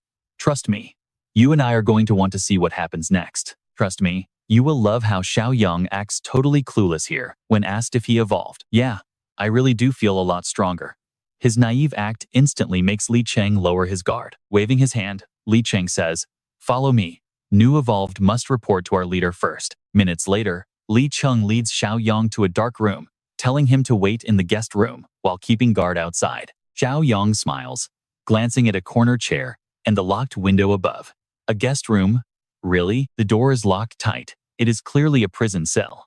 But he is not worried at all. Brother Da Peng walks in acting polite and apologizes for the wait, asking for his name, but his creepy gaze shows a hunger for human flesh. Xiaoyong pretends to stutter out the fake name Jiang Ye, making Brother Da Peng believe he is just an easy, helpless prey. He asks if the rumors are true about him being evolved, and Xiaoyong meekly bows his head, acting incredibly weak. Suddenly, an iron axe flies right past Xiaoyong's face.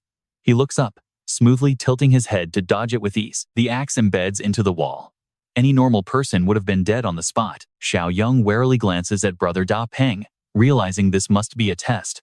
Pointing at the weapon, he dramatically yells, "Hey, what are you doing? That is incredibly dangerous." Now, watch closely as the boss instantly changes his attitude, laughing out loud and admitting he totally underestimated Xiaoyong's true power. Xiaoyong is annoyed but stays in character, pointing at himself. He confronts him, asking, "What if I was not evolved? Would you have just killed me?" Da Peng calmly shrugs, coldly stating that if he died, it would not have been a loss. With glowing red eyes, he drops his voice, asking if Xiaoyong knows the dark secret to evolving. Xiaoyong calmly answers, "Yes, I know." He threatens him, warning that this secret must never spread. If anyone else finds out about this, he will personally eliminate him. Suddenly, Dapeng lunges forward like the wind to grab his throat, but Xiaoyong easily slips out of the way. Xiaoyong avoids fighting back, leaving Dapeng completely stunned by the kid's unreal level of calmness during the attack. Xiaoyong quickly summons a sharp dagger from his system, keeping his eyes locked onto Dapeng, thinking how lucky it was that the boss only attacked barehanded. If he had a weapon, I would have countered. He pretends to be terrified, but internally, he is calculating if killing him now would complete his 80-point quest. Dapeng narrows his eyes at the weapon, so Xiaoyong quickly acts panicked and pulls his hand back. "Okay, I know what you are thinking," but the boss actually stops, pats his shoulder, and warns the kid that his power is far beyond imagination. "Do not challenge me, got it?" Xiaoyong bows his head, saying, "Understood." Dapeng softens, telling him he will overlook the weapon. He then orders his guards to clean up this new recruit named Jiang Ye and bring him to the meeting room. Xiaoyong quietly follows them out, realizing his plan to earn the leader's trust is working. Everything is going smoothly. The guards report to the room, announcing that the new guy has finally arrived, introducing the newcomer, Jiang Ye, to Huang Ling, who is one of the top leaders running this shelter. The other two are core officers, Li Cheng and Huang Bin. Huang Bin is asked to assign the rookie to his squad. That is absolutely not a problem. "You are incredibly lucky to find the strongest camp around here, kid. Survival is guaranteed, but if you want to live well, you must prove your worth." He acts totally obedient, agreeing to any task. Since they are patrolling today, the rookie is ordered to tag along. Calling Ah Qing and Ah Xing to get ready, they head out, where a guard asks if the kid is their new recruit. "What else can we do? He seems to know everything, so he fits best in our squad anyway." Ah Xing keeps staring at him, whispering that the kid looks incredibly familiar, before asking if the boss explained how this entire place operates. "Not really. He only warned me to keep my mouth shut about being an evolved human." Exactly. The dark secret of cannibalism is only known by the boss, my sister, and the four of us here. Ah Xing is Dapeng's cousin, and Ah Cheng is the nephew of both myself and Huang Ling. We are all family, which means you are the only leak. Understand your position now? Xiaoyong promises he will never say a word. Xiaoyong instantly recognizes Ah Xing as a criminal once captured by the guild leader. He then casually asks about the other officer. That would be Li Cheng. He is an outsider with insane talent, but he absolutely must never find out our dark secret. Got it? If he finds out, neither of us will live to see tomorrow. Xiaoyong realizes Li Cheng is being suppressed, so he does not surpass the bosses. And that is where we leave it. Trust me, you will not want to miss what comes next. All right, we're finally here. But stick with me, this survivor camp only has 7 members left. We've watched them for days. There are definitely no evolved humans among them. What is our next move? Hunt them? Hunt them? Haha, we aren't that brutal. We just need to keep them locked in cages. Kid, you're an evolved human now. Change your mindset. Don't be stubborn like Li Cheng. Honestly, we are no longer even the same species as those ordinary humans out there. We are the apex predators of this new world. So, you'll lock them up at camp just to eat them later? No need to bring everyone back. Just 5 or 6 of them will be more than enough. And the rest? We execute them on the spot. Execute them? How? Haha. Just watch and learn. Meanwhile, the survivors are working hard to build defensive walls. They are exhausted, but finally almost done. Suddenly, someone points into the distance. A massive horde of zombies is charging frantically toward the crowd. Damn it. How did this horde attack us without any warning? Prepare to fight right now. The swarm is closing in, and weapons are drawn. Stay back. This is bad. There are way too many of them. The zombies begin a brutal massacre. Now watch closely. This sick zombie trap is the great idea they were talking about. Suddenly, he senses someone watching from the building. What is that? Peering closer, he spots mirrors reflecting light. Is it just an illusion? Seeing him space out, a guy barks. Hey Jiang Ye, what are you doing? Get over here and help. Yeah, coming. Inside the building, a mutated monster lurks in the shadows. Outside, the group whispers that supplies are still left in the warehouse. Jiang Ye, stay here and move everything to the gate. I will get some guys to cover you later. Huang Bin whispers to him, pile up the bodies of the dead. We will transport them out soon. All right, the rest of you follow us. They leave him alone with the corpses. which is exactly what he wanted. While he draws his dagger, the rescued survivors celebrate. Thanks to you guys, we are alive. Hey, is there water where we are going? Can we shower? Huang Bin pulls the girl close, whispering, we have hot water and body wash to make you smell amazing. Really? Awesome. But suddenly, Ah Xing feels a surge of dread, his face turning pale. What is it? Ah Xing, sweating. He stammers, I feel something out there. Huang Bin yells for everyone to stay alert, while Ah Kuang keeps flirting. Stay behind me, babe. Where is this thing? I do not know. I lost it. Damn it. Ah Xing, are you just hallucinating from stress? He turns around. He was right. Before he can finish speaking, a sharp tentacle pierces straight through his neck. Huang Bin panics. Has that tentacle monster returned? It is incredibly fast, and another scream echoes from behind him. You feel that tension? As Huang Bin stares down the beast, Jiang Ye casually harvests 2 powerful energy crystals. Incredibly lucky. Just then, desperate screams echo nearby. A survivor is grabbed by a tentacle and lifted high into the air. It is over. The beast constricts, bones snapping loudly. The brutal sight sends everyone into a panic, and even Ah Cheng starts shaking. After the kill, the monster targets Ah Cheng. No, this cannot be happening. Cowardly, he grabs the girl and throws her at the monster to buy time. The beast instantly wraps its tentacles around her, but luckily, she is saved as the severed tentacle drops. Did Jiang Ye really just slash through that thing? He explains, this isn't the main tentacle monster you spoke of. No, this is actually the son of the tentacle monster. His son? Yeah, that is what we call it. The main monster always mutters about his son, transforming normal zombies to share his traits. We call these transformed beasts the sons of the tentacle monster. They are incredibly powerful, so much so that even Brother Eagle and my sister struggle against them alone. Jiang Ye stands no chance. We need to run right now. Using an excuse, he flees. Jiang Ye, hold it off while I get help. Seeing this, the others scramble to escape too. Seriously? Selling me out just to buy yourselves time? The monster swings its massive tentacles, trying to bind him. He stares calmly. This son of the tentacle monster concept is pretty interesting. Channeling his power, he yanks the tentacle wrapped around his arm. Shocked, the beast is dragged forward. You have actually caught my interest now. Terrified by instinct, the monster tries to back away. He has never tested his superpower before, making this beast the perfect lab rat. Slamming his foot down, the ground shatters. Activating overdrive, raw power surges through his body. This time, the beast cannot escape and gets slammed onto the dirt. Pinning its head with his foot, he rips the tentacles off one by one, tearing its body into bloody pieces. Approaching the trembling girl, he asks, "Are you okay?" But she screams in terror, staring at him like he is a monster. Wiping the grime from his face, he says, "Relax. I am human, not a monster." Meanwhile, the cowards finally make it back to camp. And that's where we leave it. They think our hero is dead, but you and I know his journey has just begun. We are jumping back into the action, where Big Eagle realizes his men are absolutely no match for that monster. Furious, he swings his axe, execution style, to vent his rage. Just as he calms down, severed tentacles are thrown at their feet. Our main character steps forward with the girl. Li Cheng gasps in pure relief. "Jiang Ye, you are alive." Huang Ling just stutters. That is the son of the tentacle monster I just killed, avenging her family. Hearing this, both leaders fall dead silent. Is this kid really that overpowered? Jiang Ye ignores their shock, telling the leaders to pack up and help him gather the loot. Later, the leaders gather to debrief, wondering if the tentacle beast was truly stronger than Li Cheng. It nearly wiped out Yu and Ah Xing in seconds. Could Li Cheng have pulled that off? I doubt either leader could do it. Big Eagle recalls threatening him earlier. Jiang Ye barely raised his weapon in time, yet he has this insane level of power. Pay attention here.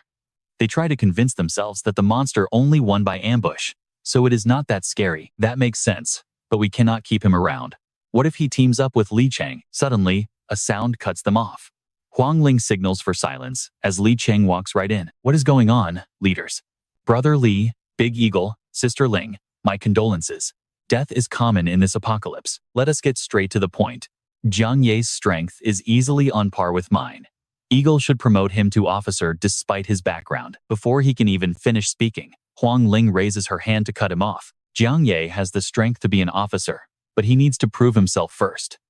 Is killing that beast not enough? Huang Ling smiles slyly, suggesting that if he kills the main tentacle monster, It would kill two birds with one stone. Making him do what both leaders failed at seems totally unfair, but she promises they are not sending him to die. Instead, they will mobilize their entire force to permanently wipe out the massive tentacle threat once and for all. When they pitch the plan to Jiang Ye, he chuckles, "So I am the star now?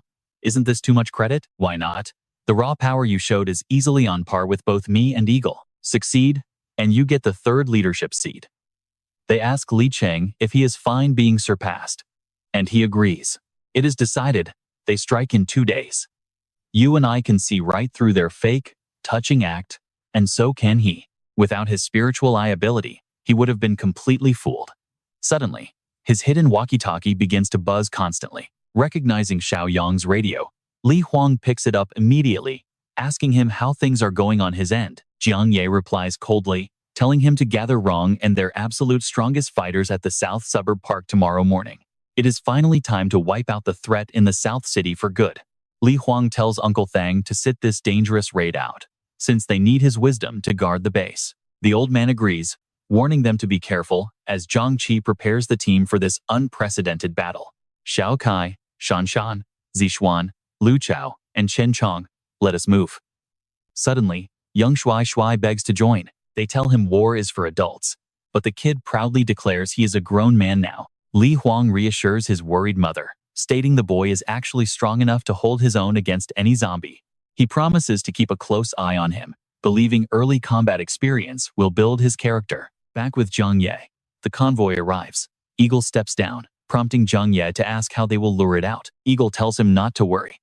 As Jiang Ye scans the area, his senses tingle, catching a sudden flash of light on a rooftop. It is Li Huang watching them through binoculars while his crew preps, asking if the path is fully visible. Xiaoyong warns them to stay back, prepare their ropes, and plan an ambush from the flank instead of rushing in. Down below, Huang Ling spots a defenseless young boy and coldly orders him over. The terrified kid asks for his orders, but her wicked smile says it all as she sends him into the park. Li Cheng questions this cruel move, but Huang Ling explains they are giving the grieving monster a brand new son. She falsely assures him that they will capture the beast the second it appears, keeping the kid perfectly safe. The boy panics, frantically waving his hands because he knows damn well they are using him as live bait. But Big Eagle grabs him by the collar, threatening to end him right there before tossing him straight into the danger zone. Watching through his scope, Li Huang spots the sudden twist. He orders his team to drop the ropes and slide down. Tossed inside as living bait, the terrified boy screams out for help in pure desperation. Suddenly, a creepy voice echoes as the beast lands right behind him. You and I are left holding our breath for what comes next.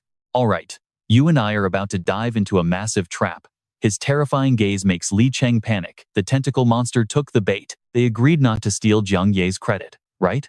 He just smiles back at their schemes, thinking, "Ah, so that's your game." Sprinting inside, he reaches out for the boy to save him before the tentacles strike, grabbing his collar and throwing him back to the crowd. Li Cheng catches the boy, his glasses falling straight to the ground. The beast drags him by a tentacle, roaring, "Give me back my son." Li Cheng screams in panic, "Hang on, Jiang Ye." But suddenly, Eagle and Huang Ling pin his arms. "What are you doing?" Without help, Jiang Ye is dead for sure. Yeah, let him die. They wanted him to fight the beast so both would get wiped out, leaving him as easy prey to abuse and kill. Turns out, they were evil all along. Why? His voice echoes out. Let me tell you why. It is because I know your dark secret. You are cannibals. Cannibals? He orders to fire. Gunshots ring out from the distance as the group quickly retreats. Who is shooting? Li Huang and his men are sniping from afar. Shuai Shuai and his group rush the tentacle monster with Molotovs, yelling, "Uncle Xiaoyong, we are here to help you." They hurl the petrol bombs from afar. The monster instinctively shatters them with its tentacles, and raging flames instantly cover its body. It stares at Shuai Shuai, roaring, my son, my son." Now, pay attention, even Shuai Shuai is shocked by how strong this beast is, but the monster scolds him like a father, saying, "No swearing, watch out. This guy is no ordinary zombie." Chen Chong charges into battle, with others shouting for him to be careful as he dodged the relentless tentacle attacks gracefully. Meanwhile, the enemy group is pinned down by heavy gunfire. What? Another mutant? And it is actually working together with humans? The tentacles quickly wrap around Chen Chong, but with raw muscle power, He tears them apart into bloody shreds. However, more tentacles sprout instantly and surge forward. Wrong. Watch out. Thanks to the warning, Chen Rong blocks with both arms but gets pushed back several meters. He laughs. Ha. Wrong. You finally met your match. Eagle is furious that Jiang Ye is still joking around. But right then, the boy effortlessly rips apart the main body tentacle. What? Ripping the main tentacle? Wait. The beast called him Uncle Xiaoyong. Didn't Xing say the shelter leader in Chai City is named Jiang Xiaoyong? Damn it, that kid completely played us. This group must be the main force from that survivor base. Their strongest is on par with Li Cheng, but their arsenal is insane. The most brutal is Jiang Ye, no, Jiang Xiaoyong, and his mutant ally is as strong as the tentacle boss. Our chances of winning are slim. What should we do? Let's watch this, Eagle. Hold them off and cover me. Eagle hurls his battle axe at the crowd. A voice warns to watch out for high-speed flying stones, forcing everyone to dive behind trees. What kind of trick is that team pulling? Huang Ling charges, targeting Shuai Shuai. Look out. A young man from the squad intercepts her. Leave the kid alone. Face me. But Huang Ling delivers a brutal kick, sending him flying backward. Insane, she is an evolved mutant too. Huang Ling grabs Shuai Shuai by the neck, lifting him up. Make your choice, brat. Shuai Shuai snaps. No way you are using me as a hostage. Wow, this kid has some fight in him. Huang Ling repeatedly punches Shuai Shuai as the tentacle monster screams in agony. My son. Chen Cheng leaps up, grabbing its head and growling to eat it. The MC warns. Wrong, let him go. Chen Cheng looks confused. Huh, why? Pointing at the enemies, he notes that stopping the beast now is foolish. Meanwhile, Huang Ling threatens the kid's life unless they drop their weapons. Let the boy go, take me instead. She laughs, seeing how panicked you all are. I know I grabbed the right target. Damn it, if anything happens to Shuai Shuai, how will we ever face his mother? Huang Ling demands them to drop weapons and retreat 100 meters. Li Huang agrees, ordering everyone back. She then tells the monster to follow them, but just then, tentacles whip in from afar. Sister Ling, watch out. Her face pales as she drops Shuai Shuai and dodges the attack. The surrounding men are slammed down. Eagle screams, a Chiang. Huang Ling lands in utter confusion. Was not the tentacle monster restrained already? Seeing him so calm, she grows anxious, thinking, are they just watching a show? Li Huang rushes over as Shuai Shuai escapes. But before he can flee, a tentacle wraps around Shuai Shuai's leg. He reassures them. It is fine. Shuai Shuai is safe. Shuai Shuai is lifted toward the monster without any pain. And a gentle voice suddenly speaks. My son, Shuai Shuai. Smiling, he walks up to the monster and asks, how is it? Zheng Xingzai. I kept my promise, your family is safe. Shuai Shuai gasps in realization. It really is you, Dad. Yes, that is your father. My guess was right. His body is just like Chong's. Shuai Shuai bursts into tears, hugging his father. Eagle shivers, cursing. What kind of crazy plot is this? We failed. Retreat. Sensing the opportunity, Zhang Shengzai lashes his tentacles straight toward Eagle. Caught in the grip, he screams to Huang Ling, slice this tentacle off. Huang Ling, what are you waiting for?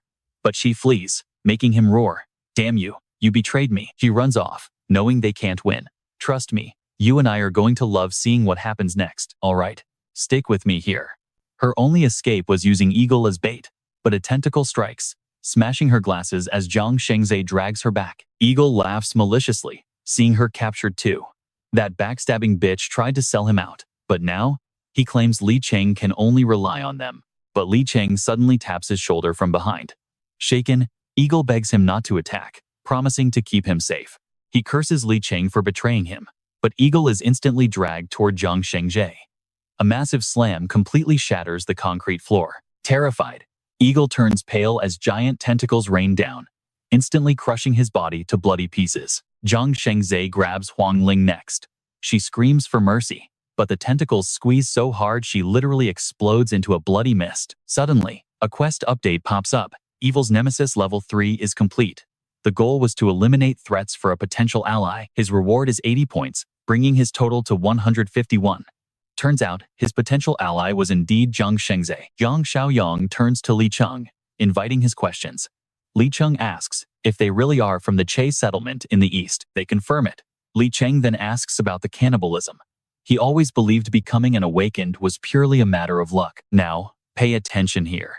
Li Cheng realizes they awakened by eating humans, and a flood of painful, dark memories suddenly hits him. A child begs for meat, but the mother hushes him, saying the adults need strength to protect them before apologizing to Li Cheng. Back then, he kindly handed his canned meat to the little girl, telling her mother it was fine to let her eat. The mother refused, but then another dark memory flashes. The tentacle monster had returned, and multiple survivors had suddenly gone missing. When asked if anyone actually saw the monster, they shook their heads.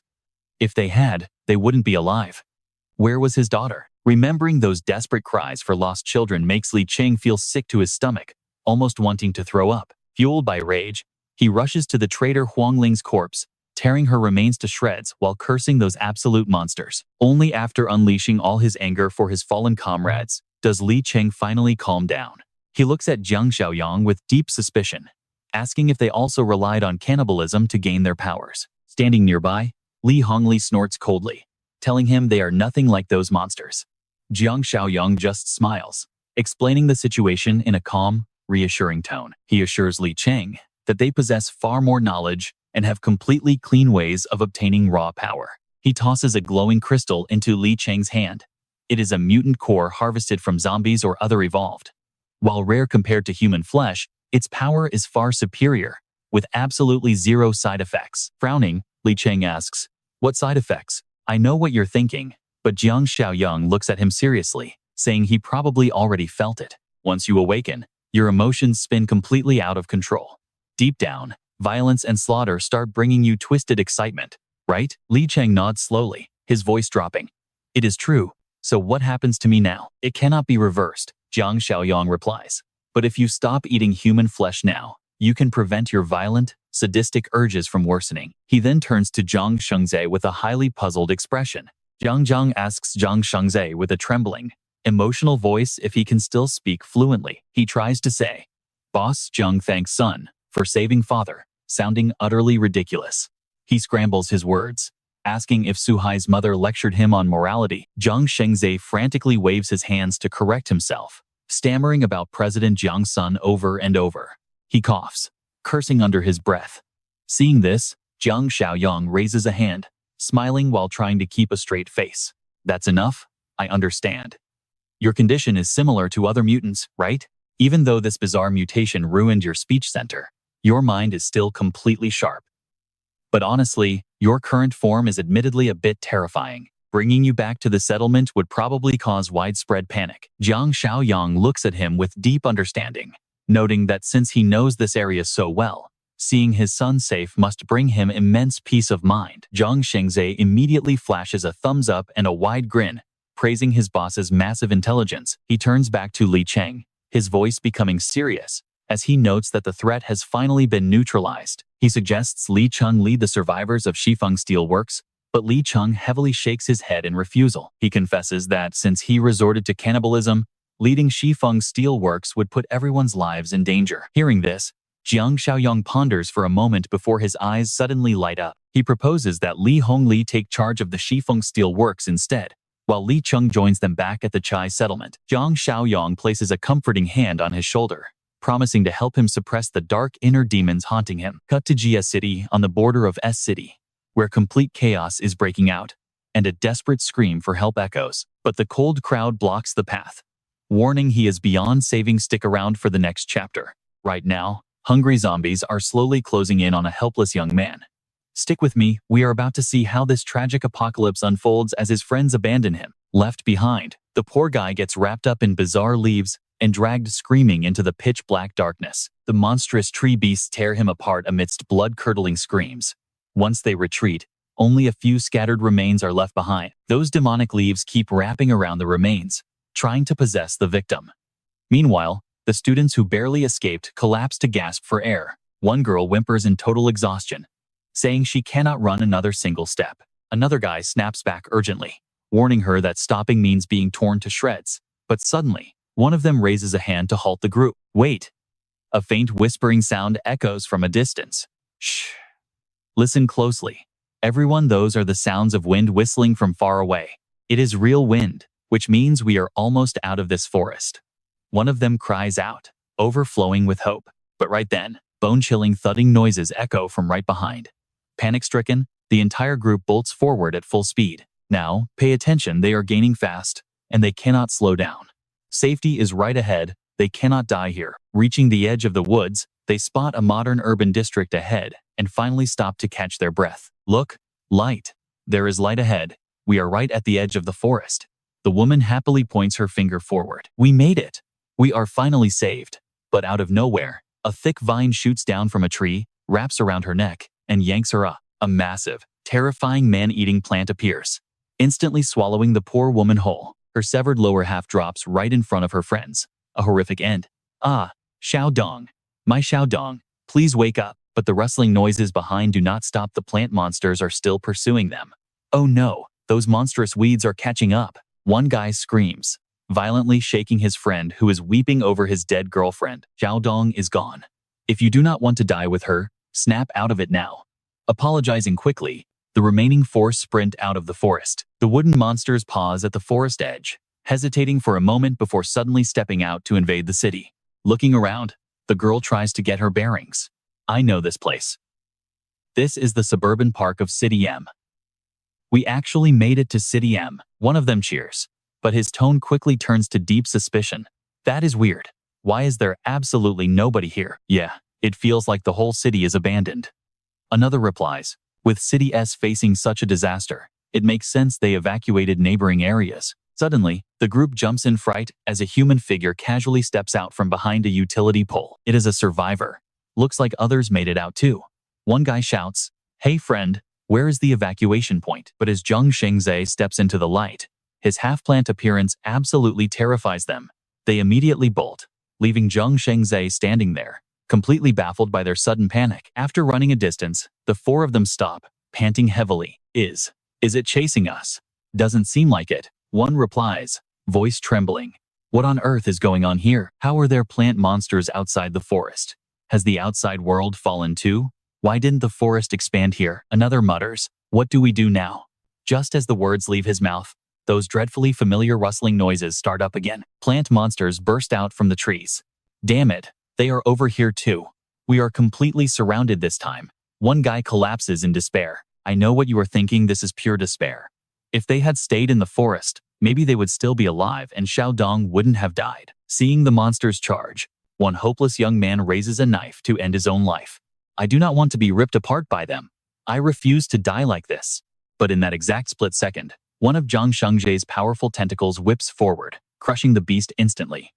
He walks over with absolute composure, radiating an overwhelming, majestic presence. WA, what on earth is happening?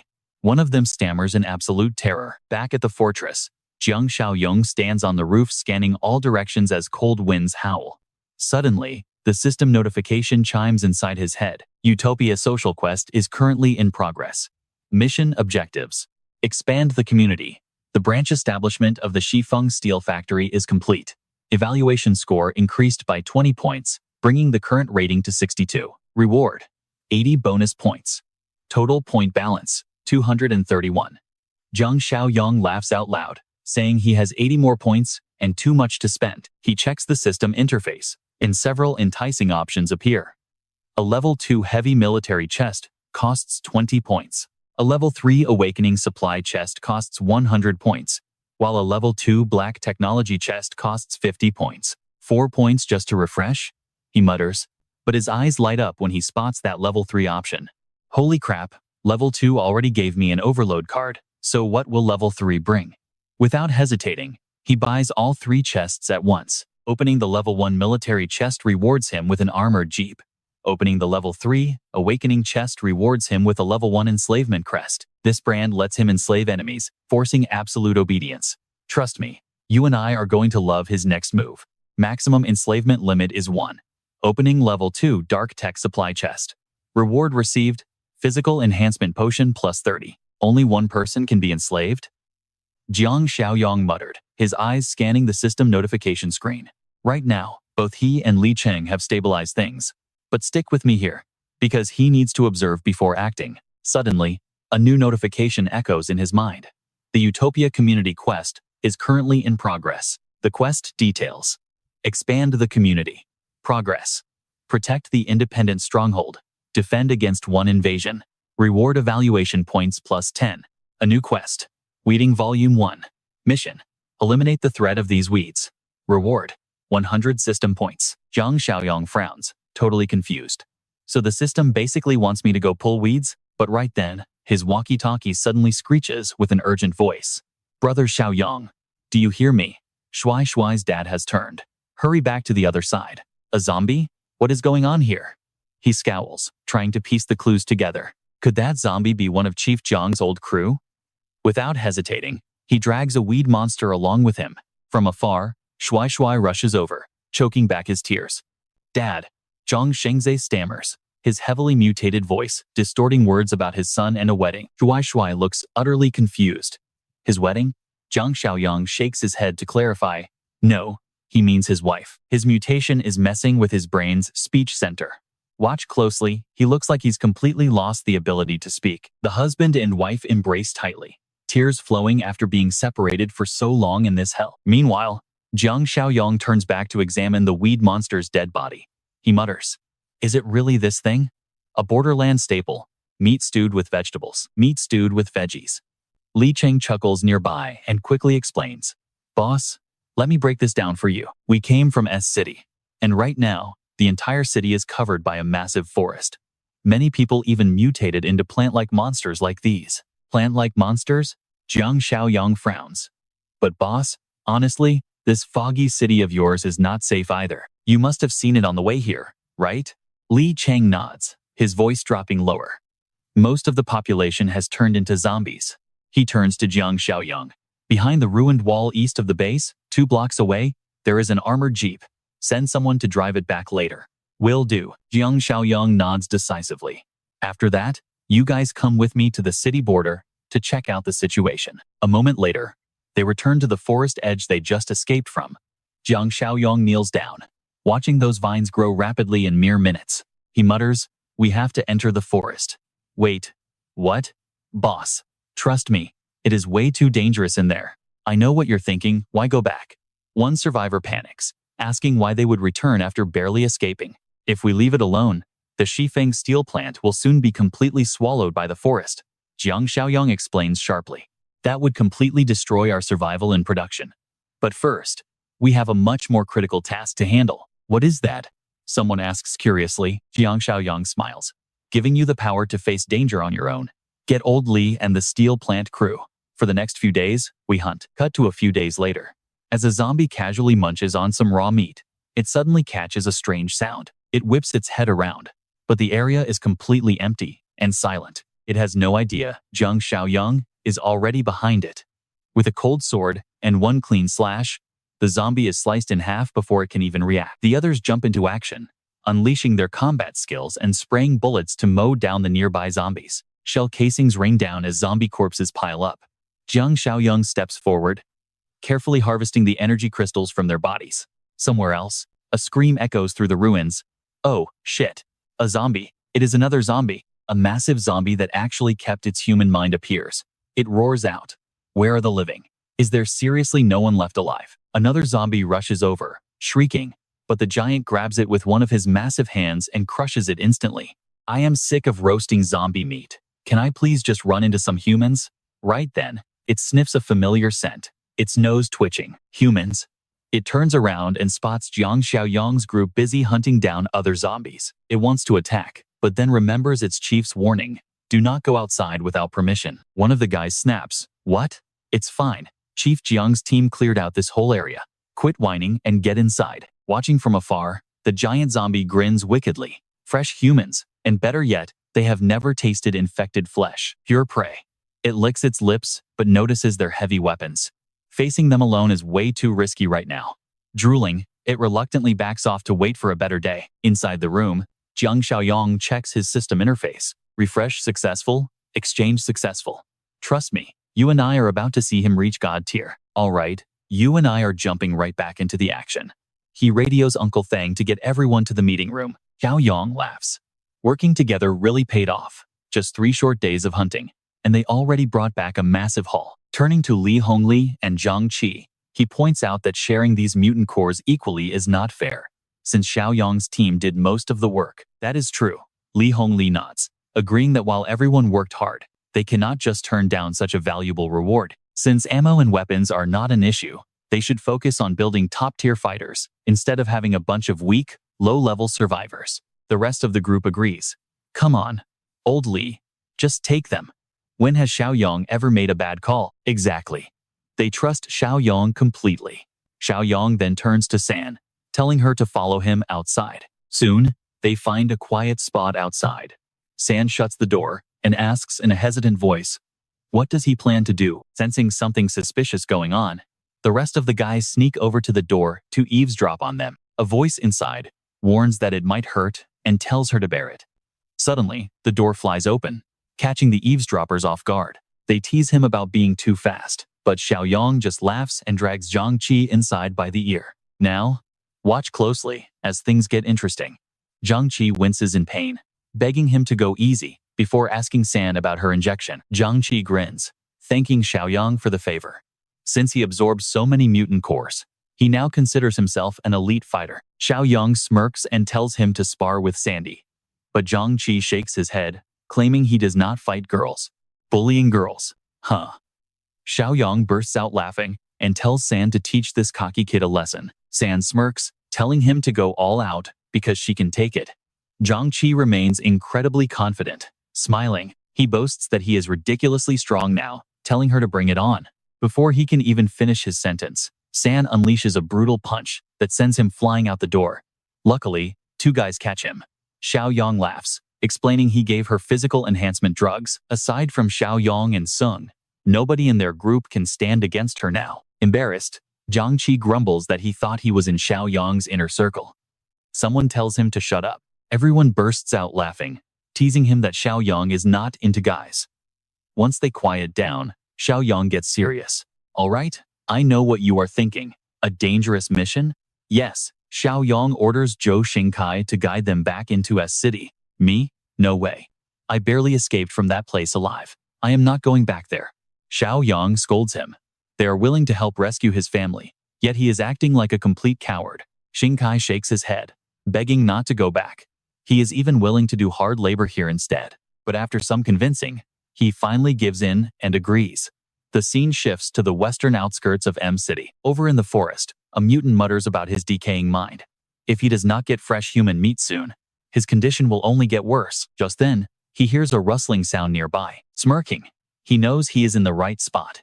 Opening a door, he finds a group of survivors intimate with each other. He deliberately coughs to get their attention, shocking them that he actually had the nerve to return.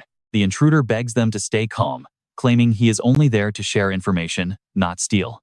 But the leader is highly skeptical of his kindness. We are all half mutants, so do not play games. The young man quickly insists he is telling the truth. There is a group of pure humans with heavy weapons. He cannot take them alone, which is why he needs their help. The four mutants exchange looks and grin. They agree to trust him, but warn him that if he lies, he will become their next meal. He nods frantically. Since they are allies now, they invite him to join their group and enjoy some wild fun together. Yes, let's have some fun. One of them laughs. Back with Xiaoyong and his squad, he warns everyone to stay extremely alert, as danger could easily be lurking behind any tree or pile of leaves. He asks the guide his name, and when Xingkai answers, Xiaoyong praises him for being a real man. Xiaoyong laughs, pointing out that even though his friends fled in terror, he still had the courage to return. Xingkai explains that a mutant plant killed his girlfriend, and he wants revenge. Plus, his parents are still out there, so he must try to save them. Xiaoyong nods, directing Yun Gong to lead the front while Li Cheng guards the rear, keeping Xingkai safely protected right in the center of their formation. He is their only guide, and if he dies, this entire dangerous expedition will be completely in vain. Xingkai is deeply grateful, but as we are about to see, Xiaoyong warns him not to get the wrong idea. Their goal is not to rescue his family, but to stop the forest from spreading. Suddenly, a sticky vine drops down and brushes against his face. Frowning, he wonders what it is, when Xingkai suddenly screams for him to get out of the way. You and I are starting right as vines wrap around his neck, dragging him toward the monster's giant maw. It's over. No one survives its mouth. But Jiang Xiaoyong grabs the rope tightly, pulling back to stop it from retracting. With one violent pull, the monster's entire tongue is ripped out. along with a purple lump crashing onto the ground. Absolutely legendary. Jiang Xiaoyong laughs out loud as the vines release him. The headless monster desperately tries to escape. You think you can run? He roars, seeing that it can still move. Zhang Xingzhe instantly unleashes his tentacles, tightly wrapping the man-eating plant and pinning it completely still. He pulls with all his might, forcing it motionless at his feet. But suddenly, a blue mist erupts from the creature's mouth. Curiously, he sniffs it. It smells amazing. But instantly, his expression turns serious. This strange scent is definitely a trap. Now, pay attention here because as he turns around, he realizes in shock that he is completely alone. Where did they go? Having inhaled the gas, Zhou Xingkai feels his head spinning and collapses. What's going on? This sensation is incredibly bizarre. Zhou Xingkai mutters, his mind still reeling. He stares at his 4 teammates standing frozen like statues with bizarre expressions. Benefactors, what's wrong with you all? Suddenly, a rustling sound echoes from the nearby bushes. A dark shadow darts past, making him jump. What on earth is that? Then, a familiar face emerges. Xiao Tong, are you really alive? She waves urgently, calling out. It's dangerous over there. Come back here quick. Zhou Xingkai stands frozen, his heart pounding wildly. Everyone is here. All right. I'm coming right now. I'll be right there. The scene shifts to a group of half-human monsters pointing ahead, eyes gleaming. See that? That's the spot. Catching the scent of the living, one drools heavily. Pure human flesh. It smells so good. He roars, unable to control his hunger. Stay calm. We only need a little. But another monster loses control and charges straight ahead. Damn it. What an idiot. Another curses at his reckless ally. With bloodshot eyes, the charging monster views humans as easy prey, muttering, I can't take it anymore. I need to feast on them right now. Right at that moment, a guard spots a suspicious figure looming. Hey, who goes there? A voice from afar warns. Get ready. Watch your back. Before he can react, the beast lunges, biting the guard's shoulder. Ah, is this a zombie? Damn it. Shoot. Open fire now. A voice screams. Li Huang hears the commotion and instantly turns his attention. This is bad.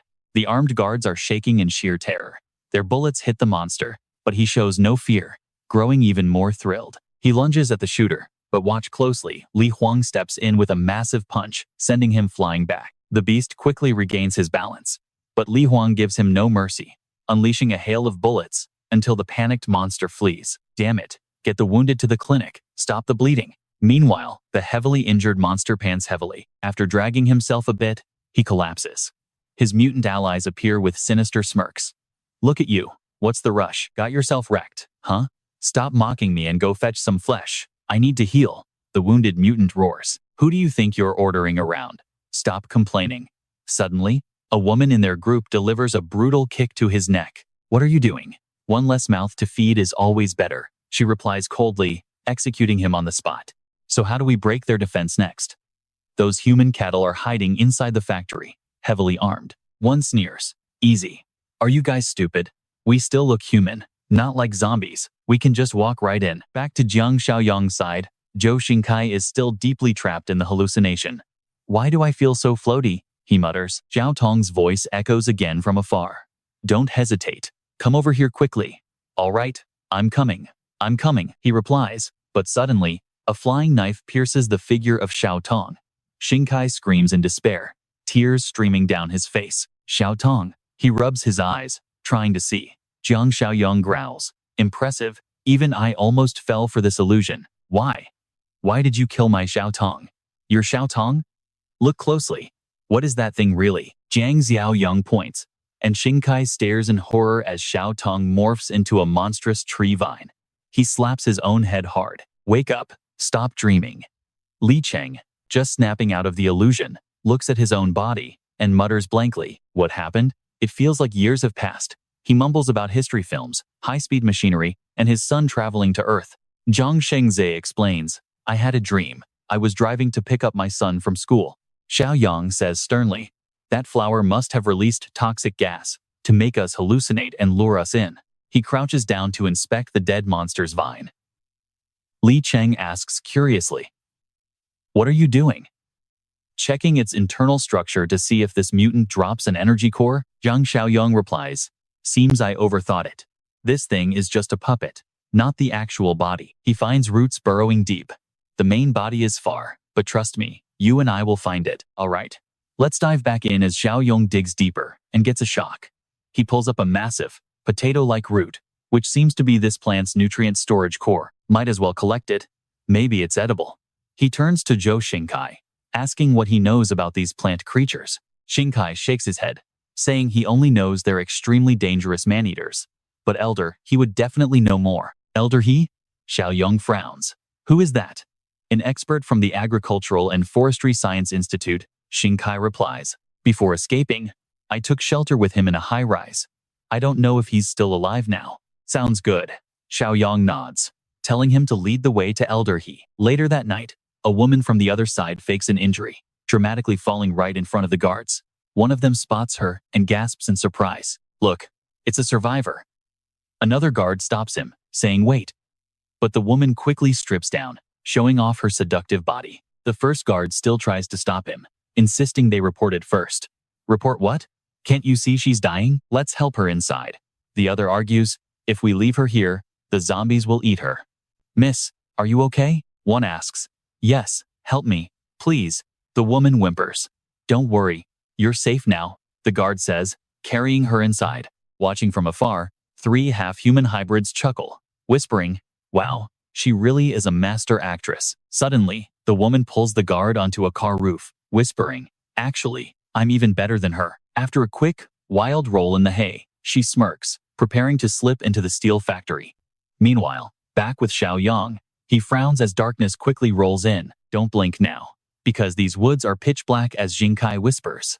We're almost there. Suddenly, a distant voice calls out. He spots a woman waving from behind a house. Is that Aunt Yang? Xingkai rubs his eyes, unable to believe it. Xiaoyong reassures him. Don't worry, this isn't a pollen-induced hallucination. It's no illusion. She's actually alive. Xingkai cheers. Aunt Yang and the others are inside. But a harsh voice from her group snaps. I told you not to risk it. Do you want us all dead? Are we just supposed to watch Xingkai turn? Another argues. He's a goner. Coming back after all this time? He's definitely not human anymore. Cut the crap. Get ready to fight. Aunt Yang yells, leading her armed squad, charging straight toward Xiaoyong's group. Xiaoyong is annoyed but keeps his cool, shouting, stay calm, don't attack. Arrows fly, but with a casual wave of his hand, they hit thin air like a solid steel wall and drop. Stop. Calm down, he roars. The crowd trembles in fear. Aunt Yang screams, hold your fire. Hold your fire. Xingkai quickly intercedes. Aunt Yang, calm down.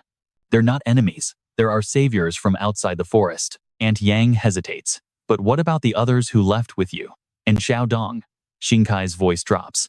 Half of us are dead or injured. Xiaodong didn't make it either, but we managed to escape. How is the situation outside? She asks. This isn't the place, Xiaoyong replies. Let's head back first. Then I'll explain everything. But looking at Shangzai and Rong, you'd be terrified too. They literally look just like zombies. Xingkai reassures them. Don't worry. They're on our side. He prompts the duo to say something to ease the tension. Shangzai laughs. I might be ugly, but I'm a gentle giant. Rong chimes in. Look how sexy my mutated body is. What on earth are you doing? Aunt Yang sighs. Xingkai smiles. Don't worry. They saved our lives. All right then? She nods. Follow me. Meanwhile, back at the steel factory, Shan stops at the gate. Uncle Lee, I'm here. Open up. She senses something nearby. Seeing her enter, the 3 mutant hybrids breathe a sigh of relief and quietly retreat. Too close. We almost got caught. One hybrid whispers, his eyes gleaming with sheer greed. Did you feel that? That girl is an awakened, a pure, uninfected one. How is a pure evolution even possible? Another frowns suspiciously. How did she get that kind of power? Beats me. The leader smirks, drool dripping. But I know she'll taste delicious. Eating her will make our power skyrocket. Inside the factory, Shan walks in. Oh, you're back, Shan? Uncle Lee says. Li Huang nods. Did you treat the wounded yet? Are they in the clinic? Yes, Shan replies, glancing at a heavily bandaged young man. Uncle Lee, here is the anti-infection medicine. Before leaving, Xiaoyong said to use this if anyone gets bitten by a zombie. They were bitten hours ago, but there's no sign of infection. Maybe the attackers weren't zombies. Not zombies? Li Huang frowns. What else bites people then? The disguised woman suddenly chimes in anxiously. I know the west suburbs are full of mutants. They aren't zombies. They don't infect you, but they're vicious man-biters. Li Huang glares at her. Who are you? I'm a new survivor from West City, she replies. But trust me, she's hiding something. Let's dive in as she trembles, explaining that these mutants are way worse than zombies, eating humans and possessing terrifying intelligence. She claims her bicycle was her only savior, making Li Huang frown as he realizes she lured those monsters right to their doorstep. She desperately begs for forgiveness, crying out that she never meant to do it and only wanted to survive. Jan speaks up gently, telling Li Huang they cannot blame her. But Li waves it off, wanting to focus on analyzing their new enemy. He asks what else she knows, and with flickering eyes, she warns him they will never give up. An attack is coming soon, meaning they must prepare immediately.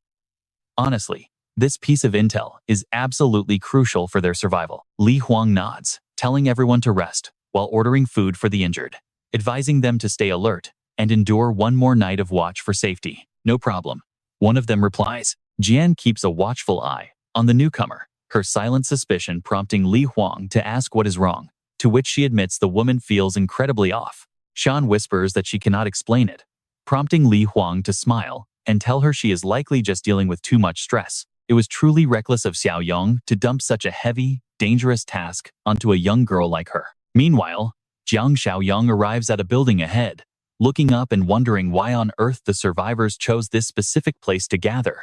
The warehouses and factories they passed earlier had fewer entrances, making them far sturdier and much better suited to serve as a base. Zhou Xingkai explains in a low voice that the apocalypse in S City is completely different from what the others have experienced. Staying on the ground level would have killed them in a week due to the thick, toxic fog settling heavily near the bottom. Breathing it in turns people into plant mutants within days, so only the 10th floor and above offers any safety from the mist. Urged to head upstairs to talk safely, Xingkai introduces Jiang Xiaoyong to an elderly man, calling him Elder He, introducing Xiaoyong as their savior. The young man politely greets Elder He, explaining he came to share some critical updates about the nearby foggy city. Regretting that the world outside the forest is no better, he invites Rong and Jiang Xiaoyong to step inside. Xingkai reassures them he has already vouched for both of them, allowing Cheng and Jiang Xiaoyong to finally step inside with ease. Elder, he anxiously asks about T City, B City, and other countries. Jiang Xiaoyong shakes his head, revealing they have seen absolutely no signs of organized rescue, leaving survivors completely on their own. Handing over a strange plant mutant root tuber, he asks if the elder recognizes it, and Elder he immediately nods in confirmation. He explains Aunt Yang went searching for these, as they recently discovered they are edible and actually taste like taro in this wasteland. Let's pause right here. Just as Jiang Xiaoyong laughs, a sudden, blood-curdling scream shatters the peace. As he demands to know what is happening, a panicked scout warns that mutant plant monsters are rapidly surrounding their building. Frowning, Jiang Xiaoyong wonders what on earth this flower float is. While a shocked elder he gasps at the mention of it, the scout trembles, crying out that they are all going to die. But Jiang Xiaoyong steps up, commanding everyone to listen up. He orders the women and youth to head to the top floor and barricade themselves inside restrooms or storage closets, ordering the elders to stand with him. Elder, he nods and tells them to move fast, to save whoever they can, sending the terrified crowd scrambling upstairs. Elder, he turns to Jiang Xiaoyong, begging him to go upstairs with the others, instead of throwing his young life away. And here is why we love this guy. He just smiles, saying he's curious to see what this terrifying monster actually looks like. Elder, he stands by the window with deep anxiety, shaking his head as he peers down at the sheer chaos unfolding below. Xiaoyong steps forward with highly alert but steady confidence, while the old man sighs that these minions will crush them before they even see the flower float itself. Hearing his heavy sigh, Xiaoyong narrows his eyes and asks if this mysterious flower float actually has the power to control other plant mutants. Elder, he nods, explaining that it likely uses a pheromone-like signal to control the horde with absolute, hive-mind precision. This massive, highly organized attack proves that the flower float is extremely close, and they are its prime target. Without hesitating, Xiaoyong flings open the window, letting the cold wind rush in. As a shocked elder, he demands to know his plan, answering that he is just testing their strength. Xiaoyong smoothly whips out a pistol with a fast, highly practiced motion right before him. Elder, he stares in absolute disbelief, but before he can even ask, a deafening gunshot suddenly shatters the tense silence. The bullet tears straight through a mutant, leaving a gaping hole dripping with green slime. Yet the wound instantly heals itself before their eyes. Xiaoyong just smirks, a dangerous, challenging spark igniting in his eyes. Muttering that its resilience is impressive, he decides to test its healing limits, relentlessly unloading an entire magazine into the beast without backing down. The monster's body is shredded like a honeycomb, blowing green flesh and debris everywhere. It finally collapses onto the wet ground. And trust me, you and I can see why they're terrified. Needing 2 full magazines for just one monster is absolutely insane. Trust me on this one. When Xiaoyong drags out a massive crate of weapons, their cold metallic gleam leaves everyone around him absolutely speechless. Elder Ha stammers, "What on earth is that?" Xiaoyong rips open the tightly nailed wooden crates with his bare hands, his movements incredibly swift. Elder Ha's eyes widen. "You're opening wooden crates without using a crowbar? These Molotovs are perfect." Xiaoyong smirks, pulling out the fiery bottles.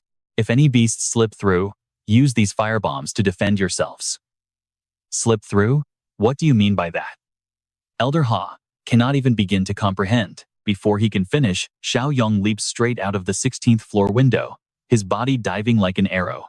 Elder Ha screams, "Hey, we are on the 16th floor," but all 3 of them, Xiaoyong, Jiang Xiaoyong, and Xiangjia, land completely unscathed on the hard ground. The moment those plant mutants spot living humans, they instantly charge forward like a pack of starving beasts. Xiaoyong acts instantly, grabbing a monster by its head and ripping it off as green blood splatters everywhere, while Xiangjia unleashes a storm of fists, tearing them apart mercilessly. Jiang Xiaoyong simply swings his razor-sharp tentacles, slicing the plant mutants in half as they collapse to the ground. Watching from above, Elder Ha mutters in absolute shock, "Oh my god, what kind of monsters are those 3? Now, pay attention here." Li Cheng immediately steps up to calm the crowd and tells them to prepare for any stragglers. "If you are confident in your skills, take a firebomb and guard the entrance.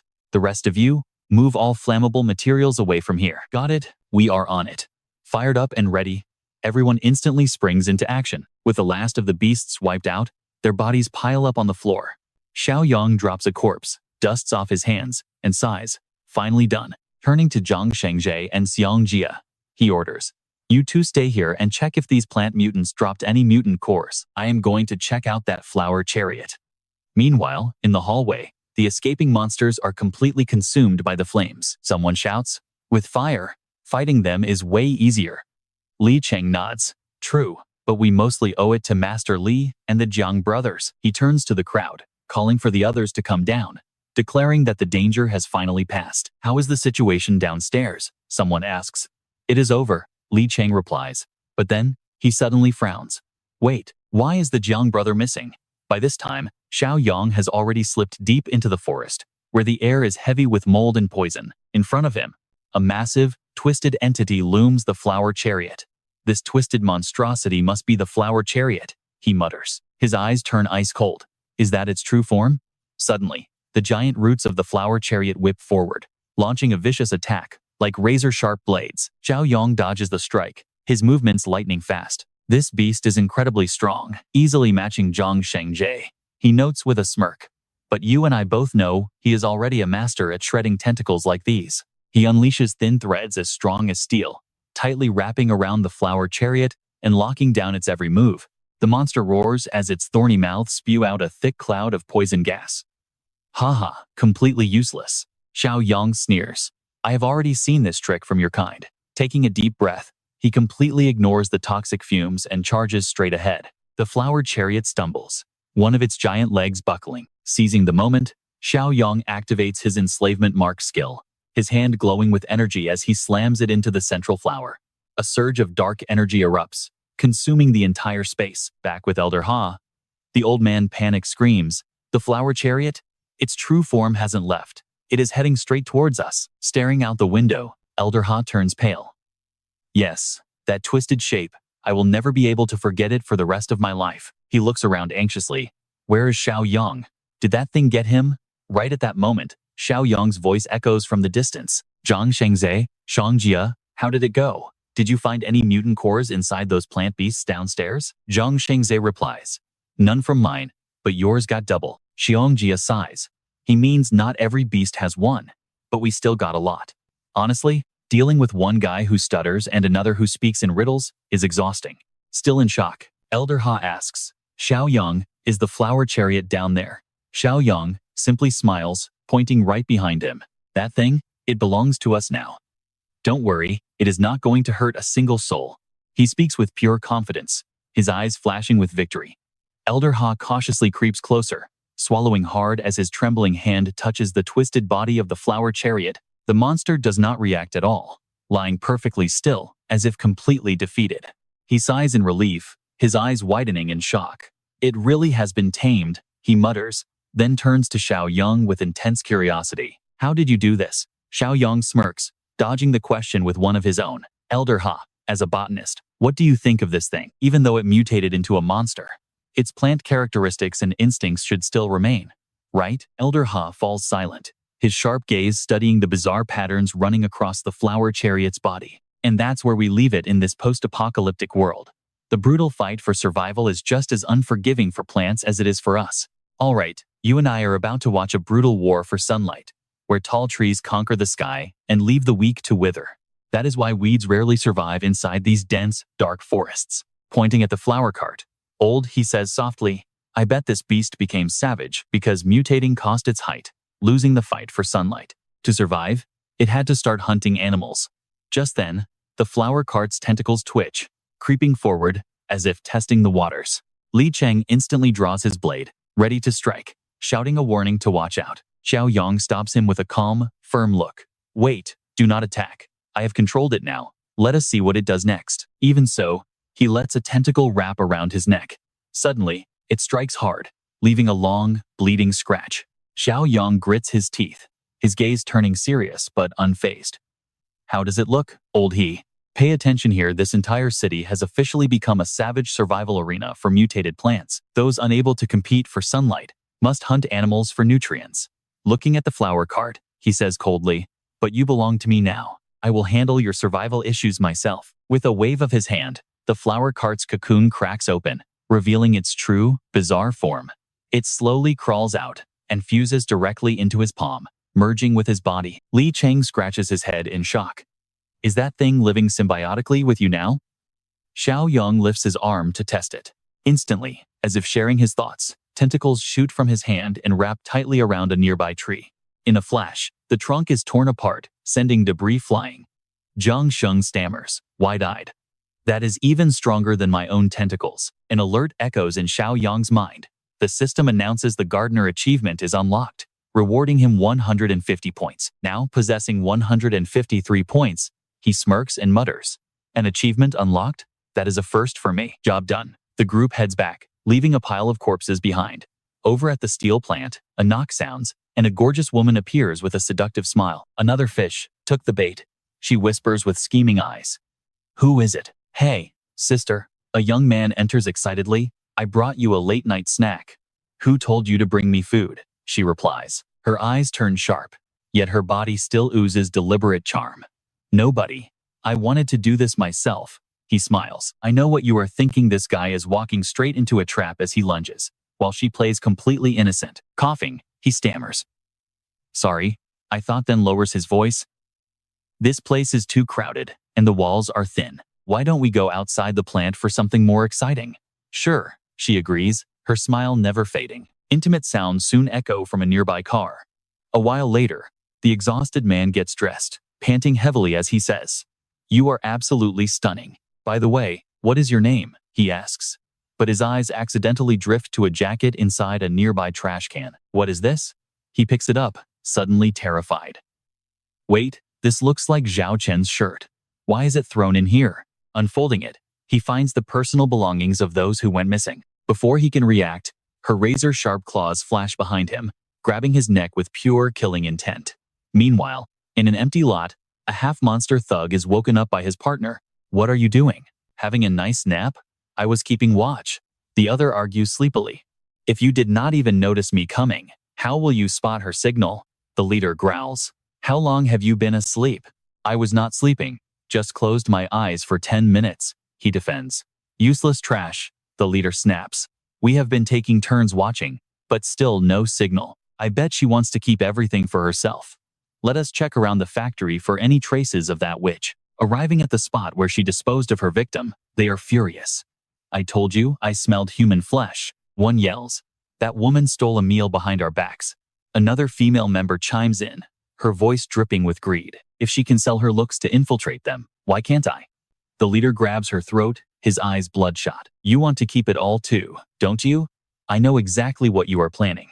Boss, calm down. Another thug intervenes. If you choke her to death, we lose our chance. Hearing this, the boss lets go, growling, if you copy her, I will drag you down too. Even if I do not survive, I will end both of you. The woman nods, trembling, I understand. Now, the second woman begins her act. Help me, please, she screams, rushing toward the iron gates. Armed guards immediately step forward. Who are you? I was chased by zombies. I barely made it out alive. She gasps weakly. Well, aren't we lucky? A guard sneers. We just saved one gorgeous girl, and now we get another. This one is even hotter than the first. Suddenly, a chilling voice rings out from behind the first woman. Wait, do not believe her. She is a mutant, an accomplice of the one who infiltrated us. You double-crossing witch. The second woman screams in rage. Fire. Open fire now. Deafening gunfire erupts. And as she stumbles away, you and I can definitely feel the chaotic showdown that is about to explode next. Alright, you and I are jumping right into a brutal scene where a woman collapses, and they scream for gasoline, but when they return, the corpse is gone. Where did it go? One roared. How could it escape after taking that many bullets? Damn it, we should have left someone behind to watch it. Hurry, run and inform Brother Li and Shanshan. The wounded woman stumbled back to her comrades, begging, don't kill me, help me, I promise I'll obey you completely. But one of them just sneered. Humph, we're all the same kind here, he growled, knowing all too well how they treat their own. Lifting a massive boulder, his eyes went cold as death. As for the food inside, we'll just have to find another way. The woman stared in sheer, helpless despair.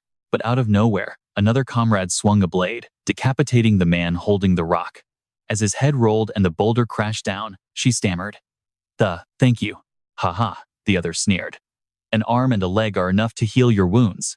The rest belongs to me, got it? She realized the bald guy was right. They knew exactly how filthy their own kind's morals really were. If they split her body, this guy would barely get anything. But by ambushing and killing the other, he seized total control, deciding exactly how much he got to keep. Inside the factory, a heavy, suffocating tension filled the air. Li Huang frowned, demanding, has anyone seen Chen Zhuo? Did Chen Zhuo vanish too? What's happening? Another asked anxiously. We still haven't found Yang Hai. And now another one is missing. Shanshan, what are you doing? Li Huang asked when he saw the young girl standing silently near the trash bin. It's nothing, Shanshan replied calmly. I'm just searching around the factory to see if we can find any clues. Her gaze locked onto the trash bin where discarded belongings were tossed. A moment later, everyone gathered there. Yes, this is it, someone pointed out. These clothes belong to Chen Zhuo, and those shoes are definitely Yang Hai's. He's the only one who wears this brand. Oh, pay attention here. The disguised woman starts shaking, her eyes darting around because they've found the hidden bones. Shanshan stared at her with a knife-sharp gaze. No noise, no signs of a struggle. What exactly does that prove? Why are you staring at me? The woman stammered. Instantly, Shanshan's arm morphed into a razor-sharp blade as she lunged. The woman dodged in sheer panic, the blade slicing into a nearby tree. Her vicious, cruel nature was finally exposed. Shanshan's face remained cold. Realizing she was busted, the woman grabbed a nearby young man as a hostage, screaming, "Nobody move, or I will slit his throat." Shanshan sneered, her eyes completely unwavering. "If you kill him, I'll make sure you never leave this place alive." Humph. A wet behind the ears brat dares to threaten me? She sneered. If you don't let me leave today, several of you will be dying with me. Keeping a safe distance, the desperate woman barked. Hand over your gun right now. Hurry, don't you dare move, or I'll slash his artery. Grabbing the gun, she shoved the hostage back, shot him in the leg, and bolted to escape. With cold, ruthless eyes, Shanshan aimed and fired 2 clean shots straight through her. Gritting her teeth against the pain, the woman kept running. Shanshan, what are you doing? Li Huang roared, seeing her about to give chase. I'll chase her down on the motorcycle, Shanshan replied firmly. Let it go. Li Huang stopped her. We don't know if her pack is nearby. For our safety, we need to close the gates and lock down first. Shanshan nodded, seeing the logic. That's true. From now on, all newly arrived survivors must be quarantined in the safe room. Uncle Li, I'll leave this side to you. My grandfather and Zhang Qi's team still don't know, so I must head to Yecheng to arrange things. All right, travel safely, Li Huang advised, pride shining in his eyes.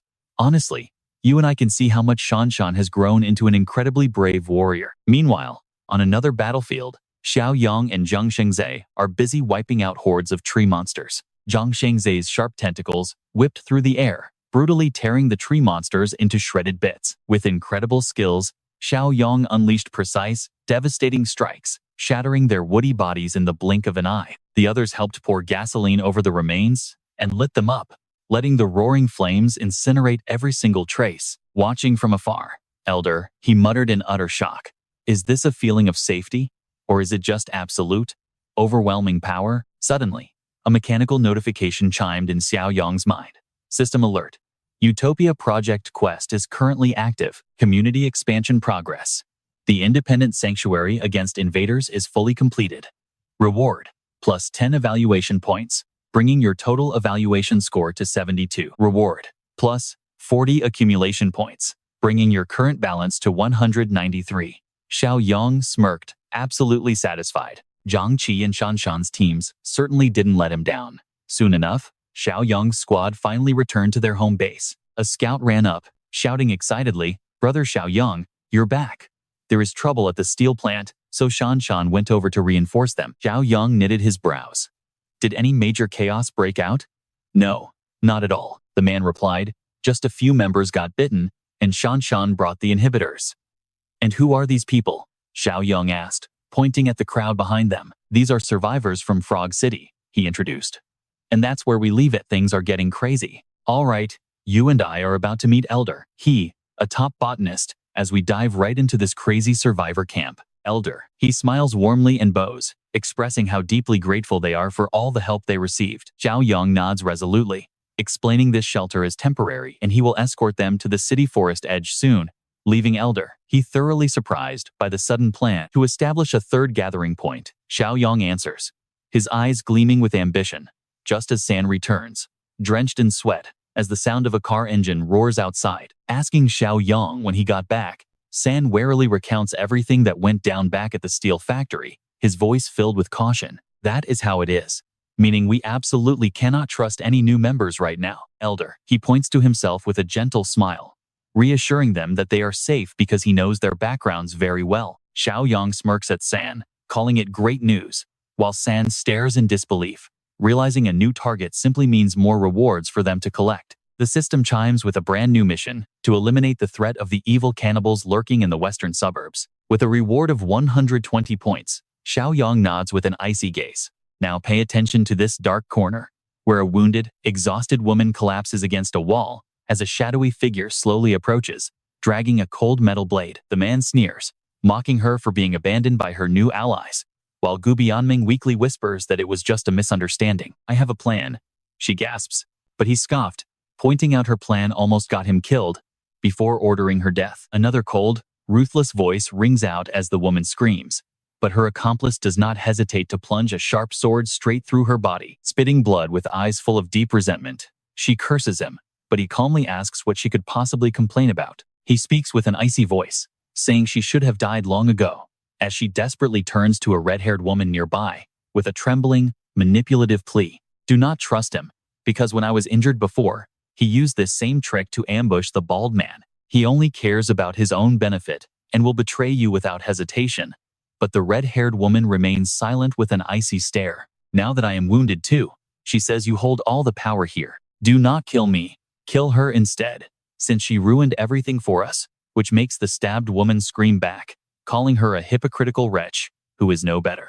The man interrupts, falsely playing peacekeeper by telling them to stop arguing, admitting that her proposal is actually not bad at all. The red-haired woman laughs, trying her best to sound warm and friendly. We have been together so long. Surely I mean more than that wretched girl, she coos. But the man merely smirks with a cruel look in his eyes. Unfortunately, I prefer the red-haired girl, he sneers, swinging his sword to finish her off instantly. Turning to the red-haired woman, he adds that sacrificing one arm and one leg is enough for her recovery, while the rest belongs to him. Now, let's pause, as Xiaoyong asks Li Cheng about the deadly cannibals lurking in the western suburbs. That is right. Li Cheng nods, explaining how a red-haired girl disguised herself to infiltrate their group and murder several of their people. Xiaoyong asks Li Cheng if he is highly familiar with them. Not just familiar, Li Cheng replies, his eyes darkening, as he admits he was once considered one of them. Though his mutation was not as severe as theirs, he can easily predict their savage, primal nature. Consuming human flesh completely destroys their sanity, making them incredibly selfish, short-sighted, hot-tempered, and highly bloodthirsty, prompting Xiaoyong to nod coldly as he realizes just how dangerous they are. I must head west, but we have far more urgent matters to handle first. Old Li, tighten security at the factory, and radio me immediately if anything gets out of hand, prompting Li Cheng to nod firmly. 2 months later, a group of desperate survivors gathers on a rooftop, anxiously debating whether they should pack up and flee. One of them asks in a trembling voice, noting that the strange sound keeps returning every night, getting closer. Another panics, screaming that nobody knows what beast is making that noise, and warning that they will all die if they do not act. Their leader orders them to pack up and move out. But, as they travel through the dark night, killer plants suddenly ambush them. Watch out. Killer plants are everywhere. Someone screams in absolute terror as another panics and curses their terrible luck. That strange, deafening noise completely drowns out the rustling plants, allowing them to sneak up unnoticed and snatch a survivor whose blood-curdling screams send the rest running in panic. The other path is a dead end. A hopeless voice cries out. Cursing his decision to travel at night, another survivor spots a final path and sprints directly toward the source of the loud noise. Are you running straight into your grave? Someone yells out in sheer, hopeless despair. Since they are doomed anyway, they take the gamble, hoping the military has arrived to rescue them, running frantically until they are completely exhausted. Suddenly, a colossal tree crashes down right in front of them, shaking the very earth as someone screams in absolute horror. What kind of beast could knock down a tree this size? Trust me, you'll want to see what happens next. All right, you and I are about to dive into a wild post-apocalyptic world. Someone points ahead, revealing a group cutting down trees through the thick dust. Wait, those are real people. Suddenly, someone shouts, recognizing a familiar face. Zhou Kaicheng. Ah Liang, you guys are actually still alive? How have you guys been holding up? Ah Liang smiles, his eyes lighting up with hope. We were saved, and now we're living in City M. Right then, a horde of mutant plant beasts ambushes them, rustling like a fierce storm. Run! Someone screams in terror, but Ah Liang remains shockingly calm. They're just a bunch of plant monsters. There's absolutely nothing to fear. Zhou Kaicheng grabs his walkie-talkie, his voice firm and sharp. Squad 2 has encountered plant monsters. Repeat, Squad 2 has made contact. Copy that, comes the immediate reply. Everyone get over here, stand behind us. Another squad suddenly arrives, heavily armed with massive flamethrowers. Massive waves of fire erupt, engulfing the monsters as they shriek in agony. The flames shine bright like the sun, completely burning everything to ash. Watching calmly from a distance, Li Cheng sighs.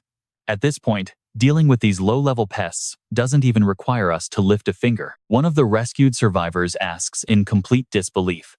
I can't believe you guys managed to assemble such a massive, powerful force. How did you even do this?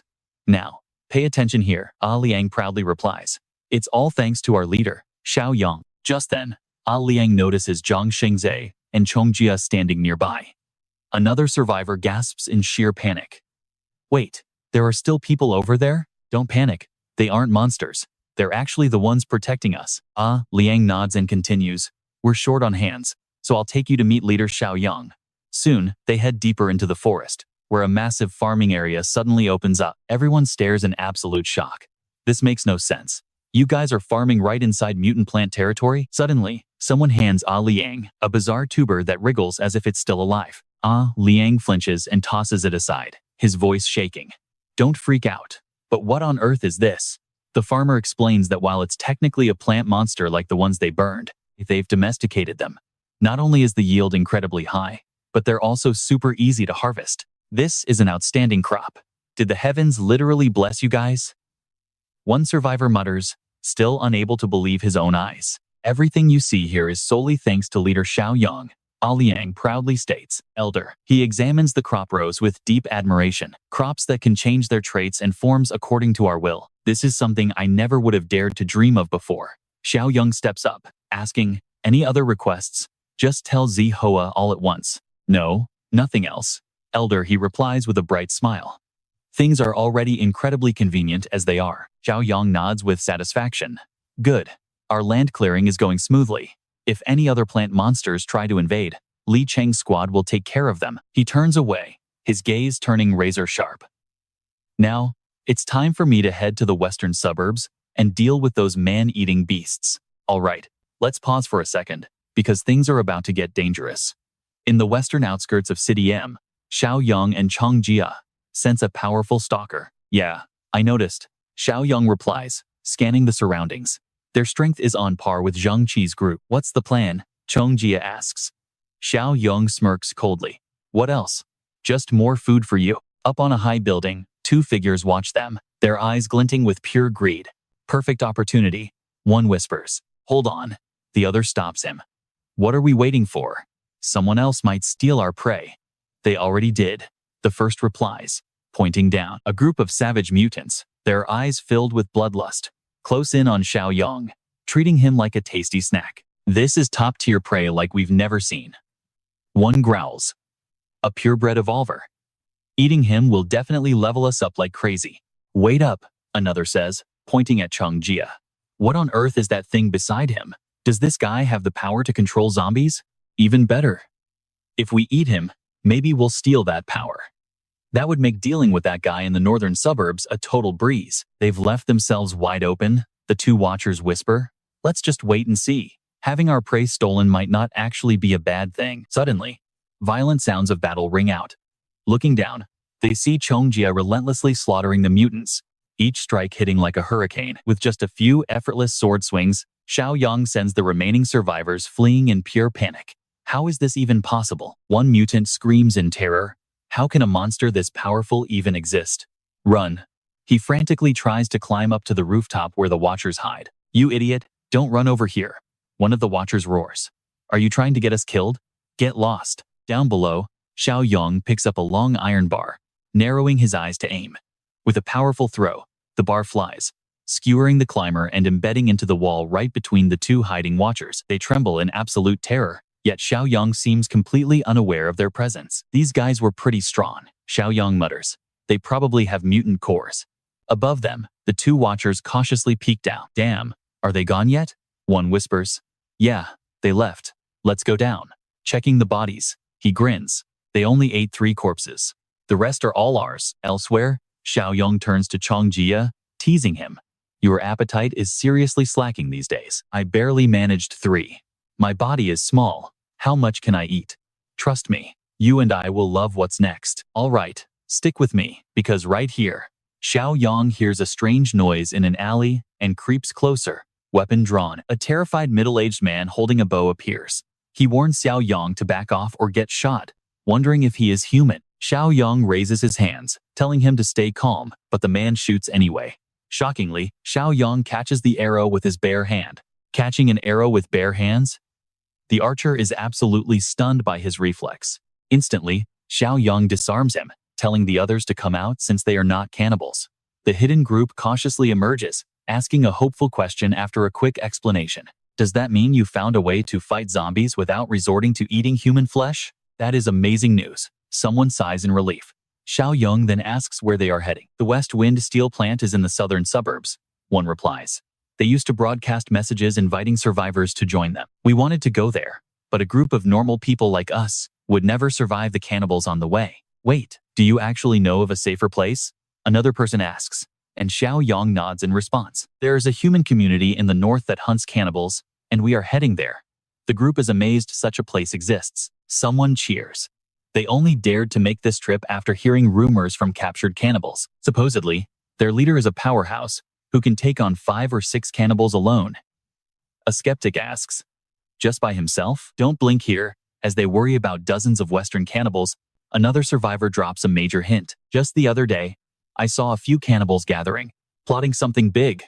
Another cuts him off, calling it nonsense. His mind has been unstable lately, probably mixing up dreams with reality. Ignore him. But the man insists he is right. He only wants to go to the West Wind plant because his brother might be there, even though his survival chance is basically 0. Going there is a death sentence. Can the West Wind factory even stand against a massive horde of cannibals? Another survivor worries, saying there is no guarantee those factory workers are not cannibals themselves. Hearing this, Jiang Xiaoyong speaks up. You are absolutely right. The original leaders of that steel plant were indeed cannibals, but I already killed them both. He turns to the hopeful young boy and asks, "What is your brother's name? I might actually know him." The boy replies with a trembling voice that his brother is Li Cheng, a former cop, asking if he is alive. Is he alive? You and I both know what is coming next, as Jiang Xiaoyong laughs with a mischievous grin. He laughs, calling it a crazy coincidence and revealing he is actually quite close with Li Cheng.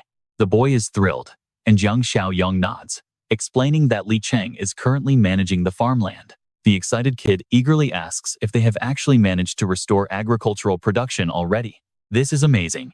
I told you guys. We absolutely must head to the West Wind factory. But the glasses-wearing man glares, snapping aggressively that he does not buy this too convenient story, asking who he really is. He demands to know if they are being lured there to be eaten, arguing you cannot trust anyone nowadays. Jiang Xiaoyong frowns, shaking his head. If he wanted to kill them, why would he even bother lying? Suddenly, a gunshot echoes as a stray bullet grazes past, slamming into the asphalt right next to his feet. Jiang Xiaoyong glares coldly, while the panicked leader whirls around, screaming at his clumsy subordinate, who is shaking and holding a gun. The terrified lackey stammers, apologizing repeatedly for letting the gun go off by accident. That accidental shot echoes throughout the whole area, waking up nearby zombies. Their terrifying shrieks get closer, making the man turn pale with fear. He warns that the cannibals definitely heard the shot and urgently orders everyone to hide immediately. Glaring at Jiang Xiaoyong and Chen Chong, he screams at them, telling them to run over before they get killed. He warns that despite their fighting skills, they cannot survive against an entire horde of cannibals. Jiang Xiaoyong calmly teases about the cannibals being busy fighting each other, but the man roars they will tear him apart first. Seeing the duo refusing to budge, he loses his patience completely, turns around, and bolts. If you will not hide, fine. I am leaving. The group rushes headlong into a nearby building. The man with glasses yells to lock all doors. Suddenly, a young man spots stairs to the second floor and shouts. He commands everyone to run upstairs as deep as possible. They scramble inside a room and lock the door tight. Leaning against the wall, sweating profusely, he mutters, "I hope that guy does not sell us out to them." Outside, Jiang Xiaoyong faces the oncoming horde without flinching. Why is there only one human here? A zombie grumbles, "I just got here too. Stick around, because this is about to get wild." Stick with me here, as a female zombie crawls forward, her sharp teeth flashing as she sneers. Do you not realize? This guy is no ordinary snack. Devouring him is like eating over a dozen normal survivors. Ha ha ha. Inside the room, a group watches tensely through a door crack. A boy with a mohawk quietly asks a bespectacled man, "What is happening out there?" Squinting his eyes, he looks down carefully and whispers that nearly 10 flesh-eaters have gathered and more are coming. Sweat dripping down his face, he mutters that the kid is finished and not even his bones will remain. Down on the street, a zombie charges at Jiang Xiaoyong, screaming that he cannot wait anymore and the first bite is his. But with a swift swing of Jiang Xiaoyong's arm, a clean slash sends the zombie's head flying as its massive body collapses. His face remains stone cold and emotionless, leaving the remaining zombies jaw-dropped, instinctively backing away, too terrified to move. Jiang Xiaoyong turns around, his voice calm yet incredibly threatening. "Let us save some time, and all come at once." The furious zombies growl and rush forward, vowing to kill him together. Jiang Xiaoyong turns to Chen Chong, saying gently that it is his turn to burn some energy and eat more later. Chen Chong nods, replying with a simple "fine." As Jiang Xiaoyong bends to retrieve a weapon, a zombie sneaks up to bite him from behind, but he suddenly leaps high into the air, leaving the monster stumbling forward. Now, watch closely as the glass-wearing man upstairs stares at the battle and gasps in shock. How can he jump so high? Jiang Xiaoyong lands on the building railing, glaring down at the horde. The man mutters in a trembling voice, asking what kind of monster this kid is, while a terrified zombie stammers that his physical strength exceeds theirs. Realizing they stand no chance, they panic and scatter in all directions. "He is a monster we cannot beat, so run." Just then, a flash of light pierces through the skull of a fleeing zombie. Jiang Xiaoyong rests his foot on the railing, raising his gun, coldly declaring that he will not let any of them leave alive. He turns and points at Chen Chong, saying, "Unless you can defeat him." Surrounded by zombies, Chen Chong's eyes flash with wild rage as the monsters charge together to take him down first. But Chen Chong awakens his primal instincts, moving like lightning as his sharp, powerful hands pierce through every charging undead. Suddenly, he does a handstand and unleashes a barrage of spin kicks, igniting a chaotic clash between man and zombie. Covered in blood, the terrified zombies scream in disbelief that even this guy cannot be defeated. From above, Jiang Xiaoyong aims with absolute precision, sending beams of light straight through their skulls. Can you believe that?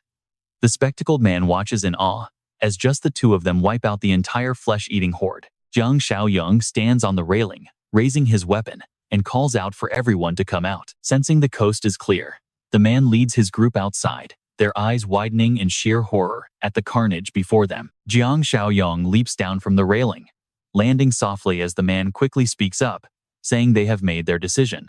We want to join Shifeng Workshop. Will you take us in? Jiang Xiaoyong immediately answers with absolute certainty. Sure, but first, I must head to that northern suburb shelter you mentioned. Hearing this, the terrified group looks confused and asks why he is going there. Jiang Xiaoyong steps closer, his voice dropping and face turning ice cold. To confirm the truth about those people, he pauses, his gaze cutting like a blade, as he emphasizes each word on whether they deserve to die. Deep within a ruined wasteland base, alarms blare loudly as a sentry screams at the top of his lungs. Enemy attack! Enemy attack! Looking down at the crowd, he trembles, wondering what to do against 7 flesh-eating intruders. Right then, a burly, bearded man with a muscular chest steps forward. The surrounding crowd immediately cheers in unison for Brother Feng. A young girl rushes to Feng's side, calling him father and pleading that even for him, this is too much. Ignoring her pleas, Feng firmly commands them to lock the gates, keeping the enemies out and preventing anyone from escaping. A young man behind him nods nervously in agreement before Feng leaps straight down into the danger without hesitation. The girl cries out for him to be careful as Feng stands tall, blocking the path of the incoming flesh-eaters. Excited by his presence, they roar to kill him so all the meat in this base can finally be theirs. Charge! Right at that moment, Feng's body begins to undergo a horrific transformation. His skin rips apart as raw muscle erupts, transforming him into a terrifying abomination, covered in mouths with razor-sharp teeth. And that is where we leave it, with the flesh-eater staring in shock, whispering that his monster form is far more twisted than theirs. Let us dive into this madness as they snap out of it and charge him all at once. Armed with stones or bare hands, they throw wild punches.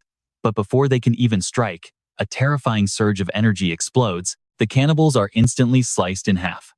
A few wounded survivors scramble backward, too terrified to take another step. Feng throws his head back and roars in pure fury, a sound so powerful it shakes the entire area. Who knows how much time passes, but the ground is soon covered in cannibal corpses.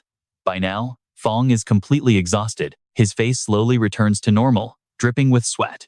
Up on the walls, the crowd watches in panic, shouting that the cannibals are dead, but Feng is dying too. One person asks, his voice filled with worry, wondering if they can really just leave him out there like that. Another replies helplessly, saying there is absolutely nothing they can do. In that wild state, he completely loses control.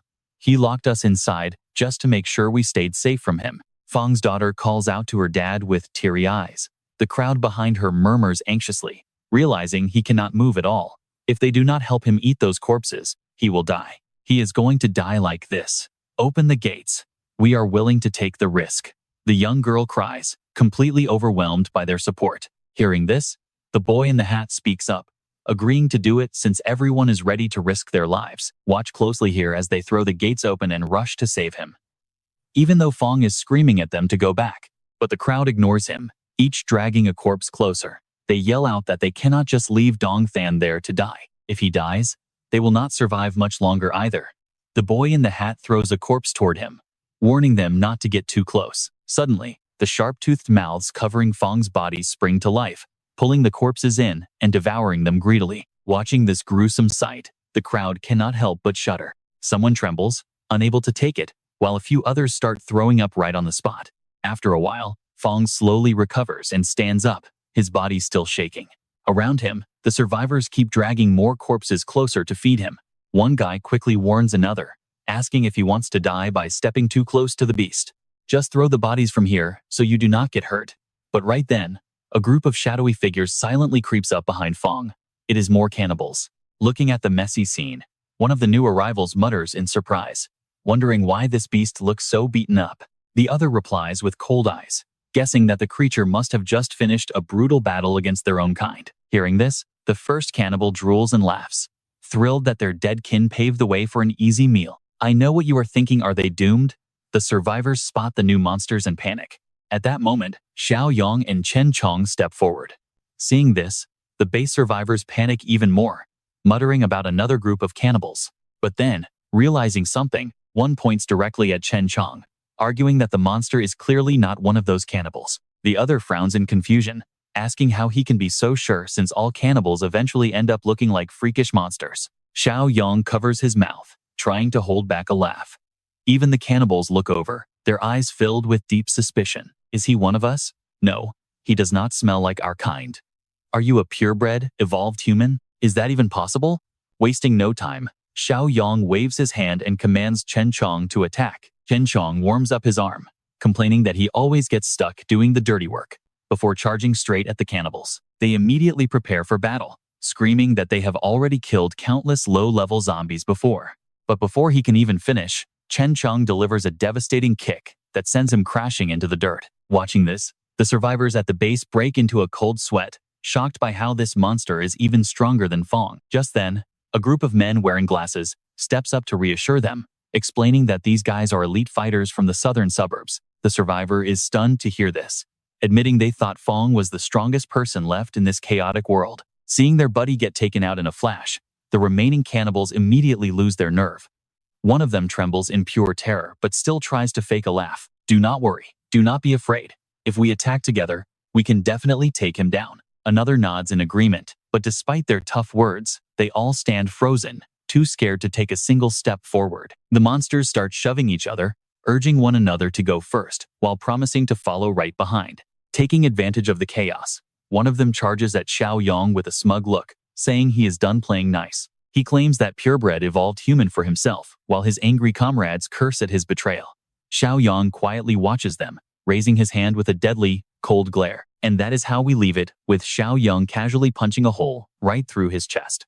All right, you and I are about to watch Yang absolutely destroy a cannibal. He pauses, coughing up blood, eyes full of terror, before Yang effortlessly rips him in half, driven by pure survival instinct. The rest turn tail and run, screaming, "Is that guy even stronger than the monster? No way we can beat him. Run." Without a second thought, Yong summons his flower carriage, unleashing rapid vines to chase them down. In a split second, those razor-sharp vines impale the cannibals, turning them into human skewers. They shriek in agony before dropping dead. Watching this, a young guy in a cap trembles and mutters, "He is a demon, a literal demon." The man with glasses quickly reassures him, "Do not worry, they are on our side." Just then, a raw red flesh tentacle from Frank wriggles out, aiming directly at Yang for a surprise attack. Yang flinches as the tentacle grazes him, leaving a scratch on his arm.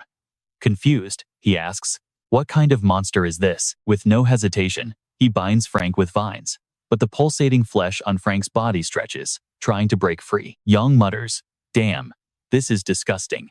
Let's see if this thing can survive a crash," and slams him down hard. Seeing this, a girl rushes forward, crying out, "Dad, please no." Yang freezes as she falls to her knees, sobbing and begging him to spare her father. Yang is shocked. Spare this monster? Watch closely here as the girl chokes back her tears to explain, "Yes, he is my father. He only attacked you because he lost control. Please, do not kill him." Yang releases Frank, pulling back his vines. He mutters, "Wow, he is twisted this badly. Is it even possible to become human again?" Following their instructions, he picks up a few corpses and tosses them to Frank, asking, "Is this how it works?" Someone nods. Watching Frank devour them, Chen shudders and says, "Young, you are helpless. You do not look any better when you eat." The boy in the cap approaches warmly. "Boss, please follow us to the camp. Let us just leave Frank out here for now." A moment later, they lead Yang and Chen inside. As soon as they enter the safe zone, everyone falls to their knees. They shout in unison, "Thank you for saving us. If you had not shown up, Frank and none of us would survive today." Yang waves it off with a gentle smile. "It is nothing. No big deal." Then he asks, "How long has this camp existed? And what is the deal with Frank out there?" The girl answers in a sad tone, "My father is infected with mimicking flesh." Young is surprised. What exactly is mimicking flesh? She explains, "It is a miraculous but extremely dangerous organism. which we first discovered in wild animals. We all know how these lab stories go, but they were absolutely shocked to find it replicates any tissue it devours. Looking into the distance, she continues, it does not just mimic appearance, it copies function, even outperforming stem cells. Despite the ethical issues, my professor secretly tested it on humans. I remember after transplanting the cells, a cancer patient actually became completely healthy again. In less than a single week, the cancer cells were almost entirely wiped out, and her professor cheered in absolute, ecstatic excitement. He cried, "We have discovered the God cell." Back to reality.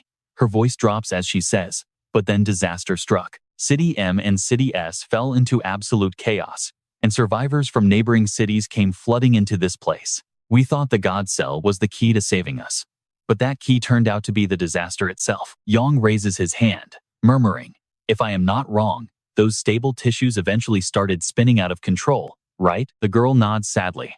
"Yes," she continues. "The mimicking flesh constantly spreads, replacing all of the cells and tissues of the host. They slowly lose their humanity, driven only by the aggressive instincts of the mimicking flesh. They aggressively try to infect others without any control. Over time, this mimicking flesh forgets the structural design of its host, ultimately turning into a shapeless, chaotic mass that completely loses its balance, completely losing its mobility, and eventually drying up as all their nutrients are entirely depleted." She pauses, staring away.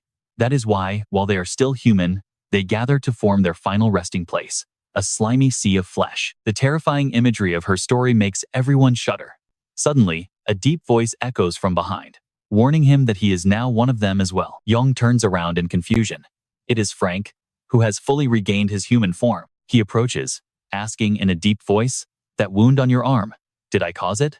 The survivors in the base cheer happily. "Dad, Frank." Yang looks at the scratch on his hand and nods. "Yes." Frank sighs, shaking his head. "Then you do not have much time left." "I still have hope," Yang interrupts confidently. "If it is me, you do not need to worry. I've already destroyed that flesh." Frank gasps. "How is that possible?" "Trust me. You'll love what Yang does next." Sharp vines burst forth rapidly from his arm. "My body is unique, with an immune system dozens of times stronger than normal. Plus, I host a symbiotic life form that is both miraculous and deadly." Let's dive into this scene where everyone's jaw hits the floor. Meanwhile, Xiaoyong puts away the wedding car, plotting his next move. If this mimic flesh is so adaptable, couldn't it be shaped on demand? He reaches his hand out toward Brother Feng. "Hand it over, Li Ran. I want to try taming this thing." After a brief hesitation, Brother Feng pinches off a piece of flesh and tosses it over. "Since you want to try." Xiaoyong catches the squirming mass. Hesitating for a second, he places it on his palm, letting it consume him. Brother Feng walks over, asking how it went. Xiaoyong shakes his head. "No luck. This thing is uncontrollable and aggressive once it starts merging. I had to wipe them all out." He turns and asks, "So, how do you manage to keep them under control?" Brother Feng chuckles. "I don't control them. I am them. Right now, every single inch of my body is made of this mimic flesh. Biologically speaking, I stopped being human a long time ago." Xiaoyong stares in absolute shock. "Then, how do you still look human?" Brother Feng clenches his fist, explaining that his humanity was stripped away a long time ago. "What keeps me going is pure duty. Holding on to my last shred of reason. My brain's neural pathways haven't been completely destroyed, so I can still think like Zhou Zhaofeng, using my mind to fight off the crazy, aggressive instincts of this mimic flesh. Now, pay attention, because his remaining sanity is fading fast, and soon he won't even be able to hold onto his human form." Brother Feng looks at the survivors in the base, his voice raspy. "I beg you to protect Xiaoping and these survivors for me. I will do absolutely anything you ask of me, for as long as I still have my mind." Hearing these heavy words, tears stream down the face of his daughter, Xiaoping. "Father." Just then, a sudden system notification rings in Xiaoyong's head. "You have identified more than 2 disaster types, successfully unlocking the legendary Disaster Collector questline. The objective is crystal clear. Do whatever it takes to investigate all these bizarre disaster types. Current progress: superphage virus, mutation spores, and mimic protozoa. The reward is a sweet 300 system points." Xiaoyong breaks it down in his head. The superphage is definitely the zombie plague in City M. The spores are the killer plants in City S. And the protozoa is this mimic flesh. Turning to Zhaofeng, he asks, So is your final destination also that massive sea of flesh? Zhao Feng nods, his tone incredibly heavy. Yes, and I can feel that day is coming very soon. Xiaoyong smiles slightly. Perfect. I will go with you. Zhao Feng stares in surprise. Go with me? To do what? Xiaoyong shrugs. Nothing major. I am just curious. Zhao Feng looks back at Xiao Ping and the crowd with worry. What about the people here? Xiaoyong pulls out his walkie-talkie, completely calm. That is an easy fix. He dials up Zhang Ji to see who is free. And trust me, you won't believe what walks through the gates next, as the survivors gasp in sheer terror. It is Zhang Shengzai and Xiao Shuai. Spotting Xiaoyong, the kid excitedly calls out to him, Uncle Xiaoyong. Xiaoyong frowns, totally confused. Zhang Shengzi, why on earth did you bring your son out here? Isn't his mom worried? Xiao Shuai flexes his muscles proudly. Do not worry, uncle. I am not some helpless kid anymore. Just watch me show you what I can do. Wasting absolutely no time, Xiao Shuai turns around and shouts, all right, you have followed us all this way. If you do not show yourself, we are going in. But the street remains dead silent. Up on the rooftops, a few cannibals poke their heads out, muttering, wait, did they actually spot us? Realizing they are busted, they slowly step into the light. A guy in linen clothes grins. So, this must be that famous base everyone talks about. Let me see which big shot requires all of us to team up. He points directly at Shengzai, clicking his tongue. Well, is it you? He sneers. Are you really the guy rumored to be able to take on multiple of our neo-humans all by yourself? Shengzai quickly shakes his head. He explains, I just got off the plane from another region and do not speak the local dialect. I do not understand you at all. A young guy in a cap walks up to Zhao Feng and asks what is going on. Zhao Feng replies, they mistook him for me. Losing their patience, the cannibals drool and howl. There is going to be a fight anyway, and we outnumber them. So let's just grab him. Xiao Shuai steps in front. Dad, let me handle this. Xingjie quickly warns him to be extremely careful and not to push his luck. As the cannibals rush forward, the young boy raises his gun and shouts, bring it on. Without hesitation, he aims right at the leader and pulls the trigger. The guy dodges instantly, laughing mockingly. You arrogant brat, did you honestly think you could hit me? With our speed, ordinary humans like you stand zero chance of reacting. But boom, a bullet hits his shoulder. You and I know he is no normal kid, as he smirks. Who said I am ordinary? He unleashes a barrage of bullets while walking forward. The guy in linen charges from behind, screaming in rage at this arrogant brat. Let's jump right into the action, as Xiao Shuai leaps high, dodging a punch that shatters the ground beneath him. Seizing the chance, Xiao Shuai presses his gun to his neck. One loud bang, and the loudmouth trash collapses instantly. The base survivors gasp in shock. Who is this kid, and why is he so fast? But before he can even land, another enemy lunges. Xiao Shuai breaks into a cold sweat. There is no time to dodge, but suddenly, a massive tentacle pierces right through the cannibal. Zhang Shengti calmly retracts his tentacle, tossing the dead enemy into the air. The onlookers are speechless. Are these guys all monsters? Seeing their ally fall, the rest of the cannibals panic in absolute terror. This guy is stronger than the rumors. Screaming, they all charge at once to see how many tentacles he actually has. But Shengti simply raises his hand, unleashing a flurry of thrashing tentacles that dyes the ground blood red. In moments, the cannibals are completely wiped out. The crowd stammers, calling it impossible, while Xiao Shuai proudly pumps his fist. Uncle Xiaoyong, how was my performance? Xiaoyong pats his head, praising his ability to easily handle two cannibals, noting his hard training has clearly paid off. Xiao Shuai smiles, thanking Uncle Xiaoyong's special fields. Eating the crops grown there has drastically boosted everyone's power. Xiaoyong is intrigued, noting the flower carriage crops are still plant organisms. Though weaker than CDS's wild plants, they definitely contain evolutionary energy. What an unexpected bonus. Xiao Shuai then points toward Zhao Feng's group. Uncle Xiaoyong, what about these people? Xiaoyong replies, regarding this catastrophe, I have already envisioned a rough outline of our future. Zombies, mutated plant life, and this gentleman here, he points toward Zhao Feng, are all part of a life form called mimic flesh. He concludes that each region faces a unique catastrophe, wondering what enemies they will meet next. Meanwhile, you and I get a glimpse of another base battling mutated insects. Someone screams, we can't hold them off. There are just too many of them. Another shouts to open the side gate and run, saving whoever they can, as they scramble into an armored vehicle to escape. but giant car-sized ants immediately flip their vehicle, leaving the remaining survivors watching in utter despair, screaming for help as they are abandoned. The ants swarm in, impaling victims with razor-sharp legs, amidst blood-curdling screams. Back at Zhao Feng's base, they walk down a hallway.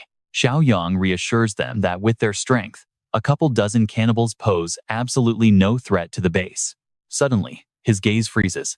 He scowls, pointing at a bound captive inside a glass room, asking if he is a cannibal. Zhao Feng nods, explaining that he uses this prisoner to identify those infected by the mimic flesh.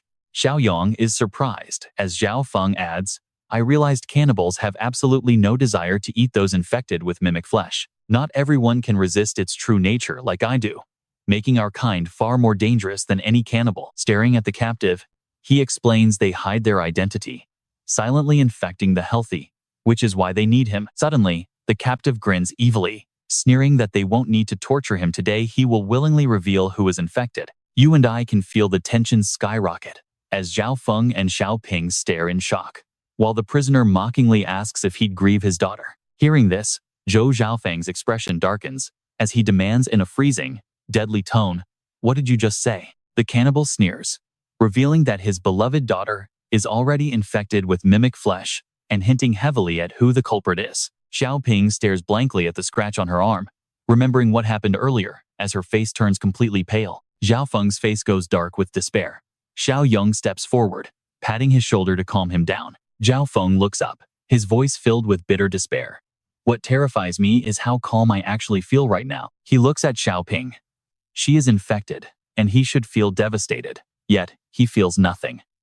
He realizes his journey as Zhou Xiaofeng has reached its end. With a sigh, he accepts his fate to join the Flesh Sea, then turns his gaze toward Xiaoyong. But tell me, brother Xiaoyong, even if I no longer feel human, I must finish what I started. I beg you, if you can purge the mimic flesh from yourself, can you save Xiao Ping too? Xiaoyong shakes his head, explaining he cannot use his own immune system to cure others. Zhao Feng nods weakly, his voice filled with sadness. I see. The cap-wearing survivor approaches, asking in panic if Xiao Ping will slowly transform into a monster just like Xiao Feng. Xiao Ping turns around with an eerily calm expression. It's fine.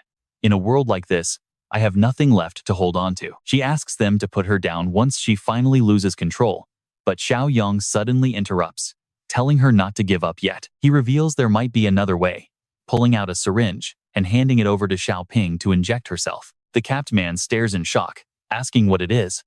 Xiaoyong explains it is an anti-infection serum from City M, hoping it works against the mimic flesh. Without hesitation, Xiao Ping injects it into her arm. The capped man watches anxiously, asking how she feels. The cannibal mocks their stupidity, laughing that mimic flesh is completely different from a virus. But you and I will have to wait to see if he is right. All right, stick with me here, because his eyes widen in complete shock. How is this possible? Xiaoyong smirks, looking at his face. It actually worked. The other guy celebrates happily. This is great news. Xiao Ping hesitates, holding the syringe with a flicker of hope. What about my dad? Can we inject him so he recovers? Xiaoyong looks at Zhao Feng and shakes his head. Probably not. His situation is different. You were just infected. Zhao Feng pulls a piece of flesh from his face, agreeing. He is right. My human parts are completely gone. Now I am just mutated flesh barely holding human shape. Xiao Ping's tiny spark of hope instantly dies, leaving her eyes filled with sorrow and helplessness. Zhao Feng turns to Xiaoyong. You wanted to go to the Flesh Sea. Still plan to go? My time is running out. Xiaoyong nods. Let's go. After an unknown amount of time, they finally reach City CA. Zhao Feng warns him that this place is close to the Flesh Sea and highly dangerous. Xiaoyong nods in agreement. Now, watch closely. A voice suddenly calls out from behind as they spin around to find a group of starving kids. Hey, do you two have any food? Can you spare some? Seeing these kids, both men immediately on guard. Xiaoyong frowns. Just kids. Zhao Feng grits his teeth, warning that nobody should be out here. A weapon sprouts from his mutated arm. Behind the children, horrific mouths filled with sharp, monster teeth emerge. Yet, the kid keeps begging for some food. We haven't eaten in days. Back at the base, Xiao Shui shoots down a giant beetle, inspecting its corpse while muttering. Why are there so many insects? They are huge and fast. I have killed several since last night. Xiao Ping replies, I have never seen these before. They started appearing yesterday, growing in numbers. Xiao Shuai worries. Did my dad and I attract them here? Just then, the sound of a distant car engine echoes. I know what you are thinking, but Xiao Shuai grabs his gun. Watch out. Uninvited guests are here. Soon, 3 military vehicles arrive. A soldier looks closely, realizing they are human, shouting in relief. Thank goodness. We finally found real survivors. It looks like a safe zone. Xiao Shuai yells. Get out.